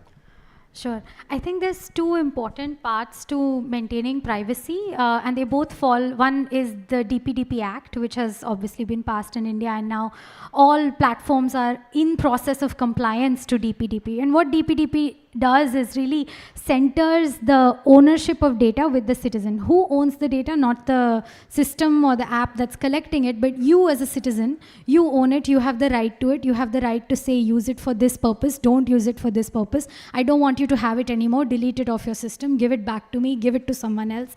And so that is enshrined within ABDM's consent frameworks. Now where practical challenges come up, right, in privacy, how do you explain that to that rural woman who's elderly, what privacy means as a construct? What is this data that we are capturing of hers for this teleconsultation? How that data might be ingested by an AI tool to give a diagnosis recommendation, which is something that eSanjeevani does. How she can actually ask for that data back or share it with other systems. And therein also lies some of the, I think, fundamental challenges of interoperability. While we have built all these building blocks, who remembers their Aadhaar ID? Who has their phone in their hand to get the OTP? Many times you'll see this with women, they don't even remember their phone number, or if they remember the phone number, the OTP is being sent to their husband's phone or their son's phone and they are away. So how do you access the record of that person? How could she consent to its giving? So those are all of the challenges.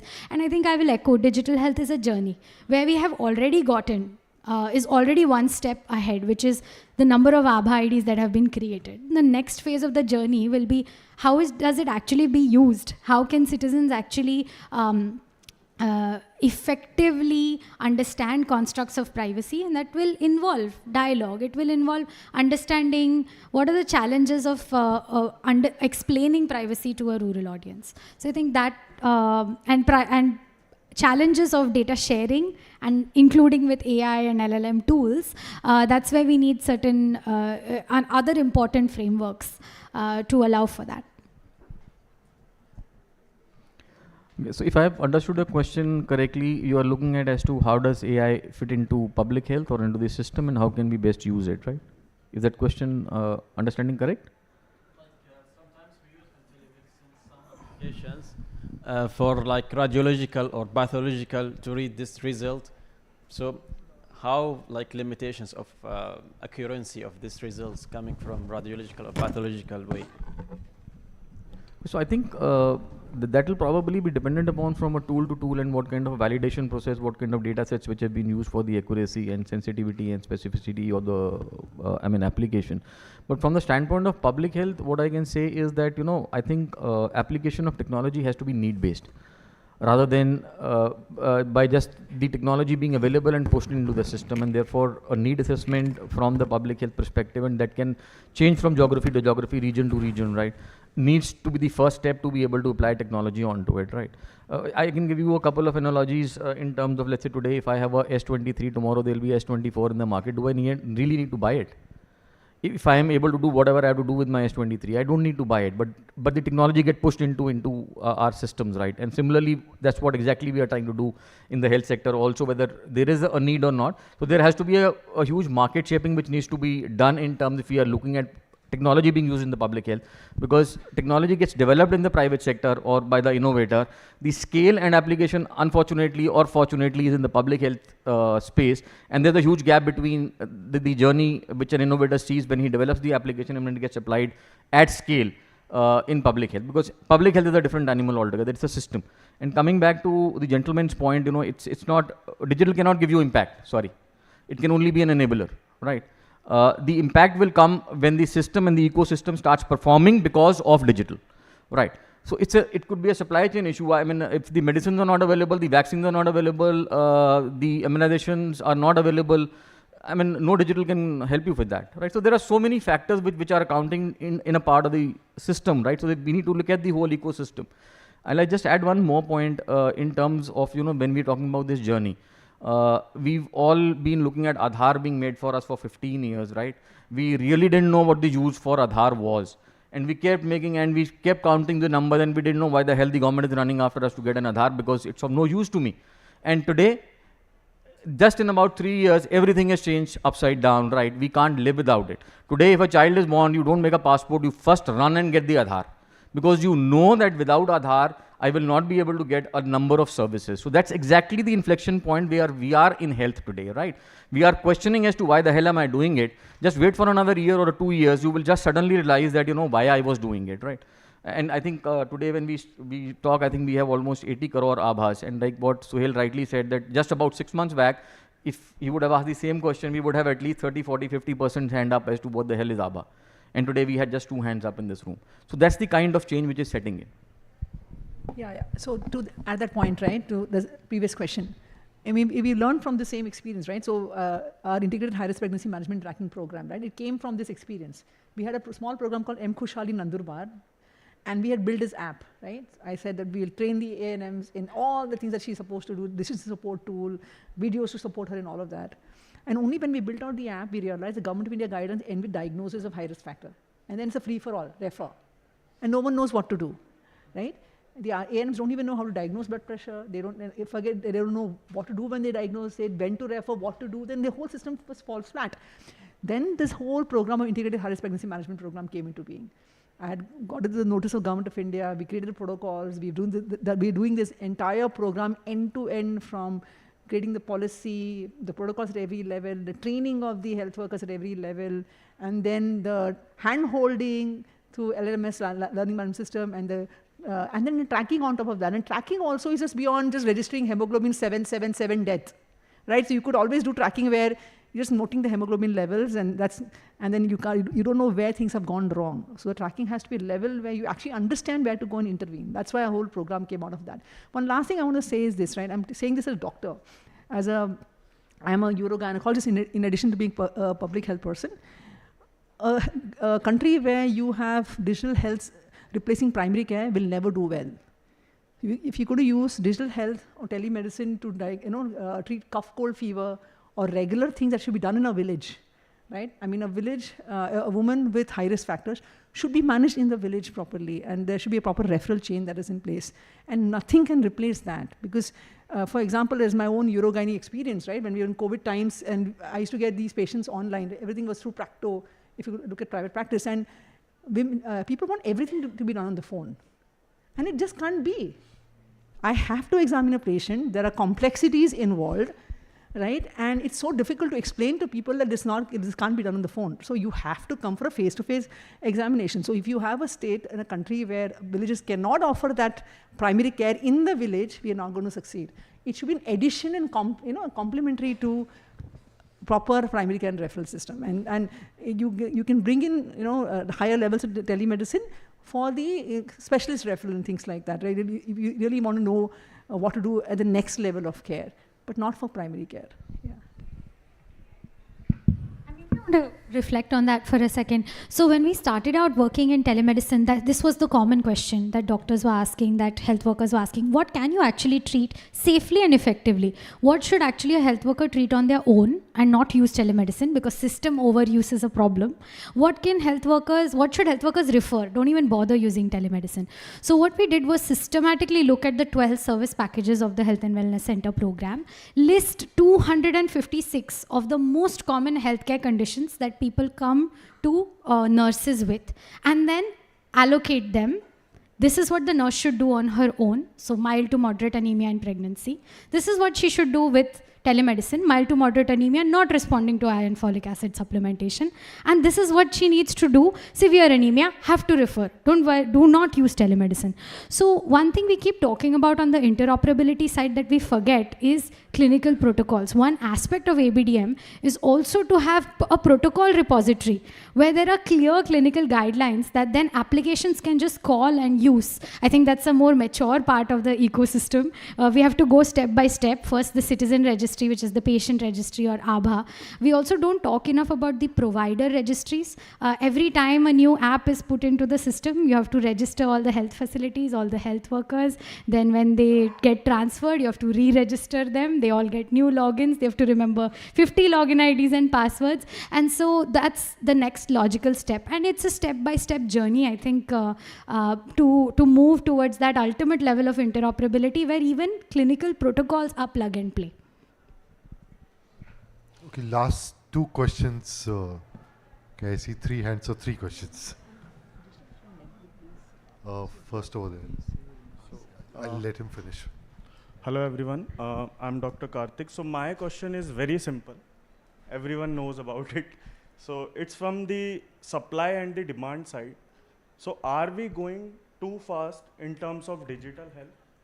Where, for instance, we are talking here of AI and the ASHAs who use the platforms are still struggling with the data entry part. So it's open, I just want to know thoughts. Right. It's an important point. So I call it rate of change of perception actually, or rate of change of progress is different at different level. So अभी 5 साल पहले हम climate health का बात सालों से कर रहे हैं. We are talking about climate health. And you go to the ground and you ask medical officer what to do with the climate health. उनके पास कोई जवाब नहीं है. जलवायु परिवर्तन उन्होंने टेक्स्ट बुक में पढ़ा हुआ है. That is the reality actually, and I agree with your point. What I am saying that here, technology can only be the enabler. Technology human effort को replace नहीं कर सकता है. और your solution should be simple enough कि वो आशा का struggle को समझे, ANM के स्ट्रगल को समझे और वापस से उनके पास डेटा के कलेक्शन से लेके एक्शन तक का लूप को वो कंप्लीट करे. So that is the something that and see what you are saying, it will remain like that only. आपका डिस्कशंस यहाँ पे हो, डिस्कशन हम 5 years ahead कर सकते हैं, 10 years ahead कर सकते हैं, बट जो दोनों का गैप है एक्चुअल इम्प्लीमेंटेशन का और उसके बीच का गैप, वो भी प्रोग्रेस जो होगा वो धीरे धीरे होगा. So it's a journey. हम फास्ट, आपका जो सवाल था, are you going fast? I don't think we are going fast. I mean see the thing is that हम इतने सारे सवालों के बीच में हैं इसको लेकर के कि क्या हम प्लेटफॉर्म पे सोल्यूशन दे रहे हैं, तो क्या this year lots of state एक हेल्थ एक फेडरल सब्जेक्ट हो जाता है. सो एवरी स्टेट का एक पोजीशन होता है कि हम ये एप्लीकेशन यूज़ करेंगे, वो एप्लीकेशन यूज़ करेंगे. 10 साल पहले Asha was battling with 10 register, now front line workers is battling with the 10 applications. So अभी ये सिचुएशन हो गया है. तो किसी एक जोग्राफी पर रुक करके आपको पहले डेमोस्ट्रेट करना पड़ेगा एट सर्टेन लेवल कि नहीं, this is something that, and this is not, we cannot do it alone actually. So this why this partnership is very important. That's why this advocacy is very important. कि नहीं, you should feel, हम panel discussions पे अक्सर आशा और ANM को भी लाते हैं इसी वजह से कि we should understand कि वो क्या सोच रही हैं इसको लेकर के, कि मेडिकल ऑफिसर को भी लाते हैं कि वो क्या सोच रहे हैं इस प्रोसेस को लेकर के. So that's the reality, but yes, discussion तो होना चाहिए हर लेवल पर. That's I agree with that. I agree with that point. Yeah. You wanted to add, Dr. Aparna? No, I just completely agree with you. I mean, in our design studies in the field, we've had actually ANM saying that you give me work, but not one more app to fill data into. Yeah. Literally. Yeah. देखिए, ये argument हम ऐसे भी कर सकते हैं कि देश में जब लोगों के पास रोटी कपड़ा मकान नहीं है तो हम अंतरिक्ष क्यों जा रहे हैं, है ना. बट क्योंकि हमने सैटेलाइट डाले हैं अंतरिक्ष में, हमें ये पता चल रहा है कि पानी कब आने वाला है, बारिश कहाँ गिरने वाली है, जिसकी वजह से हम रोटी कपड़ा मकान के ऊपर फोकस कर सकते हैं. So why should we work in AI when we are still struggling with internet connectivity and digital literacy? Because AI can give us answers to solve those problems. Can we use AI to improve digital literacy? How can we use AI to make systems more efficient? I keep getting asked this question. We barely have enough doctors to provide in-person healthcare services. उसके ऊपर आप telemedicine डालने वाले हो, कहाँ time मिलने वाला है ये चीज़ के लिए? So investing in AI can help reduce documentation burden. Video call के बाद automatically notes चले गए आपके system के अंदर, या फिर you are having different ways in which AI can maybe provide decision support on diagnosis, on treatment planning. So that's the way we choose to look at it. It's not a Maslow's theory of needs, but really when you think about the most cutting edge, that's where you can sometimes even get solutions for the last mile, for the most bleeding edge. Yeah, just to add one example actually, I like to a story मैं ही बताता हूँ मैं कि अब AI का importance है. अभी हम लोग एक चैटबॉट व्हाट्सएप बेस्ड चैटबॉट पे काम कर रहे हैं. अब आशा वर्कर को वो चैटबॉट हमने 3000 आशा वर्कर को दिया. मैंने कहा कि उनमें डाल दो कि डेटा एंट्री कैसे करें, उस बॉट को ऐसा ट्रेंड करो कि उनका काम और ईजियर हो जाए. तो वहाँ पे अगर लोकलाइजेशन करते हैं, कंटेक्सचुलाइजेशन करते हैं, तो वहाँ पे वाकई में टेक्नोलॉजी एक नेक्स्ट लेवल की तैयारी का भी हेल्प होता है. That I'd like to give one example. Yeah, and sorry, just to add to that, I think just adding my view, it's also about the Indic language challenge. This can't be just English or Hindi, right? Or 3 or 4 more Indian languages. And the dialect and everything will come into play. I'm going to request the 2 people to just ask your question and then we'll respond collectively. We'll wrap up then. Go ahead. Good afternoon, everyone. This is Dr. Trupti from IntelliHealth. So I have a question, come food for thought. And all of us, we are working on sustainability and the solutions application, which are actually increasing the last mile usage by the patient and the better service delivery by the providers and the practitioner. However, in the entire process, I feel there is still a lot more to do when it comes to the user experience by the patient and his or her own journey. The reason being, when we say it should be ABDM compliant, we should have an interoperability, we should have a, not just a transactional approach, but a continuum of care. But that continuum of care is fortunately, unfortunately, not completely known to the patient and the caregiver. So what are your thought process? How can we go ahead? Since we have said that it is just a journey, probably, it is still in the process, but I would just like to have more information from the panelists. Sure, just hold on, and you can ask your question now, but because I asked a question earlier, how many people know ABHA? Only 2 people or did not know ABHA. I'm assuming everybody else knows ABHA. How many of you have a personal health locker? Raise of hands. Personal what? Personal health locker. Okay. Thank you. Go ahead. So, thank you. Good afternoon, everyone. My name is Anil, and I'm working in public health division for a decade. So I'm trying to understand multiple things, and this was the really great interaction happened here. But there are a number of mobile applications being implemented in the field. Some of mobile applications and other relevant things are duplicating the things. So when you all are working with the government as their technical partner, what challenges you are facing to tackle this issue of duplication? Thank you. Thank you. Sorry, there was one request, so I'm going to take last question. Sorry, I'll be quick, but there is an important question I want to ask. I work with the hospitals. I run hospitals. So we use a lot of digital interventions within the hospital itself.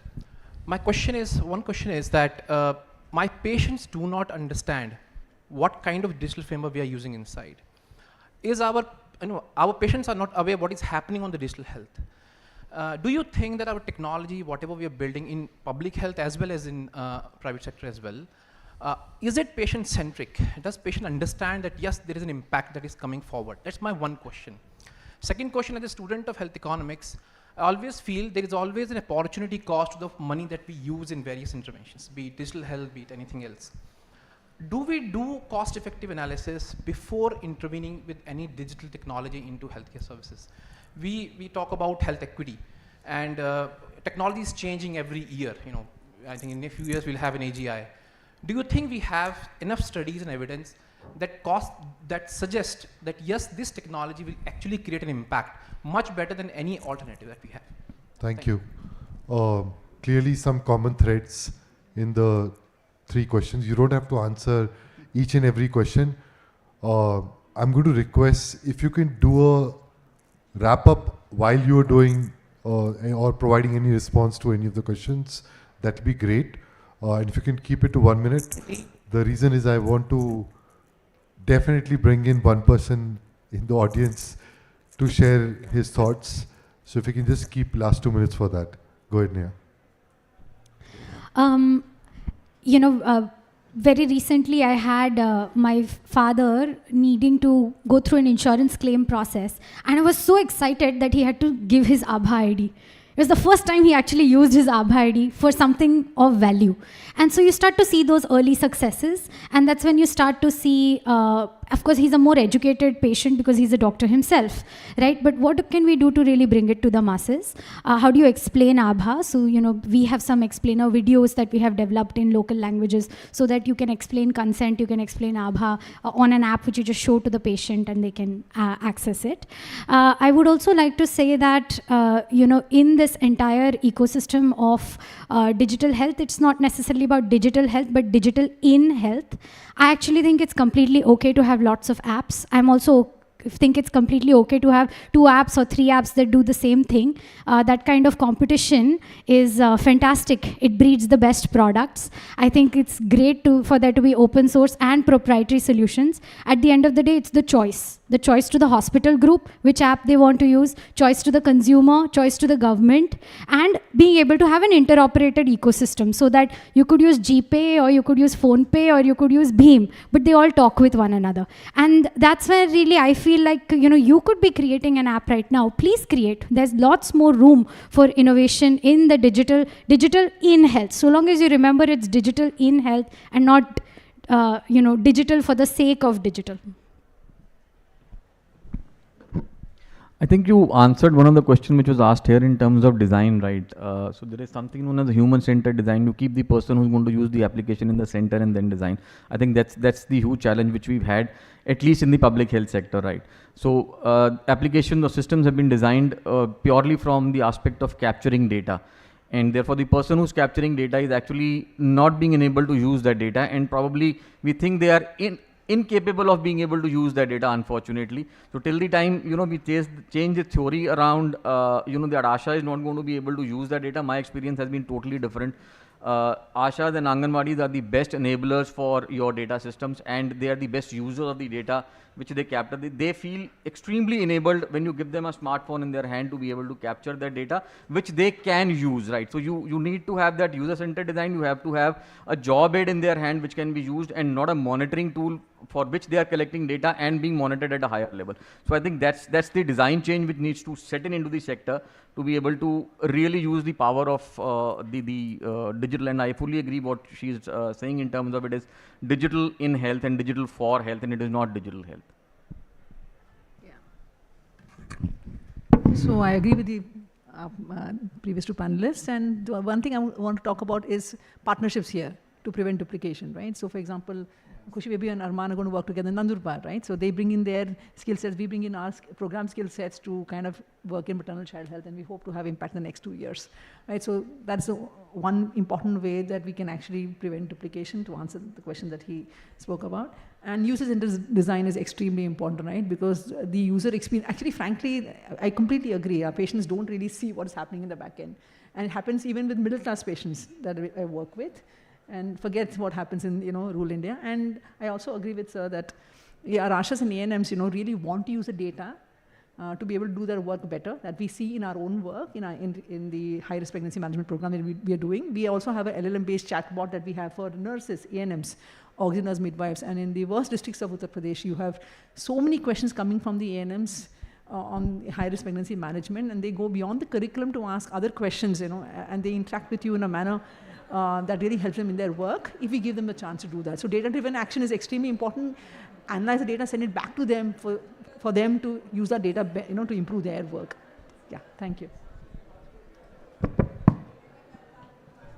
I like to summarize my understanding of this digital health experience under 3I category. That is ink-free. Ink-free, I mean, that is still a distant dream. We have been able to replace the few registers, but still they are carrying the diary and registers with them, the frontline workers. The second is incentivization. So incentivization for the health worker, for beneficiaries, and primarily performance-based incentive that should be paid on time to the frontline health workers, so that their interest should remain intact actually. And third is integration and interoperability. We have been talking. I don't have exact answer for this, but I am hopeful.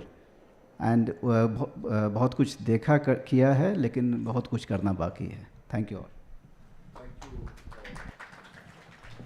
So I thank you everyone and really appreciate your candid thoughts and views. I was supposed to do a wrap up. I'm not being lazy, but I've outsourced that work. We have this was not by design. We have a really dynamic IS officer sitting with us here, patiently listening to all the thoughts, a clinician as well. Dr. Vinay Goyal, can I just request you to come over? And as you come over and just share what your thoughts are, also the challenges. I'll let you introduce yourself, your role, but just to give you a sense, everything that we just discussed, heard, falls under your mandate for the state, and a state that always has been considered as much better than the average in the country. What does this all mean to you? Yeah. And that will be great. Thank you. Yeah, so since time is running out, I'll make it very short but very brief. So good afternoon all, I'm Dr. Vinay Goyal, 2016 batch IS officer. I'm the mission director for National Health Mission in Government of Kerala. I also look after the digital health mission and the supply chain and procurement side in Kerala. Normally people have the complaint that the government and the officers works in their own silos and their own forts, which are very closely guarded, and they are in their own ivory tower. So I just thought I'll just sneak in this session, come in quietly and understand the other side, what is happening there. But Suhail had caught me. So this was not deliberately, but firstly, excellent panel. Nicely presented. Many congratulations to all the great work you have been doing, and I could listen some of very interesting questions from the audience also. Some of my reflections, telemedicine. Firstly, Dr. Neha presented that. Very close to me also personally, being a doctor also. If you have observed the usage pattern of telemedicine, so COVID-19 was the period which like telemedicine came out in a big way as something big shot, and now when I'm taking my monthly reviews in Kerala, I'm feeling like it's kind of a coming down the way it used to be used during that COVID era. Now there is some kind of a resistance building up. So I would just I mean, from government's perspective, if I can put it, so what is that, I mean, which is leading us to there where we are presently? So we have the technology, we have the mandate from government side, we have all other resources poured in to make it a success. It's a big bang scheme, big bang program of Government of India. So I think what we are missing is the human touch basically in the end. For a program to success specifically at the field level, it has to be of some utility to the end users, which in this case will be the people which are not very well connected with our health system, and the provider, basically our field level health workers. So if they feel that it is useful for them in a way, then obviously there will be takers for that. Now if you see telemedicine, what I feel, I mean this is my personal opinion also, and working and from the experience working in the government,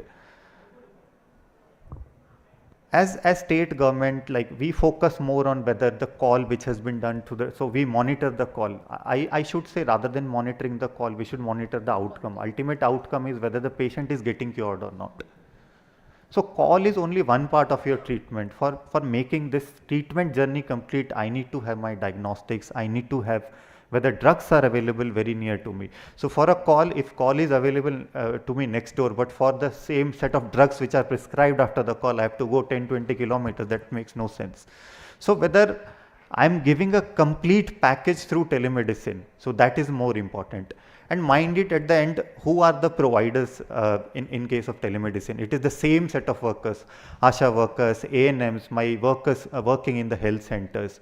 So I was in one of the panel yesterday, and I just quoted from a message which I got from one of my team, which is assessing the data entry and registers which we have to do at the periphery. 147 registers in 3 centers. So average of 50 registers our health workers are maintaining in every center, and 1100 data points they have to collect on a daily basis, basically, so that all this health delivery keeps on going. So in the end, we have to think, I mean, they are also human beings, they are also burdened with a lot of work, and on the top of that, we are bringing more and more apps, more and more interventions, more and more schemes. So few reflections, I mean, from telemedicine. Now, Suhail asked one very interesting question to the panel regarding the data collection from the different portals and whether it is being synchronized, it is being collected centrally. So if you see again, I mean, like my thoughts will come from the same kind of a ecosystem. So we have RCH portal and HIMI is collecting the maternal and child health data. Then we have NCD portal collecting my non-communicable disease data. Now Kerala is coming up with a palliative care grid where we are collecting data for our palliative care patients. So what is required basically at the end, like right now what is happening is all these are fragmented systems basically. I mean, it's like rivers coming in from different geographies and then ultimately pouring into ocean. This ocean is basically Government of India, where we have to ultimately submit all our data. What is required is the concept of basically having this family digital health registries. So if you are able to get to that point where each and every family we have a digital registry, and from there basically if all these portals are connected, then that will make our workflow very, very easy. And mind it, ABDM 1.0 has started laying that foundation. So when we talk of Ayushman Bharat Digital Mission, it is not talking about any app, it is not talking about any portal, it just set out the standards, interoperability, how your different portals are linked to each other, what are the minimum standards you have so that your data start talking with each other. So that is one thing.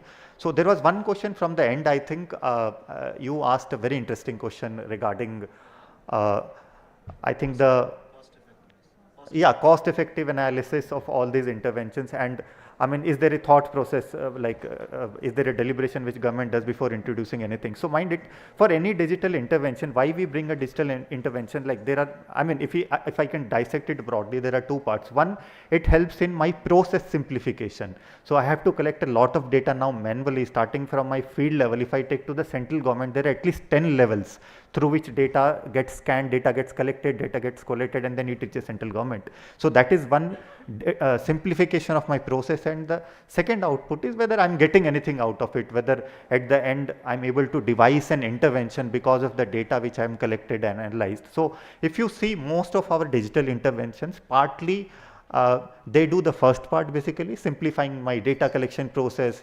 So it's basically at the manager level, at the policy makers level, so they can get the data, and quite a bit at the second portion also, where they can help me analyze my data. Yeah, so I mean, frankly, I would say there are not many studies which have been done, but yes, I mean, like I would also definitely look into, like in future we can have more of these studies going into where we can have this cost benefit kind of analysis. Lastly, I would just stop if I have a minute, Suhail. To Mr. Sameer, I think. So he mentioned regarding the digital ecosystem, digital framework of different state governments. I also truly admit, I mean, like when it comes to Kerala, although we are doing good digitally in terms of bringing more and more of our health institutions in the digital ecosystem. We have our own hospital management system also, where we have brought quite a number of our health institutions. But again, yes, fragmentation is a major challenge at the level of state now. There are different apps, there are different portals not talking to each other, not connected to each other. But again, I'm very hopeful with ABDM coming in, with the kind of settings being set into, standards being set into, slowly, I mean, we are moving into that part. It's a journey basically, it will take time. Kerala, in fact, now we've started about cloud migration also, since we have now good number of data from last couple of years using our HMS. So that journey started, and I'm very hopeful regarding this. So I think that's all. Thank you so much. Thank you so much. So long journey, but on that note of optimism, we'll wrap up. Thank you once again. Really appreciate. But more importantly, a big thank you to all of you. We extended it for a few more minutes. I hope it was worth it. You want a group photograph? Okay. But thank you.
यहीं से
Good afternoon, everyone.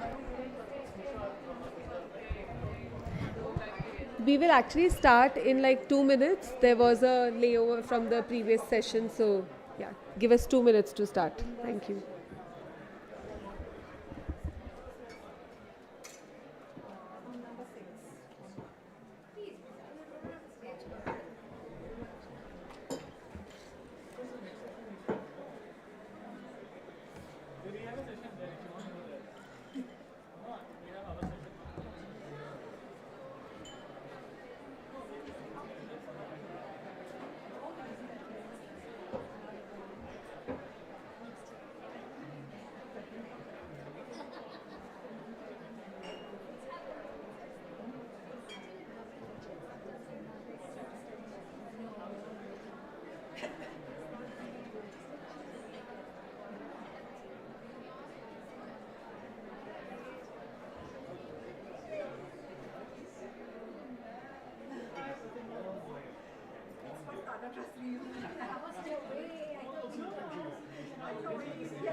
I think let's start.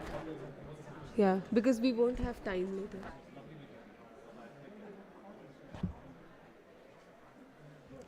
Please come.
Good afternoon, everyone.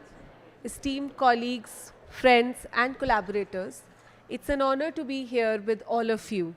I am Arvinder Walia, and I lead the new initiatives and strategic partnerships at CHAI. Unfortunately, our moderator Harkesh has had a muscle spasm and he won't be able to join us. I don't look like Harkesh. Neither I have that kind of experience, but I'm sure with our esteemed panelists and distinguished guests here, we're going to have a very lively conversation on this very important topic. With this, I would like to introduce our esteemed panelists. I would start with Dr. Pratima Murthy, who is Director NIMHANS. Dr. Murthy is a stalwart in Indian psychiatry whose work spans substance use, mental health policy, and psychiatric neurological interface. She brings decades of experience and leadership in clinical practice and mental health reforms. Next, I would like to introduce Dr. Rajendra Dhamija, a leading voice in India's brain health movement. Dr. Dhamija serves as Director IBHAS and Chair of National Task Force on Brain Health, Government of India.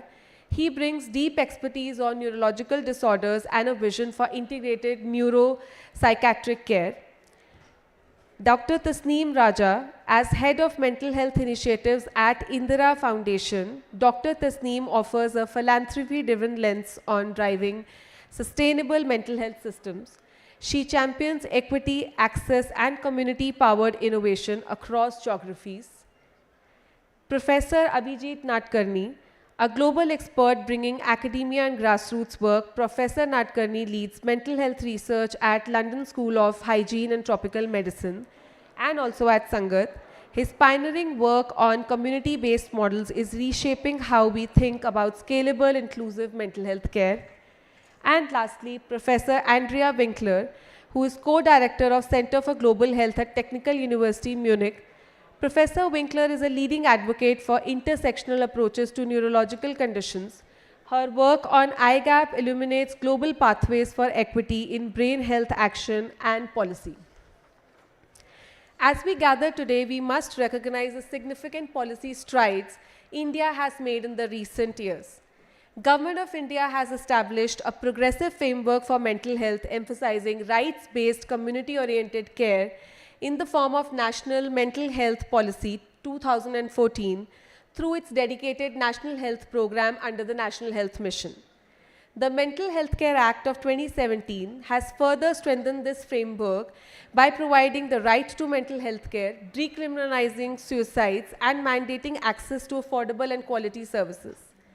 With the aim of integrated mental health care into general health systems and decentralizing services, NMHP has also launched district mental health programs back in 1996, and in the recent past, a toll-free mental health helpline by the name of Telemanas was also launched that spans across all our states and union territories, providing access to gaps through digital platforms, particularly for the underserved.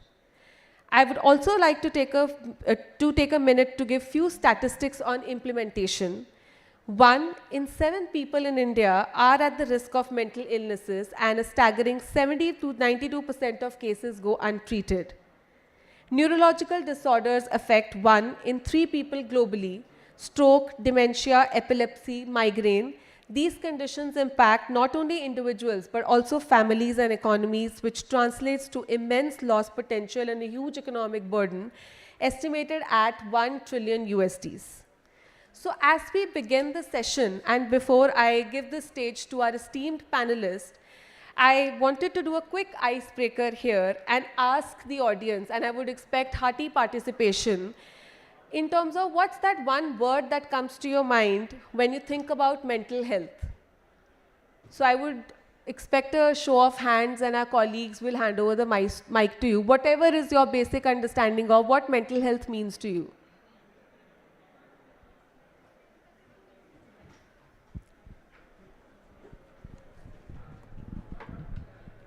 Accessibility, if that's just one word, yeah.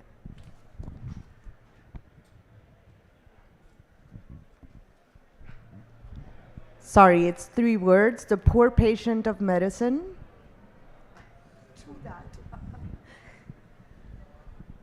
I would say stigma. One more stigma. I would just say health, because mental health is an integral component of health and all the diseases. So just health. I will say wellness in mental health in every terms. As a neurodivergence person, mental health in my life is exclusion, and all in the same time is life. Thank you. Great. I think this is a truly empowered audience. We know a lot.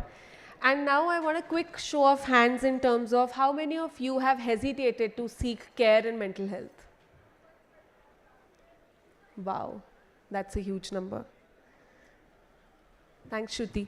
So it's clear that while mental and brain health space in India has developed and evolved over the years, the lived realities are also showing and telling us a story of some challenges that are ahead in front of us, and we need to develop a truly integrated roadmap.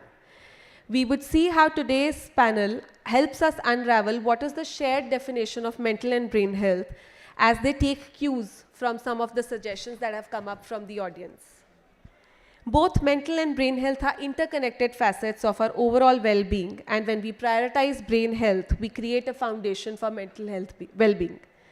Today, we are not here to just acknowledge these challenges that we talk about, but to reimagine what is possible. And we have in this room unique blend of clinicians, researchers, innovators, and lived experience advocates. Let us use this space to listen deeply and challenge some of the assumptions and spark new collaborations. To begin this important conversation, it is essential that we ground ourselves in first a shared definition of mental and brain health.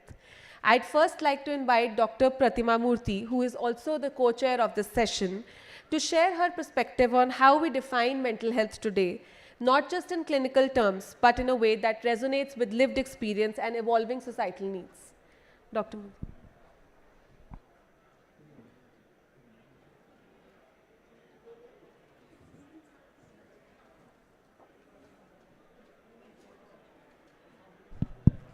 Thanks, Arvinder. Just wanted to say, I think those were very, very good definitions that came out from the audience. And in fact, the World Health Organization possibly combines a lot of what was said, except the issue about it being, possibly the most neglected in health. So I think all of us understand that there is no health without mental health, as you mentioned. And it's very important to understand, on the one hand, what mental health is, and on the other, what mental disorders are.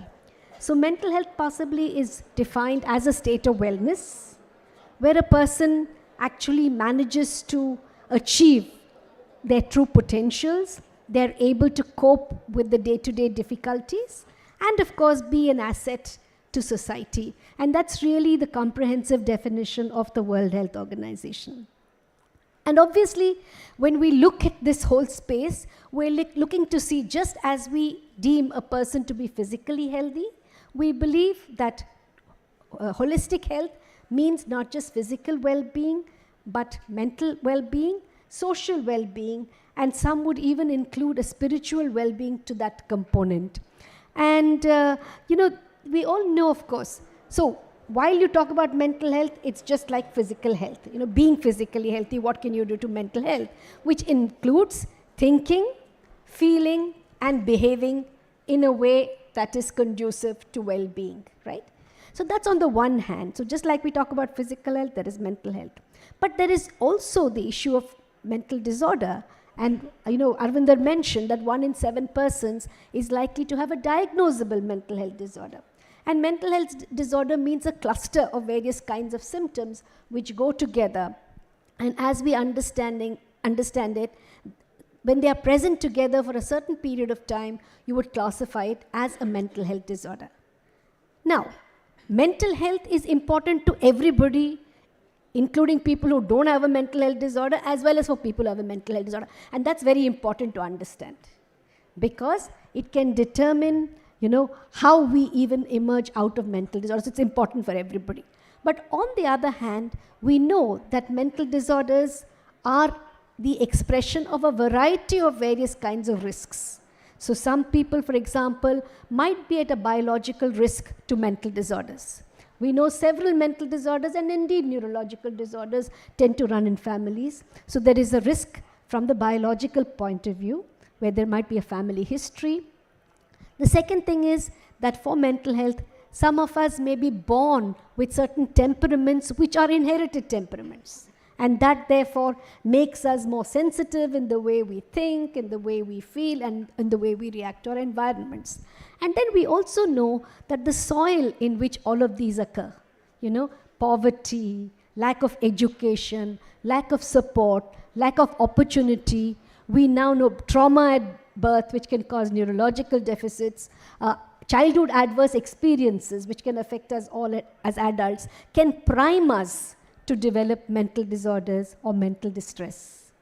So I think it's very important to understand this. And when we talk about mental disorders, we generally talk about two kinds of mental disorders. The severe mental disorders, we generally talk about schizophrenia, bipolar mood disorders, severe depressive disorders, and a whole host of common mental disorders, including depression, anxiety, obsessive compulsive disorder, various kinds of responses to trauma, and so on. The last point I wanted to mention, just as a matter of opening, is that it's very important not to think of these in silos. Although as specialists, me being a psychiatrist will probably talk about psychiatric illness, Dr. Damija will talk about neurological illness, and of course, Arvinda, the other S, nowadays we just don't do M and N, we also do an S. Mental, neurological, and substance use disorders as being disorders of the brain and mind. And when you look at the risks to all of these disorders, there's a common risk of determinants, there's a common risk of consequences, and all of them are chronic, relapsing conditions. So see, MNS is one thing that we nowadays, the WHO recommends we talk of together. And of course, one must not forget that the body or the mind does not know mental disorder and physical disorder as separate things. So for example, people with schizophrenia are likely to die 15 to 20 years earlier than the general population. And they will die of a non-communicable disease, whether it's diabetes, heart disease, lung disease, and so on. Very important to understand. People with physical disorder are much more likely to have psychiatric problems. People with depression possibly have 30 to 40% of co-occurring anxiety or depression.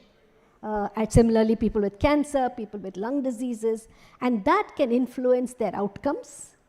All of these comorbidities or multimorbidities, that means multiple things occurring together, may be a consequence of shared risk to these disorders, a shared environment, lack of support, lack of facilities.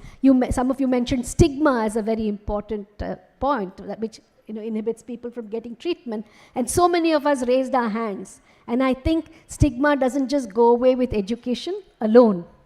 Stigma also includes an acceptance among people to understand that these disorders are disorders which can be helped, and people from a rights-based perspective should have access to help. I'll stop here and maybe come back later. Yeah. Thank you so much, ma'am. And now I'd like to bring Dr. Damija, our co-chair, to help us unpack the concept of brain health, what it entails, why it matters, and how we connect this to the broader health agenda, both in India and globally.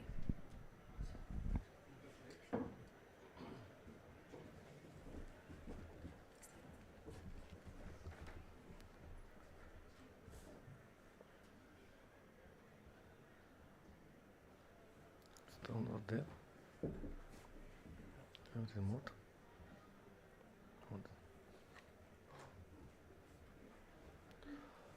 All right. Good afternoon. Thank you very much, Arvinder and Clinton Health Access Initiatives for organizing this session along with Sangat. And thank you everyone for coming in spite of the last day and probably the last session of this World Health Summit. It's really nice to see the curiosity, awareness, as well as the interest in the brain health as well as the mental health, which are to me inseparable as the physical health and mental health go all together, and there is no health without the mental health, without saying so. Thank you, Dr. Pratima Murthy, for setting this stage, for giving an overview of mental health definitions, how they are connected with the brain health, and how the severe mental health disorders and the common mental health disorders and what is their public perception and what is to be done determinants wise and the awareness wise. So I wear many hats, and one of the hat is being the director of one of the largest neuropsychiatric hospital in the country, and as well as the clinical neurologist, which is my bread and butter of my practice, as well as the policy level chair of the National Task Force on Brain Health, which has been constituted by the Niti Aayog and the Government of India last year, and we have almost at the end of the report coming up for the action plan for the country. So as Dr. Pratima Murthy said, that 1 in 7 for the mental disorders, if you include the neurological disorders, that means 1 in 3 people affected by the neurological disorders. So that means you can see 1 in 3 of us will have the neurological disorders at some stage in our life. That means about, if you include the mental health disorders, huge absolute numbers, 3 billion people on the planet are likely to have one or the other disorders affecting the brain, whether it is mental health disorders or it is brain health disorders. So that is number 1 cause of disability, as well as the number 2 cause of death worldwide. So one has to be very, very important, and that's the brain as a command center of our body. So it's a command center, and more important is that we are now in global south, and 2/3 of these people will be in the global south or low and middle income countries. So that is very important to appreciate that 70% of neurological burden will fall on country like low and middle income countries, including India. And of course, despite growing threat, we have limited policy response as of now. The things are moving.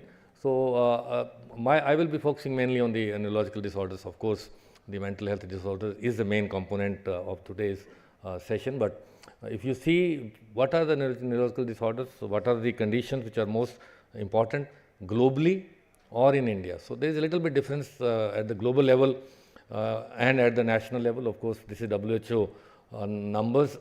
Number 1 ranking, of course, strokes and migraines and dementias, meningitis, epilepsy.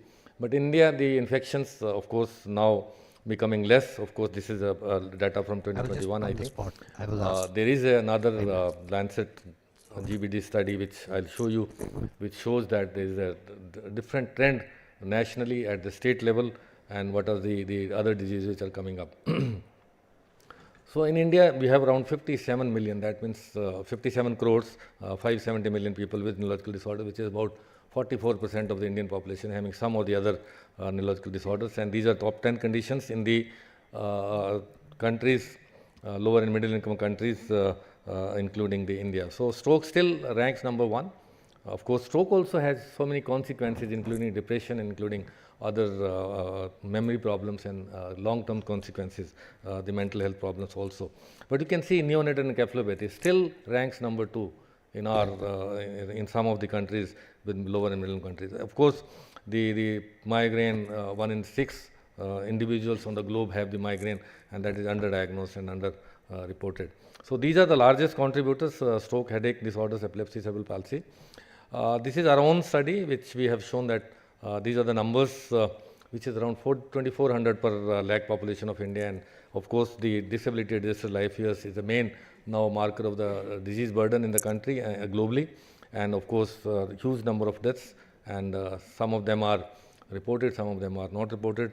With the aging population, now we have the life expectancy at the 73 years as compared to the 40s when we got independence, and that is doubling every 25 years. So in 2025, we'll have the double number of aging population, or the people living more than above the 60 years of age.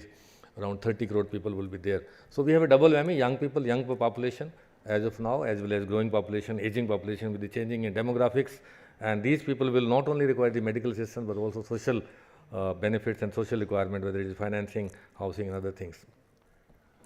Of course, this is something the government has taken out. So this is GBD study, which I am going to show you just to give you the numbers which has come up last year, which we are part of it. And this is a state-wise burden of the neurological disorders in the country from 1990 to 2019. And you can see there are 3 messages, very, very important messages from this work. One is that the non-communicable diseases have doubled. That means the strokes and other dementias and other things, neurodegenerative conditions, have doubled from 4% to 8% from 1990 to 2019 in last 30 years.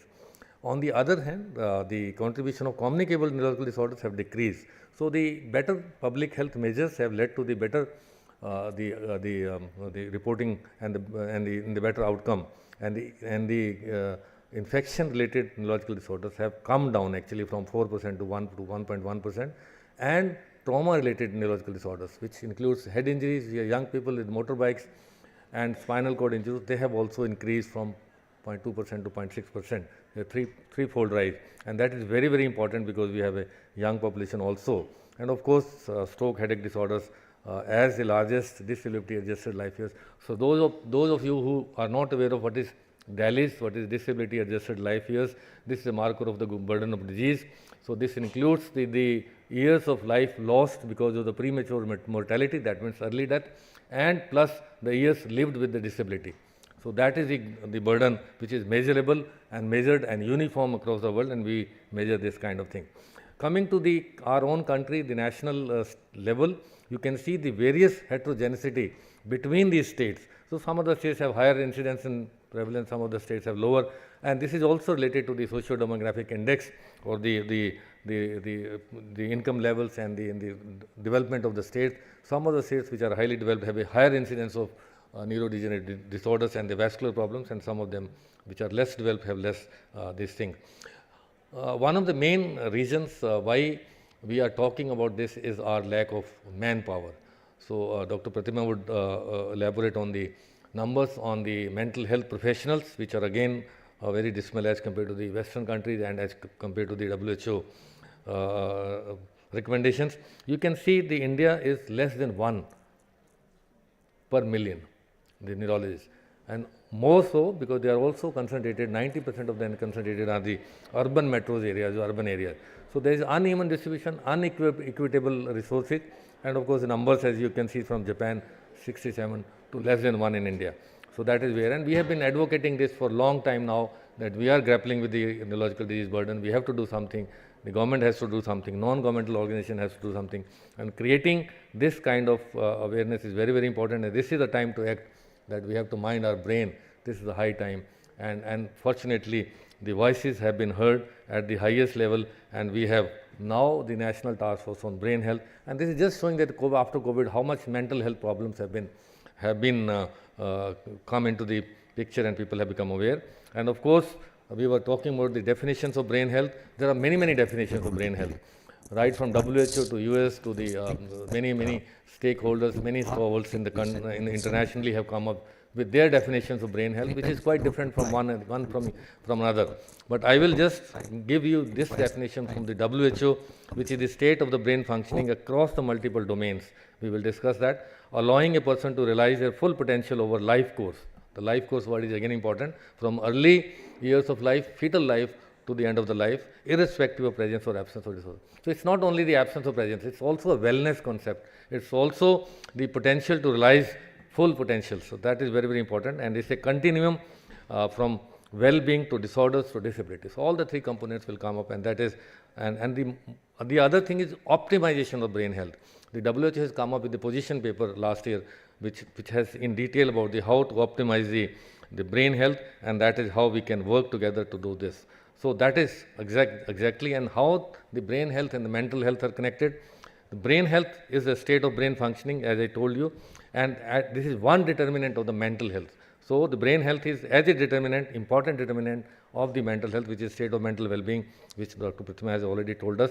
It's very important to have a brain health, a component of brain mental health, and many of these risk factors, protective factors of mental health, like social and air pollution and environmental physical activity, all they are sharing against that. And this is a model for the life course, which from the WHO, and this is again a determinants which are very, very important. And of course, the physical health, healthy environment, again safety and security, lifelong learning, social connections, and access to quality service in terms of diagnostic, therapeutic, rehabilitation, palliation.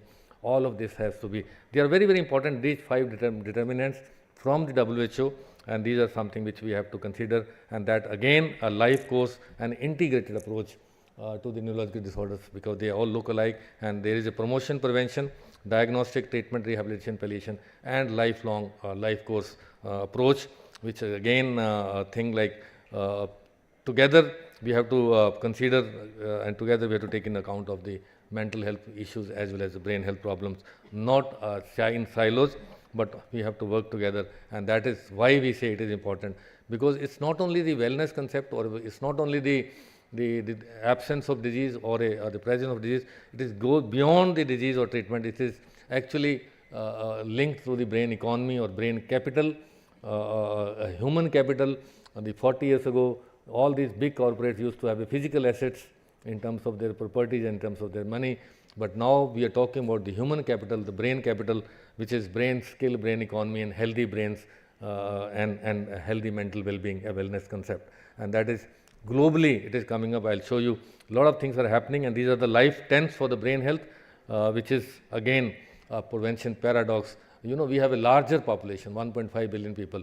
So smaller risk also gives us a big numbers. So rather than having a smaller population with a big high risk. So again, this is paradox, which is huge impact on preventive brain health and of course preventive mental health and preventive neurology.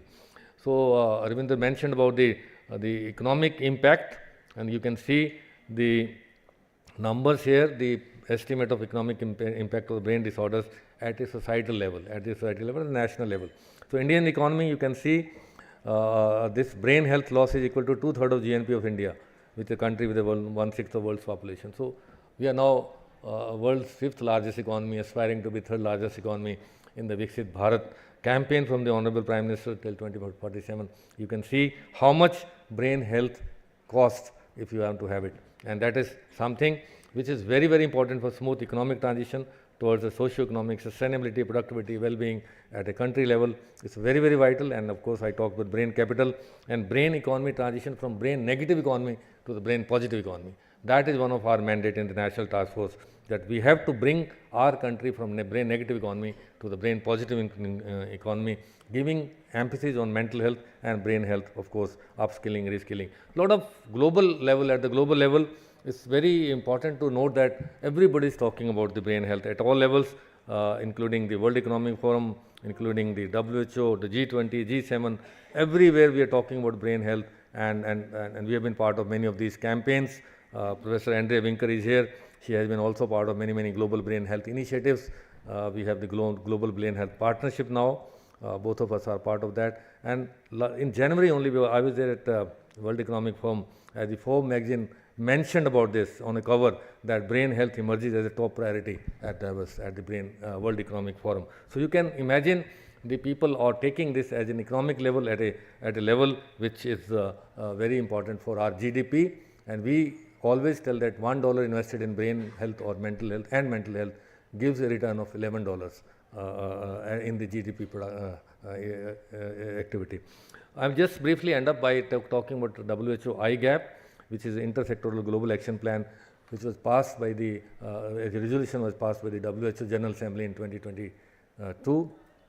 We were part of that, and that gives us a broader outline for all the member states, 200 member states, including India, to work on brain health, and that is something which is very important. These are the guidelines, strategic objectives, and of course the roadmap for the countries to implement the WHO IGAP for the epilepsy as well as mental health and neurological disorders. So there are different models, standalone plans as well as integrated plans. We are talking about integration today, think, sir, and of course, I'll just will come in the part of the discussion. So okay. let's keep it. So we'll leave it for the discussion, and of course there are many. So intersectoral coordination and integrated approach we will discuss in the coming minutes. Thank you very much for your kind attention, and we're looking forward to a fruitful discussion. Thanks. Thank you, Dr. Dhamija and Dr. Pratima, for that powerful context that highlights both the urgency in India's mental health landscape. Building on that, we now turn to our esteemed panelists to dive deeper into key challenges and actionable pathways for change. So let's start with the foundation of any good research, health research and health response, which is evidence. So I would like to turn to Dr. Nadkarni. Dr. Nadkarni, recognizing the significant data and research opportunities and the gaps in the mental health space, especially among the vulnerable populations, what type of data do you see as the most urgent to inform evidence action? Sure. Thanks, Arvinder. I think I'll keep it short in the interest of time because we still have two panelists yet to speak. Before I get to answering your question, I find it really heartening to see that on the last day of a general health conference, last session on a Sunday, we have an almost room full of participants, which I would say 5 or 10 years ago would not have been the case, especially if the session was about mental health. So it gives me great pleasure to see all of you sitting here despite the fact that it's Sunday evening last session. What I'm going to say today is, in answer to your question, is nothing new. And again, one of the advantages of doing the last but one session of this general health conference is that I have been able to reflect on what's happening in the larger general health space, listening to various speakers over the past 3 days. And I have mixed feelings when I reflect on it. I have mixed feelings about where we stand when it comes to health, not just mental health, but health in general, because a lot of the things that a lot of people are saying or have been saying over the past 2 days are pretty interesting things that people are doing. But also, it makes me despondent because a lot of people are saying a lot of the same things that we have been saying for the past 10, 15, 20 years for us to be able to make change. And that's the case with mental health as well. What I'm going to say now in terms of what are the kinds of data we need is nothing new. We have been saying this for the past 15 years. And we have that data. So if we have to make this case in terms of data for integration of mental health into other health platforms or other social platforms, what's the kind of data that we need? We need the data to support the fact that there is a huge number of people who come to different health sectors or social sectors and have mental health problems. We know that. What's the data that we need to know about comorbidity? That a large proportion of people with various kinds of physical health problems also have comorbid mental health problems. We know that. What do we need to know about people with mental health problems and physical health problems? We know that a large proportion of people with mental health problems have comorbid physical health problems. We already know that. We know that a large number of people with mental health problems who come to these various sectors do not get asked about their mental health, and hence do not get treatments for their mental health problems. And hence there's a huge treatment gap for mental health problems. We know that as well. We know that one of the most efficient ways of providing care for people with mental health care problems is integrating mental health care into other platforms, because that's where people go, because that's non-stigmatizing, because that's inexpensive, and because that's the most efficient way of providing care to people closest to where they live. We have evidence for that as well. Do these models of integration work? Yes. We have lots of evidence for that, both from the developed world, from low and middle income countries, and from here in India. We have lots of evidence now which shows that if we can integrate mental health care into primary care settings, it's cost effective. Do we have evidence for whether integrating this at scale works? Can implementation work? We have evidence for that as well, and it's growing. It's new evidence, but it's growing. So if you ask me what's the evidence that we need, we already have it. We have evidence of why we should be doing it. We have evidence of whether it works. We have evidence of how we should be doing it. The problem is not about do we know this. The answer to that is yes. No one can stand up today as 15 years ago and say, we do not know what to do about mental health care in this country. The question now is not about how can we do this.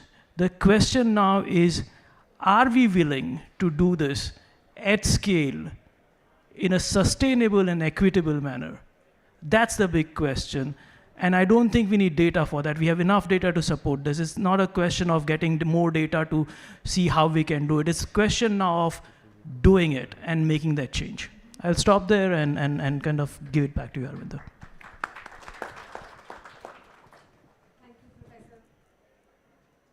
Thank you, Professor Nadkarni. I'm glad you touched upon that topic, because this is something when we are talking to the policy makers at national as well as state level, they talk about how we need to integrate mental health care into the physical health care programs that we are working. We increasingly see this at being talked about at National AIDS Control Organization, Central TB Division, and that also forms one of the strategy that we are working out when we talk about mental health care. How can we embed and integrate such models which are more cost effective? And that's the only way to scale this up, because there are so many programs under the National Health Mission, and how do we prioritize mental health care?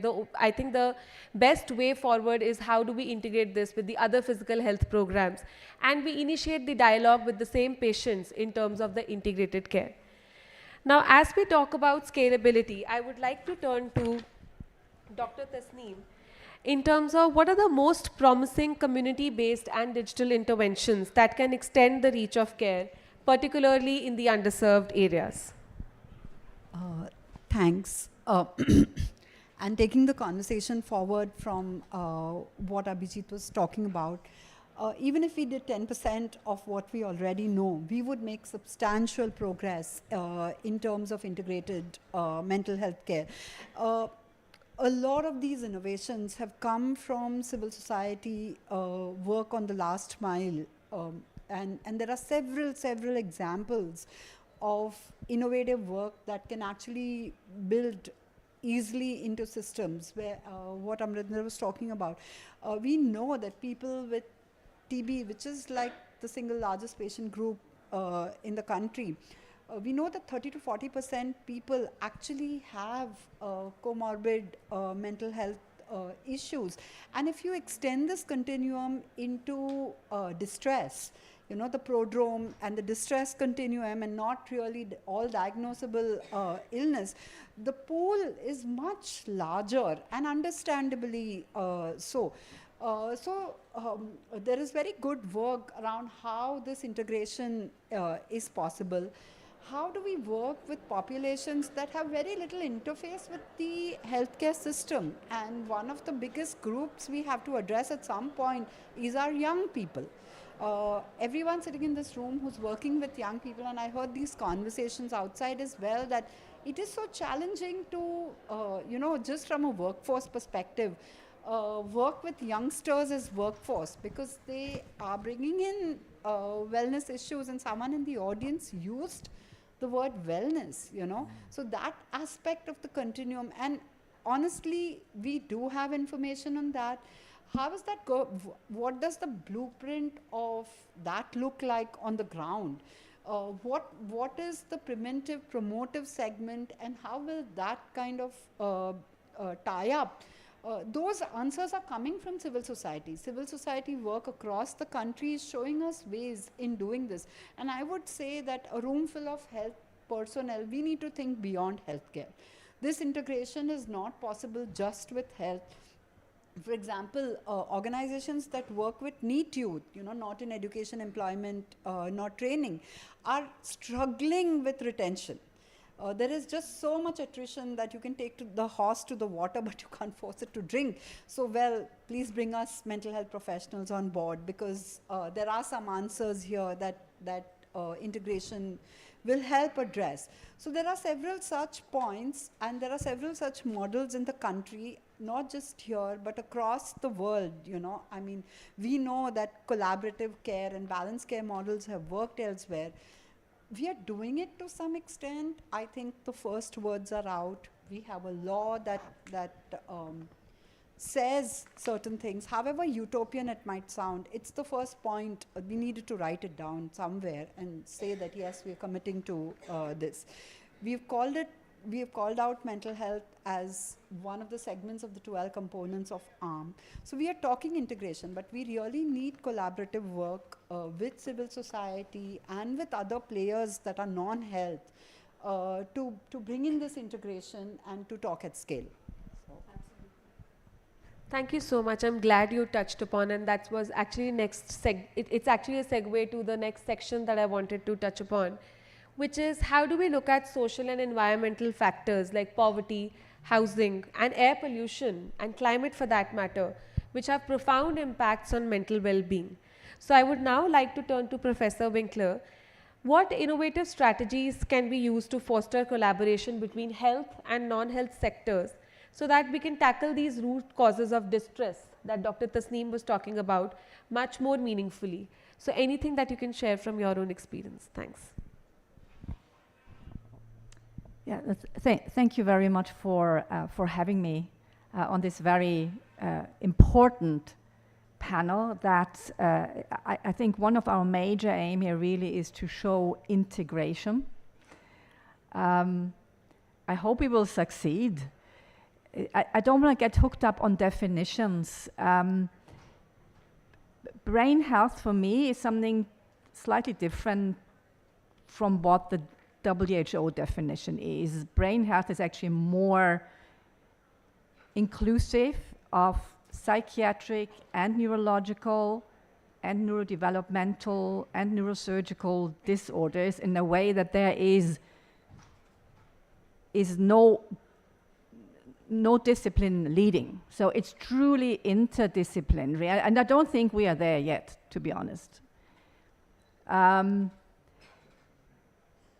The gap that we have, and I come back to your questions about determinants and especially environmental determinants, but the gap that we have, and I use the word within brain health or to promote brain health, is that we do have the data, I fully agree, although you referred mainly to mental health and psychiatric disorders, but we also have the data for stroke, for migraine, for MS, for epilepsy, at a national and at a global level.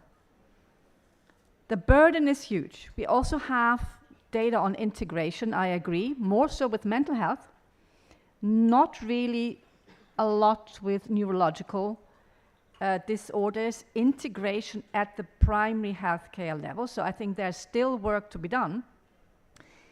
But the major gap really is the recognition of the problem and whether stakeholders, I talk big stakeholders, want to invest and want to leverage that problem at the highest level possible. We do not get a lot of funds for brain health. However, maybe we are not clever enough. I think maybe most likely we are not, because there are entries, there are gates, there are entries into brain health that are more attractive, you know?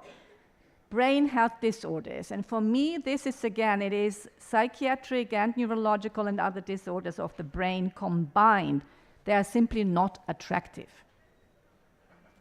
They are long-lasting, they are chronic, and therefore politicians. If they were mainly of infectious origin, which there still are in some countries, mainly in sub-Saharan Africa, it would be more attractive. Now I come to your question, Arvinda, sorry for being so circumstantial, but now using climate change, for example, because everyone is now very almost hooked on climate change, and climate change is real. I don't want to play it down. It is real, but if we now produce data, and there's not so much data yet on climate change and brain health, I think if we produced even better data on how this could be counteracted at the primary healthcare level, etc., integration into the services, but also collaborate now with other disciplines and sectors that we are not used to collaborating with as doctors, as public health experts, as leaders of foundation, as epidemiologists, like the private sector, right? Like environmentalists. I think that can be a really good port of entry to catapult brain health at the level, at the highest level where it has to be. Because otherwise, if you look at the burden, and just by the way, there's a major increase in the burden, especially now after COVID, and especially with the social media revolution and the latest societal transformations that are going on. It will increase, and it is not backed by appropriate funding.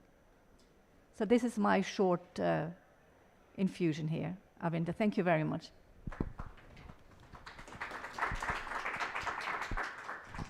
Thank you so much, Professor Winkler. I think you've touched upon something that a lot of us from the civil society in the room is also looking at, how to make this work a little more attractive for the funders, because we do see funders looking at individual verticalized health programs and not such integrations currently.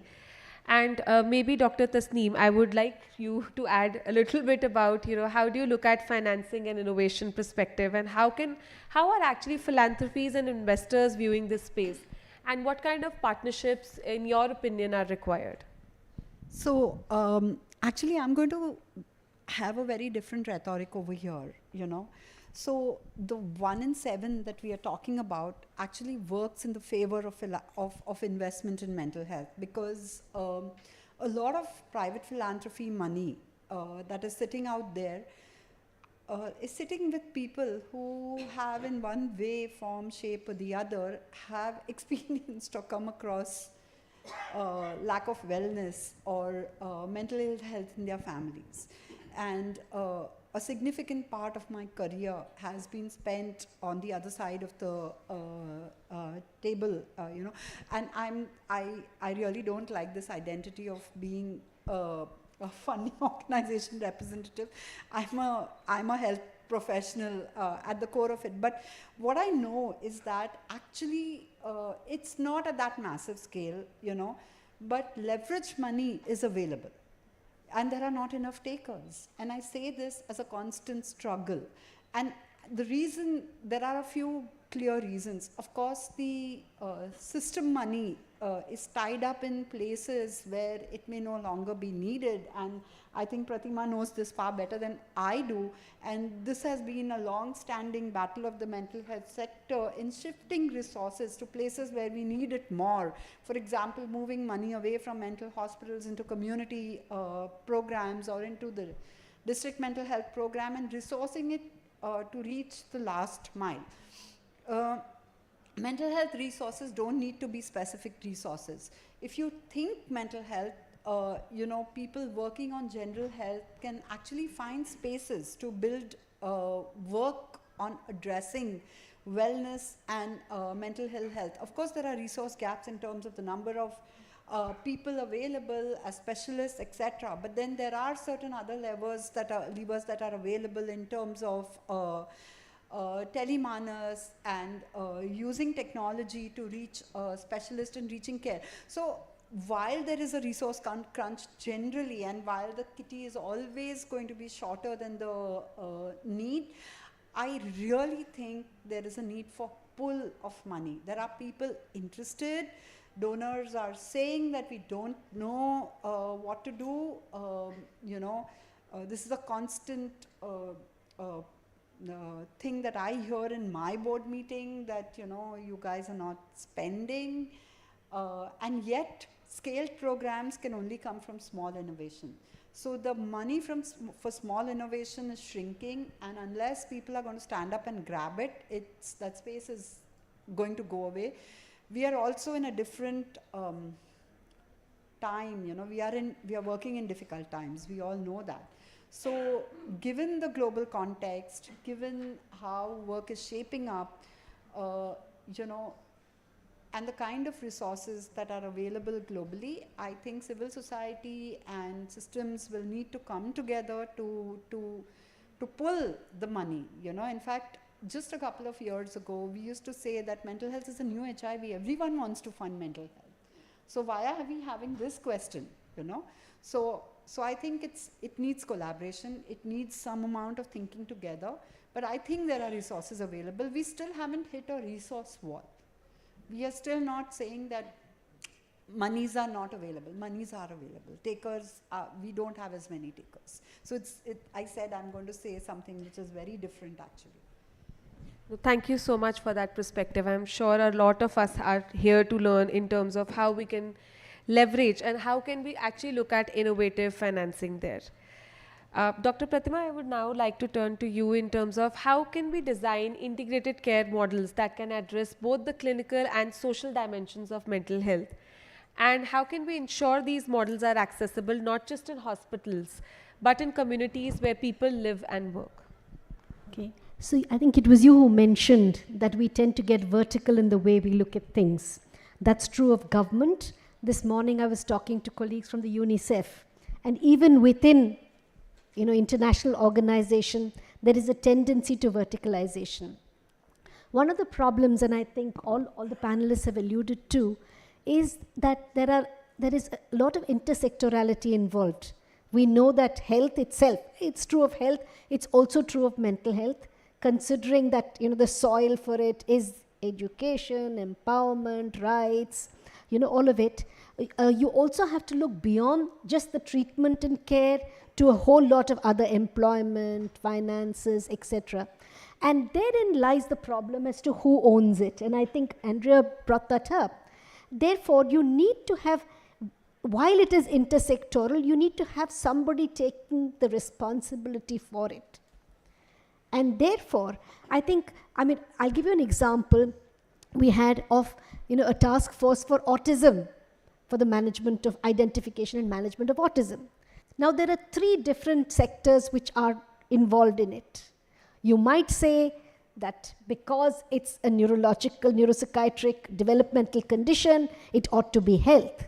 But there is an educational system which actually looks at identifying it. There's a welfare system which needs to make sure that the families are supported and so on. And then you'll see that all of it is kind of siloed, and there is no interconnectivity between all of these. There are enough examples, there have been examples internationally of, for example, monetizing during the time of distress. I'm not sure how well that actually works in the long run, but there's no denying the fact that when people are in distress, we need to help them. In a country like India, for example, a lot of care, of chronic care, irrespective of the disease, whether it's neurological, psychiatric, other chronic care, rests on our families. And when you look at how families are supported and empowered, there's simply inadequate for families maybe to give up their jobs, to look after somebody with mental illness, to make sure that they can take them to treatment, to follow up. And that also brings in the fact of easy accessibility to care and to treatment and to aftercare and rehabilitation. And I think that's another area, again, which possibly involves the health as well as the welfare sectors, to make sure that in any of these chronic conditions, there's adequate rehabilitation and aftercare that comes in.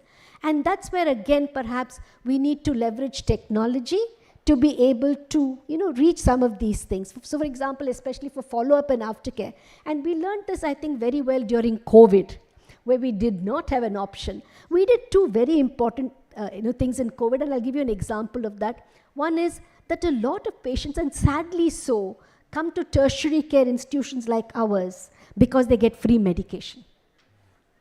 The second thing, of course, is that there is a highly professional level of care, empathy, compassion included.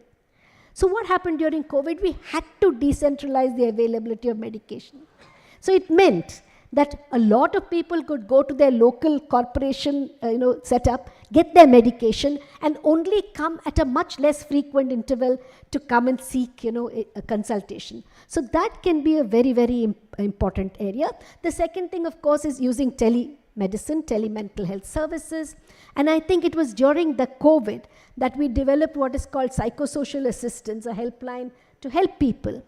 Now, from the experience of that actually was born the telemanus. The idea that you can actually, I hope some of you remember this number by the end of the day, I'll repeat it several times, it's 14416. And for the first time, the National Mental Health Program, the District Mental Health Program, it's taken us more than about 35 years to kind of even get it on paper in the various districts. But within about 2 years, we've had every state and union territory have a telemanus unit. More than 20 lakh calls have been received, and a large number of the calls, like Tasneem mentioned, are not disorders. They are about people who can't sleep, who feel anxious, who feel upset, who can't deal with relationships, kids who are nervous about their examination. And of course, you also get people who are suicidal, who have an acute psychotic breakdown or in delirium, where you can promptly refer them to services. But remember, even to do that, you need services fairly quickly at hand. They cannot travel hundreds of kilometers, and therein lies the strengthening of our primary healthcare system so that you can do it. But there are some amazing success stories of how suicides have been prevented, and that, I think, is the power of networking. And the networking involves not just the health service people, but also, for example, the police. Getting the police sensitized to the fact that they have to be compassionate, they have to be there, getting the judiciary involved. So when you say multi-sectoral, it goes even beyond just the welfare sector, also to law enforcement, finance, education, welfare, and so on. And I think we need to see that happening. I believe that we are inching towards that, and everybody is getting sensitive. But one thing that we must understand is that Tasneem mentioned the philanthropy. It's very interesting that Ashraya Hasta Foundation, which is done by this gentleman called Dinesh from Infosys, they are supporting the development of a comprehensive taluk level program in Karnataka, in one of the districts in Karnataka, and in Chhattisgarh. The whole idea is to link up from mental health promotion to intervention and rehabilitation, the entire gamut of the whole thing. But it takes a long time to set into in process, because you're looking at not just government, you're looking at the NGO sector, you're looking at integrating Indian systems of medicine like yoga, which is acceptable by a lot of people. When you do that, a lot of human resources are required. And I think that's something that we need to understand, that we need to support. And very often, the support, a lot of people are willing to give capex, but when it comes to operational costs and running programs in the longer term, there is a hesitation to do that. There are some exceptions, but it is a challenge.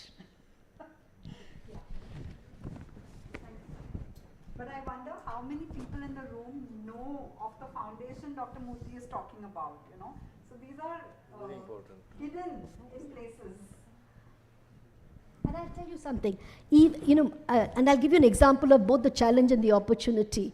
A multinational company, I won't name the name, but they came to support, again, some taluk mental health programs.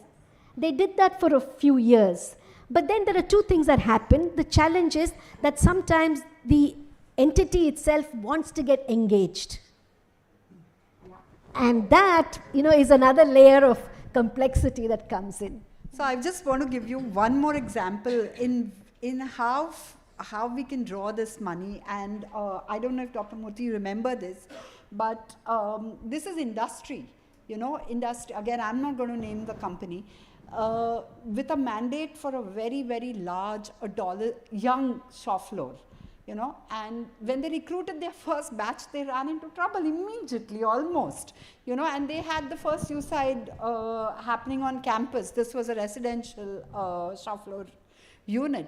And, people reached out to me saying that desperate, we need help. So of course, I reached out to NIMHANS, and now they have a fully fledged industry-funded large mental health program. So there are several such opportunities which we have to use. So if I can just respond to Tasneem's thing, one of the very, very important areas that I'd just like to give an example of suicide prevention. One of my colleagues is working on a program. Normally when people who try and die by suicide come to the, to the emergency room, they are saved, and that's about it. They're probably told, please don't do it again, and sent away. And the risk of repeating and finally dying by suicide is very high. It's about 10%. My colleague has worked with a lot of hospitals, worked with the families, and has actually reduced that to a 0.01% of death by suicide in the follow-up. So I think you have good follow-up services, and this again was supported by, in fact, this particular one was supported by the government of Karnataka. So very often when we think of funders, we only think of philanthropies or private funding. Government can also be a very, very good funder. And I believe in Karnataka especially, the government has funded so many programs. Care at the doorstep, care for people who don't have resources, who are on the street. So I think there are several examples of how state governments can also take it forward. And on that, our funding is so small, it's just leverage funding, but it's drawing in so much more resource. So.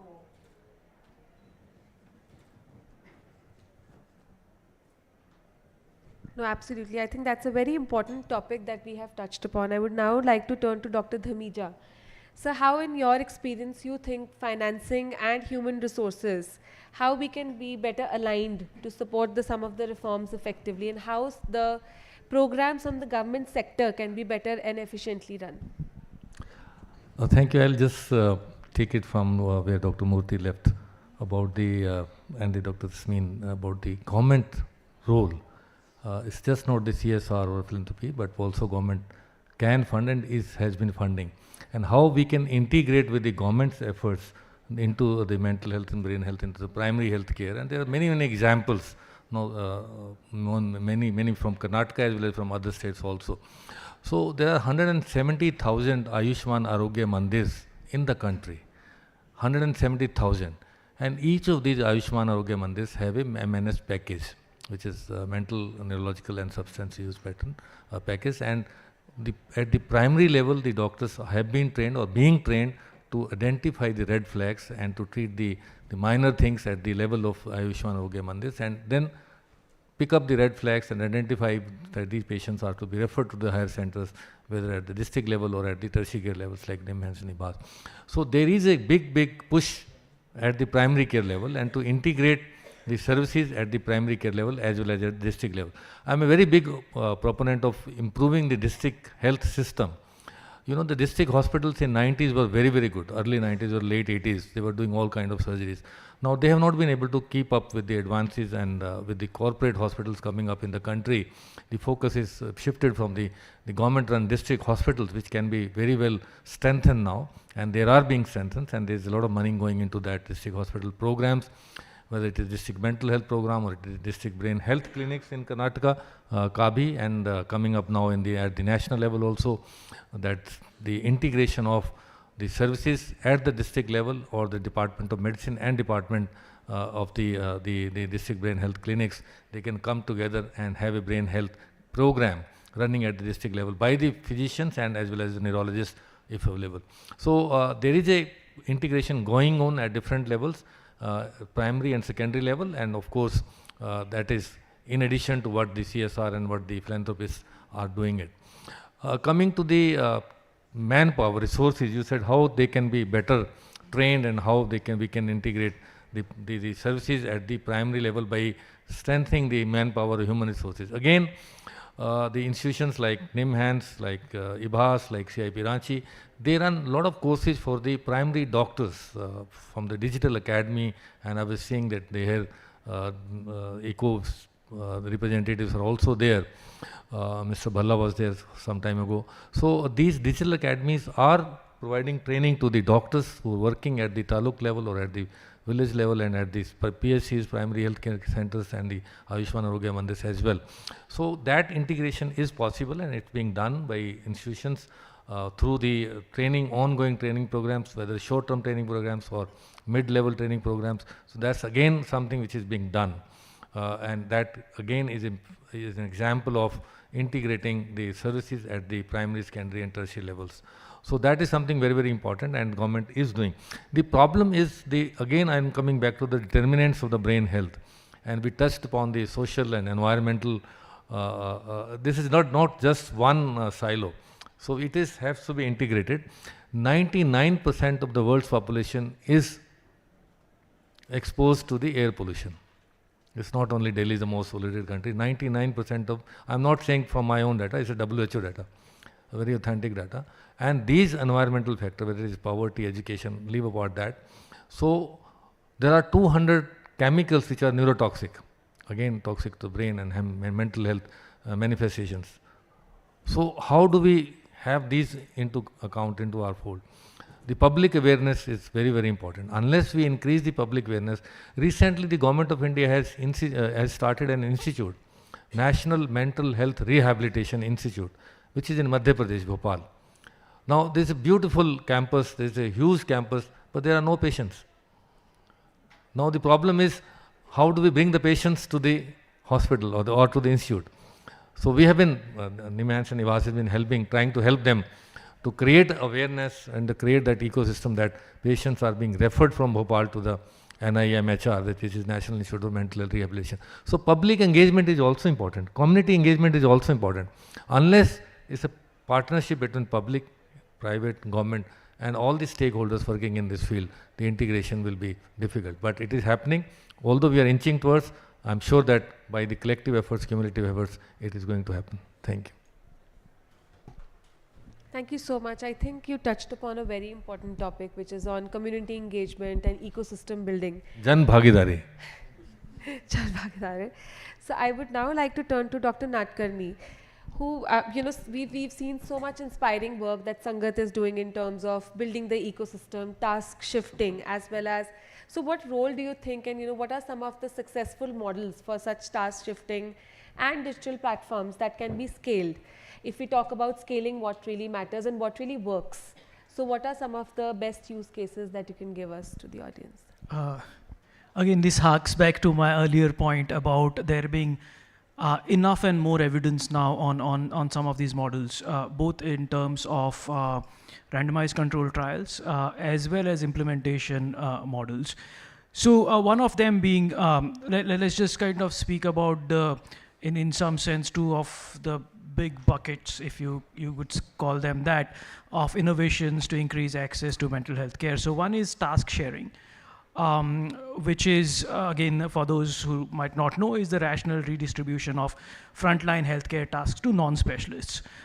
Especially comes into its own when you have a health system where there is a shortage of specialist healthcare workers to provide appropriate care, which for mental health care is most of the world. I mean, there is a shortage, regardless of whether you are a developed country, developing country, global north, global south, whatever you might want to call it. So there is a substantial evidence on task sharing models from the global south, from Asia, from India, from different countries in Africa, from different countries in South America, which have broadly shown that you can use people from the communities at one end, which is lay people, peers, etc., to the other end of the task sharing spectrum, which would be non-specialist health workers, which would be general practitioners, nurses, community health workers, etc., to provide interventions or low intensity frontline psychosocial interventions for a range of different mental health conditions and to a range of different people. Be it, I mean, starting, if you look at the age spectrum, then for autism, for caregivers of people with autism, for young people with common mental disorders, for adults with depression, for adults with alcohol use disorders, for adults with rehabilitation of schizophrenia, for caregivers of people with dementia, for elderly with depression. So across the spectrum, and different kinds of activities that can be task shared, from identification of mental health problems, to monitoring of medications, to providing psychological interventions, to providing rehabilitation activities. This evidence, as I said, come from various different countries in the global south, but more interestingly, for those of you who might not know this, in more recent times, there has been a transfer of that knowledge in the other direction. So for example, some of the models of care that have been developed in India are now being replicated in Texas, in the US, in Canada. Very recently, a model of care which was developed for common mental disorders in India is now just got funded to be replicated in a borough in London. Work that has happened in Zimbabwe, the friendship bench, has been kind of taken to New York. So the knowledge now is transferring in the other direction. So that's one bucket. So there's immense evidence, both in randomized control trials, but scaling up as well. So for example, in Goa, we've just about scaled up a non-specialist delivered intervention for depression, psychological intervention, across all of the primary healthcare sectors, and trained public sector healthcare workers to deliver the intervention.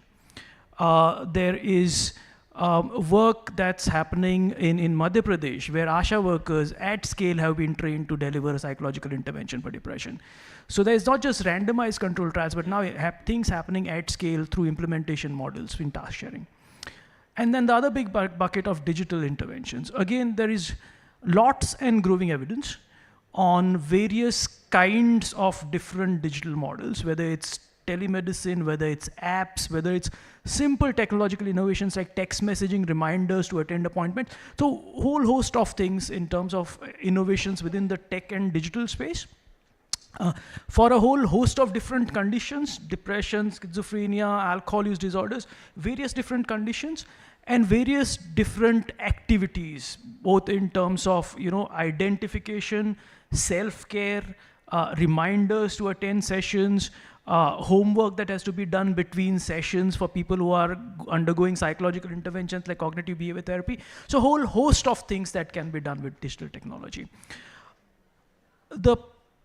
I would like to end with a kind of word of caution when it comes to digital technologies. I think what has happened in the past few years is everyone has looked at digital innovations as the kind of the magic bullet that everyone was looking for that's going to solve all our problems when it comes to mental health care or general health care for that matter.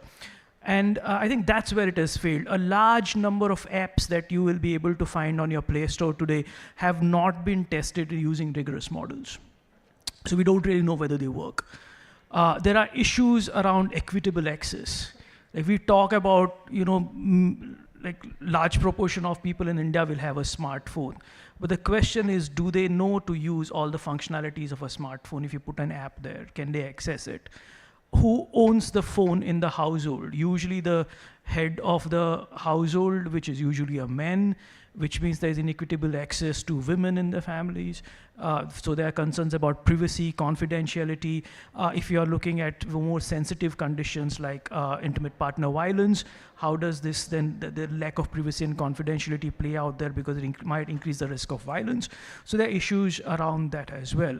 So, so we have to kind of think a little bit more when we talk about digital innovations and think about, our digital innovations are the way forward, or are digital innovations enablers of human beings who are going to deliver these interventions. So we need to think a little bit more about that. And finally, we also need to think more about who is building these innovations. And what I'm increasingly seeing is that tech companies are getting involved in digital innovations. And what is happening is most of the times they are generating a solution and then trying to find a problem to retrofit it to, rather than kind of talking with the various different stakeholders, which is people with mental health problems, other people who work with them, etc., and trying to find what are your needs, and let's build a solution to that. I think that here is my solution, now try to fit it to your problem is what's happening. So that's just, I like to end with that, saying that there are these two big buckets of innovations which can be used for integration and increasing access to care, but we need to kind of think through a little bit more about how we are going to leverage those to increase access to care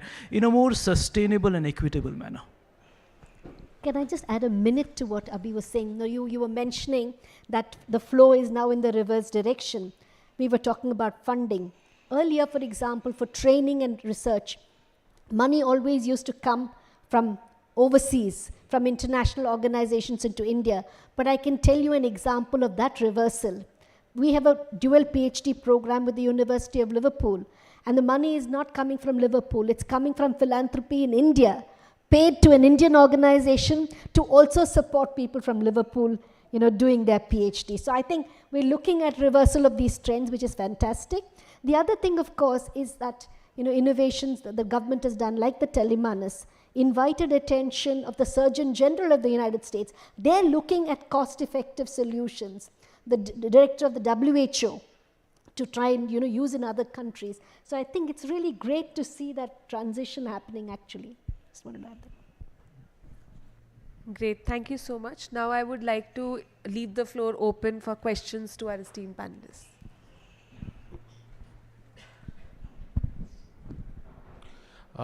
Good evening, respected panelists. I'm Dr. Akhileshwar Reddy, final year postgraduate student, Community Medicine Department from NIMS itself. So as India is changing demographic, there are three challenges, I think. One is aging population, one is increased screen time, third thing is social isolation due to rapid urbanization. With your expertise, so what policy you would like to introduce in the next few years so that we can address this issue which is very important to this age? Thank you. The question is to whom? Sorry, can you please? Smoothie ma'am would be more ideal, but anyone from the panelists, so they're all interconnected. Thanks. Dr. Namita, do you like to? So I think there is an effort to take these issues very seriously at all levels, whether it is the government level, whether it is NGO level, and at the public-private partnership. So I'll just touch upon one aspect of screen time.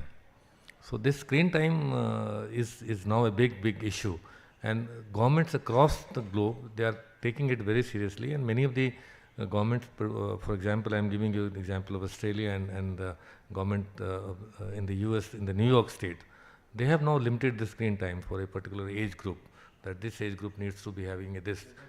Yes, whatever. I mean, I'm talking about the governor of New York was at a meeting with which I attended, and she was very clear that we have to do this, and they have brought the legislation. Similarly, the government in Australia has also done it. So our system is a bit different. We are a technology giants, and we have a different kind of perspective and different kind of various stakeholders. Health is a state subject, and it is going to be a little taking more time. But screen time, of course, is a big issue, big risk factor. Social isolation, again, COVID has taught us many things about social isolation. Social isolation, we published in the BMA, is a very big risk factor for dementia also. So again, related with the aging population, and of course the nuclear family structure of the country with the changing demographics of the family dynamics. So obviously these are important issues and being taken care of at various levels. May not be that effectively as of now, but certainly in future they will be, these will be the main focus.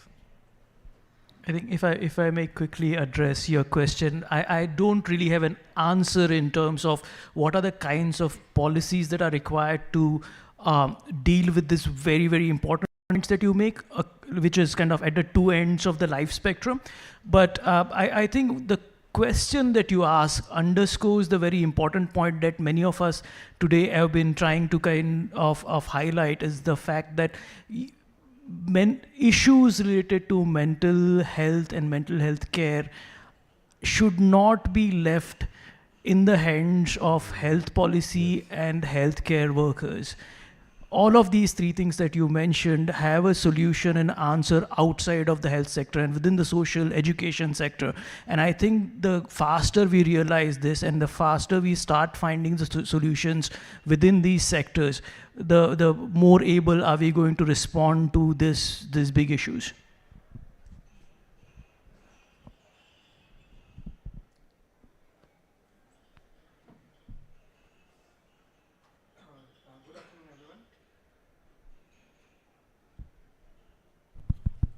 Yes, so it was a nice discussion. I would like to make first of all thank Nimhans for the VKN courses. I've personally been a recipient of multiple of your courses, and it has been very helpful. But one of the things which I faced afterward was that in the essential drug list, there are very limited medications available at a primary center level. So even if the primary workforce or ARM are equipped to diagnose the medications, but many of the times the patients cannot afford them, because as everyone is knowing that the cost in private sector is very high for especially the mental health care medications. So what can we do to address the same? Second, just a open question, how better can we integrate the e-Sanjeevani portal for mental health in the system? So thank you. Okay. Yeah, I think you raise a very important point, and that's not just restricted to medications alone. This is a problem where our systems failure is not the absence of systems, but the fact that systems do not talk to each other. And one of the problems there in making drugs available is this entire thing of demand versus supply. There are examples when drugs are not available. There are examples when drugs are available in profusion and there's nobody to there's no demand for the drugs. So I think that kind of very careful calibration of what are the requirements and how can they be replenished. In fact, as far as I know, and I could be corrected on this, many of the state governments are very keen to actually have these medications available. It is just to make sure that the system kind of works well that is really the challenge ahead of us. The second thing you mentioned is, of course, the cost and the thing. And you also mentioned the private sector. And I think so far we've not talked at all about the private sector and mental health care delivery. In fact, all of us will know that a lot of care for both mental and neurological and substance use disorders occurs in the private sector. And that is something that we perhaps need to engage for a variety of reasons. One, that care is provided there. One, that of course we need to have to make sure that there is no exploitation of people, in the sector. And the third is that, perhaps we need to have a much greater idea of how people move across systems. And when we talk about systems, it's not only private and government systems. There's still in our country, and I think we shouldn't forget that, there is a big rural community, there's still a lot of mystico-religious beliefs, there's still a lot of stigma, and I think believing that we've buried that is really not a good thing. So I think there's a lot of other people who need to be engaged as well in this dialogue. Just to add to that, the caveat here is my experience is largely from Maharashtra, but it's a chicken and egg situation. While the primary the PHC drug list has some provision, there's not enough training on the ground. We all know that mental health is but a short note in the medical curriculum, and doctors are service providers are very uncomfortable in raising those prescriptions, and therefore indenting doesn't really happen, and so because if they indent and they don't use it, they have to answer for it at the end of the year. So I think a lot of things need to happen in parallel for that to materialize, right? So, and of course the big elephant in the room is also health insurance, when we talk of private sector, and we really there's a lot more work on that front as well.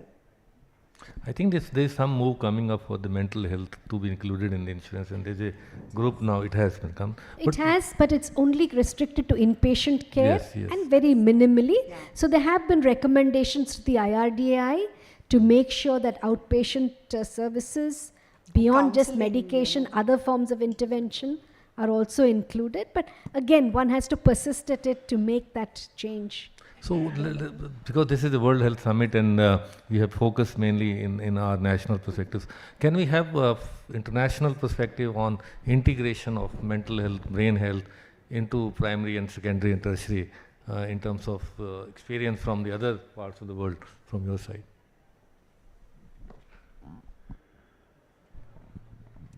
Yeah, thank you very much, Dr. Damitra, for that question. But you're right. I was thinking that could also be actually a national public health conference. But I think this is so important also to disentangle. And I think the learning lessons from India at the moment are enormous. I'm very, very impressed. And also what you just mentioned, that basically the funding also now comes, for example, from India to a high-income country. And that one thing that raises in me is the word partnership. Because partnership so far has always had a connotation that, well, one country, and talking about global collaborations on brain health now, one country is leading. But partnership is really not about leading. Otherwise, it will be a bi-directional collaboration with one partner leading. So the important thing in global partnerships is that it is at eye level and that is consortial with not a single lead institution. That is one thing. And that also applies to the learning process. We have mentioned reverse innovation, or that innovation now also from India goes to the US, to Europe, but also there is a lot of South-South innovation and exchange that I think we need to mention. And now coming to the integration of healthcare models, I feel almost that it is easier to talk about integration, especially at the primary healthcare level, in India and also in sub-Saharan Africa, because this is where people go first. So in countries like, you know, let's say Germany, in my country, we go immediately, we even want to skip the generalist, we go immediately just to a specialist. Whether this is the way to go, or whether this leaves a lot of disadvantaged populations that we also have. We have a lot of homeless people behind. That is the question, and I think this is actually the case, that homeless people and other vulnerable populations, you know, or LGBTQI+ populations, the elderly population, they're left behind when it comes to access of tertiary healthcare models. So to me, I think we can still, yes, and talking globally, to learn from India, to learn also from sub-Saharan Africa or from African, other Asian countries, Latin American countries, how they integrate within primary health care. Because that is something I think that we in Europe, most likely also in the US, can learn from. Thank you for that question.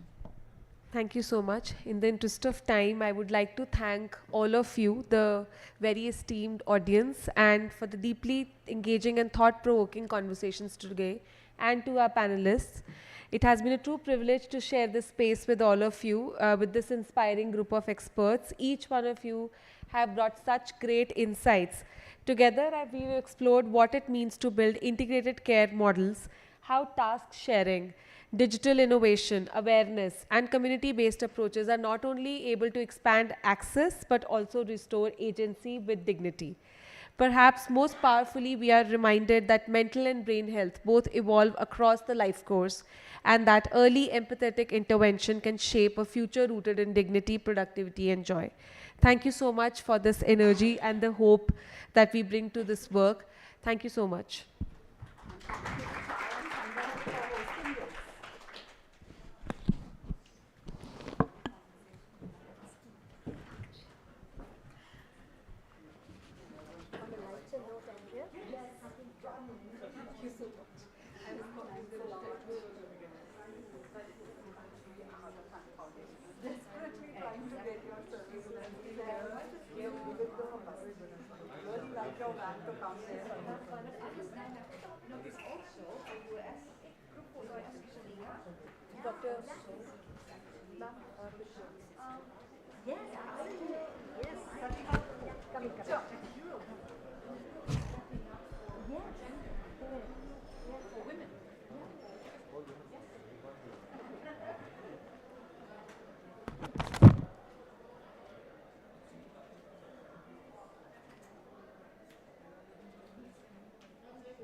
Sorry, I will connect with you. Yes.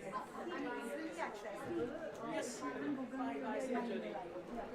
So I would love to just connect, but please take us. No worries. This is so typical of this.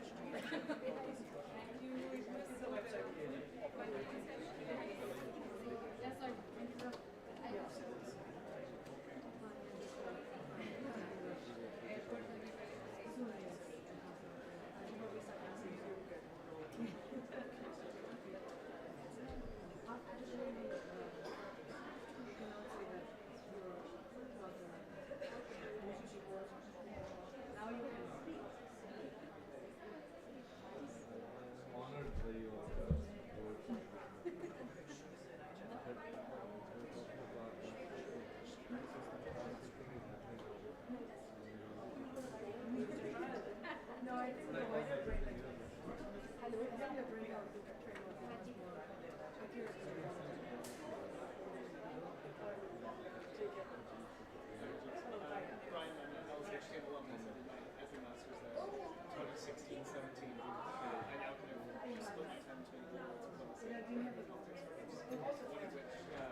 Yeah, the good thing is, it's more, much like you said, right? It's about figuring out the distribution as well. So there's already, especially such incredible primary and community-based infrastructure. So for us, it's about getting the devices through the right process and then being able to scale through that ecosystem. So we're not doing a one-by-one. Yeah, it's a B2B, absolutely. Right. And that allows us to reduce the cost of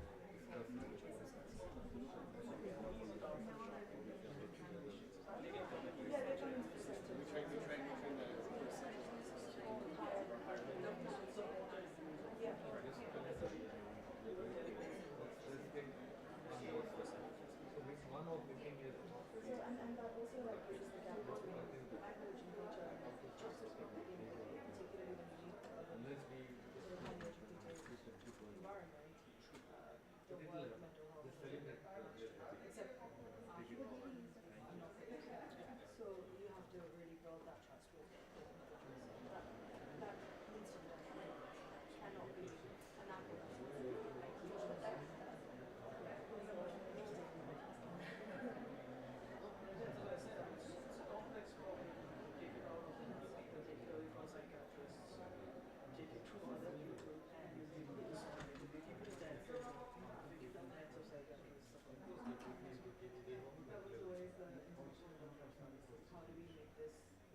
how do we democratize access from the need to I would like people not to need to. I guess I feel like it's crazy. It's been a protracted one, yes. Yeah, that's the real intention. What's your area of research? Mental health broadly, but addictions within alcoholism disorders. But it's mainly about developing complex information. Oh, focused on Fantastic. So we're doing some we want to expand into other because we're focusing on cravings and the things that coach we do I need to know more about. So that's where we're seeing really positive feedback and not just but we're at a analysis stage. So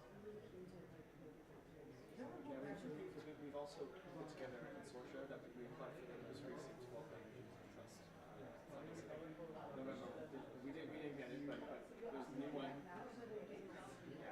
There's a new one that they put out recently, which is like longitudinal studies, which I think might actually fit better with kind of some of the things we're doing. Yeah, there's one of those. And then there's a couple more, and there's a few other.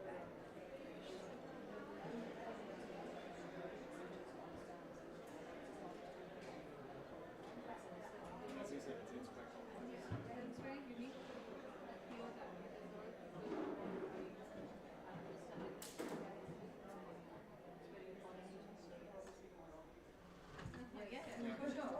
We didn't reach the right place. That's what I was thinking.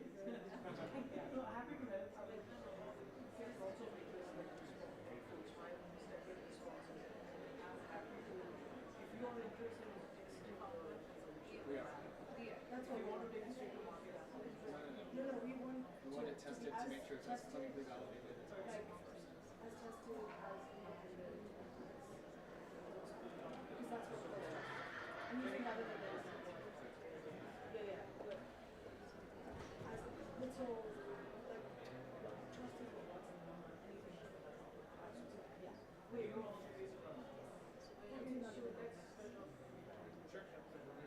Sure. We'll also do new ones for Azure.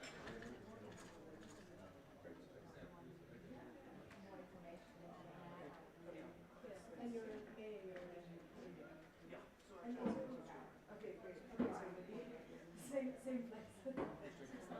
Are you going to be, is most of your research based in India? Like, is your sorry.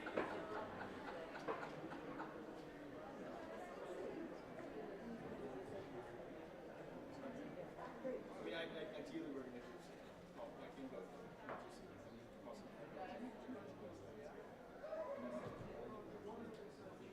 That's great. Great. Thanks a lot.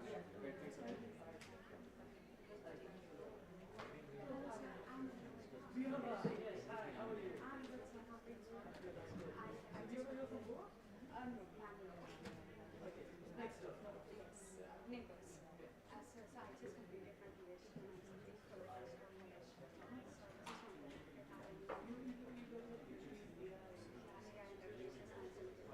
but I like I've done mapping of suicide prevention policies, using analogy extracted data from for the and yeah, just stigma. I can work only on minorities. I have supervised work for a lot of opportunities.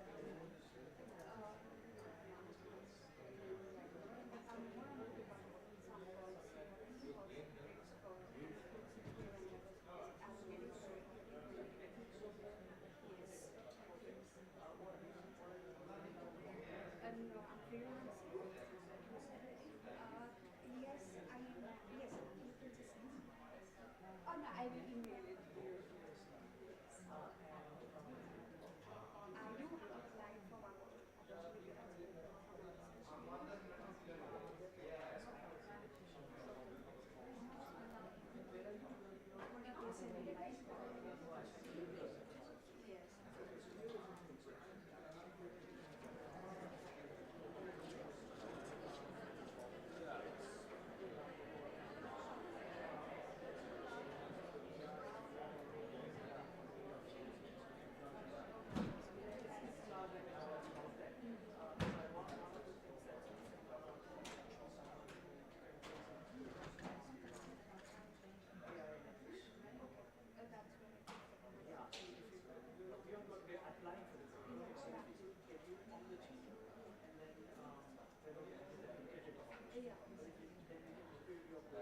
delving into the process.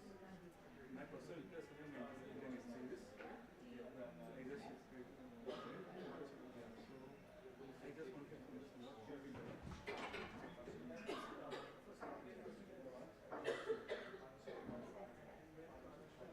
I'm a teacher, right? I'm a state. It's a configuration based out of Municipal, but I'm looking at the entire project in Gujarat.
Actually, I've done now, my thesis topic is on screen time and its effects on adolescent school children. Like I've done depression, anxiety, stress on dash question and dash 21 question. Coming to my thesis itself, not only that, I've done other publications also on, I've connected with Municipal Public Health in Hyderabad. I collaborated with 5 plus researchers and public interaction lecturers. No, I work as a community medicine. I'm currently a resident in NIMS University. NIMS University. With the superintendent of that hospital, with the professors and associate professors, and the residents, all together, different, we have done studies. I've chosen topics, they have collected the data, and I made the research paper, and I got it published. Yeah, thank you. Sure. Definitely, in future, we might get connected. So, you also like app payment also, right? Not really. So I was thinking because I'm a owner, I'm a startup owner, a proprietor. We own preventive school health.